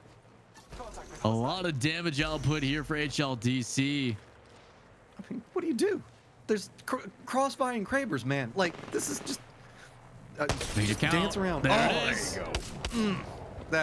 That hurts. There's just nowhere to be had off of this one. HLDC waiting for the fight to break out in front of them. They know that these guys got to stack up on top of each other. All the damage that they get from it now is just gravy to be had. So with this, Australis taking the fight now in the inside of this, starting to get pinched around different points, doing a little bit of a jock around from position, but instantly flips back around to a new point. HLDC realizing the opportunity, now moving into the window to try to hold it out. Hestia has to be careful getting into the zone damage portion of this. These now teams are having to stack upon point, but you can see it's all about HLDC just waiting for this to break down. Stepping away, but might have overextended just a little bit. A lot of damage now coming back over into them, having to retreat out of position. You see Devonaway now taking a lot off of it, and it's been still a very back and forth fight as it looks like everybody on Australis is instead going to circle around out the back entrance, come through a new doorway, and still sitting on halfway decent shields and health to work with. Instead, finding themselves a rock, and it's going to be teams jumping into them. Quick down coming into play. Another exchange, and Australis does go down, but it's going to be HLDC up at the high ground point, looking down into the rock and absolutely ripping them into shreds, taking our final round. That is a big round for HLDC. Unfortunately for them, Australis is also the one ahead of them by 20 points. So depending on the placement and how everything else plays out, they're going to need a lot of kills to make this one up. So we're going to buy some time for you guys as we take a look at the highlights and everything else. And while we've got admins in the back counting up the point totals, I'm really curious to see. I think we're pretty solidified. Camels in first, FB in second, but everything below there, I talked about those 3 spots, 3, 4, and 5 were up for grabs, and each one of those teams has some pretty big impact. But the big one that really opens up is Dojo dropping a little bit earlier than expected. That becomes a question. How long did their solo manage to survive? Did he manage to pick up enough or anything out of it to maybe help them secure that 5th place spot? Because remember, I know we've been talking about it, guys. Top 5 get the money, and that's what we really got our eyes drawn into right now. The statement of how high, how many points can the Flying Camels get, and the just dominance that they were bringing in and everything that was happening around them. Again, HLDC and that crossfire and everything that was going on was just rough for everybody that was having to fight inside these compounds. Yeah, really tough spot, but Australis does a really good job. You talk about the way that they calculated how they want to push and committing to one side, removing that threat, and then being able to go back. Obviously, the bubble, you can't really push into it. It's a little bit of hesitation, and they use that time to just do the opposite. Hey, this is going to be our temporary wall of defense. We're going to go take out this other team real quick and then go back the other way. So really good micromanagement from them. It allows them to push forward in that spot. I assume it will allow them to stay in position, but again, it all depends on those kills from HLDC. Staying to the end, a little bit extra in the placement. You just never know. I'm going to say this to everybody that competed and stuck through every single one of the rounds, even if you knew you weren't going to make it into the top 5. Massive respect to you and your squad. Again, a big shout out to like our team OGC, who was regularly having to face just not having the numbers, but still had the heart of a competitor, staying inside this. Every single one of these teams put on a massive, one hell of a show for you guys. So make sure that you guys give them some love on social media. Even if they didn't win it, just make sure to show support as you can. Give them a follow on social media. Catch them as they're streaming. Any of these things, so that way you can just show support to help grow more and more for this region. Yeah, also massive thanks to everybody in chat. Obviously, MEA is a region. Very exciting, a little bit chaotic and all over the place, but as a caster, you absolutely love it because it is, like you said, fun. So for everybody in chat who's been spamming emos for their teams, or even if your teams got eliminated or out of the running early and you stuck around, we do greatly appreciate it. So I'm excited to see these results when they end up coming through. But if you had to give me an early prediction, what do you have for our top 5? Ooh, off the top of my head, I'm starting to feel like naturally it's going to be Flying Camels at the top, 1907 back behind that. I don't think the fact that we saw Australis manage to pick up enough. This is where it starts to get a little bit more crazy whenever we look at the overall scores and the leaderboard and regarding how everything was kind of positioned at. I kind of glance back at where we were looking at before this round to see if I can get a feel for where everybody was positioned. And I don't know, HLDC managed to make it in the late game. I think that they're still probably going to hold down 4th, and DMK went out early. I think that we're still looking at Dojo Unity holding down 5th as well. Yeah, as it comes down to the wire, that fight between Camels and FB, I was just like, oh, this could be the turning point. This could really open up some opportunities. But, Camels coming out on top, and they're just like, okay, that closes out that. And then with both teams in 3-4, kind of being in that end game, it puts them out of space for Dojo. So Dojo dropping, the only thing I can possibly see is if DMK managed to, frag out, but I didn't really see that in the kill feed. So I think our spots are going to stay solidified for the money.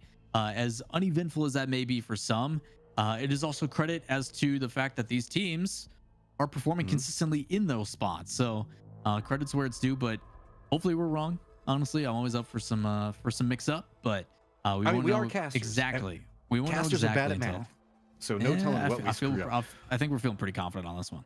We're feeling pretty good about it, but who knows at this point? we can make mistakes, but also make sure, guys, this is your last chance. Get in some chat spams on this one. Make sure to show your support to your teams. Give them some love. Also, shout out other players. We were talking about Rexu and what was going on with him and how it might be switched up. Make sure that way other people know who to follow, who's good streamers, everything else like that. This is a great opportunity for the entirety of the region to show support for these guys, because I know that I'm going to be glancing at a couple of these streams now to see these guys are nuts to watch. And I mean, it's just, again, I made the joke already, but it's just such high octane action. I love to watch it. I love playing Octane. So it's good to see him getting so much love here. Yeah, out of curiosity, obviously we talk about like some standout performers. Any in mind that really stick out to you? Mine, obviously, 20 has had some pretty big moments as well. I think you can talk about obviously the easy ones over on like Flying Camels. You can also talk about some easy ones from off the top of my head. I'm trying to think again. Pinky Finky Tinky, 1907. Yeah, probably Pinky Finky. I think between Flying Camels, I don't know if you want to talk about Microfibers just because he was kind of the entry fragger, or if you want to talk about Atrocity and his decision making. He had a huge performance yesterday, so I think there's a couple moments. Even on Onyx, Hidoka was always the one left over. The decisions sometimes I was a little bit iffy on, but still kept the team in the fight. So again, there's a lot of different individual performances that I think you can point out. But with that said, we finally have them ready. Let's take a look at the scores for everybody. Shout out, All Diablo, I love you. Striving so hard. Here we go. Alien Cosmos, 18 points inside that last round, stacking together a set of kills. HLDC going to be back behind that with 15 points. Flying Camel still getting 9 kills in that round. Going to walk away with 12, and back behind that, Australis with 12 as well. Yeah, tough position. And, you know, DMK obviously trying to make up some legwork. But as we take a look at the final leaderboard, here is your top 5. At first, Flying Camels. Second, 1907 Fenerbahce Esports. Third, Australis. Fourth, HLDC. And fifth, Dojo Unity. They do stay in the exact same spots. But DMK tries to make a push and just can't quite get there. Can we talk about DMNK though, and the fact that they managed to get into 6th place with all of the craziness that was happening in the early game? I find that to be impressive feat in and of itself. Yeah, it's tough to obviously bounce back and get into those positions, but when you're talking, you're putting up a 30-some point game. That's one way to do it. So, yeah, they crushed it out pretty good. So we're starting to get the closing points. Any last thoughts that you're wanting to throw out before we manage to close out everything? Don't forget, guys, there's still 8 more rounds coming up. There's another region of action that's going to be following this. But Lawler, any last takeaways before we move on? No, first and foremost, always appreciative of GLL for bringing us back and having some fun with the cast. MEA, surprising region. A couple things that obviously I think they need to clean up in the way that they make their decisions. But the benefit to me as someone who's just enjoying it for entertainment purposes, it was chaos. I loved everything about it. Octane full send, minimal strategy at times, and even a little bit of pettiness, man. Not giving up some of these areas, just fighting it out. Shout out to ATK and DMNK, just fighting it. It was a pleasure, man. I greatly appreciate it, and I'm looking forward to this last region coming up. And thank you so much to everybody for watching, the amount of support, and everybody tuning in, cheering for these teams. Hopefully you found a couple of new ones that you're going to be rooting for as we move on. But we're going to go ahead and cut to a break to get everything set for the next region. We got to let these guys go. I mean, they've done about 40 rounds of Apex so far in the last 2 days, just today and yesterday. So we're going to go ahead and let them take a lunch break. Thank you so much for tuning in, guys. We couldn't do this without all of your support, and to every single player, great job. You guys put on one hell of a show. And we will see you guys hopefully very soon.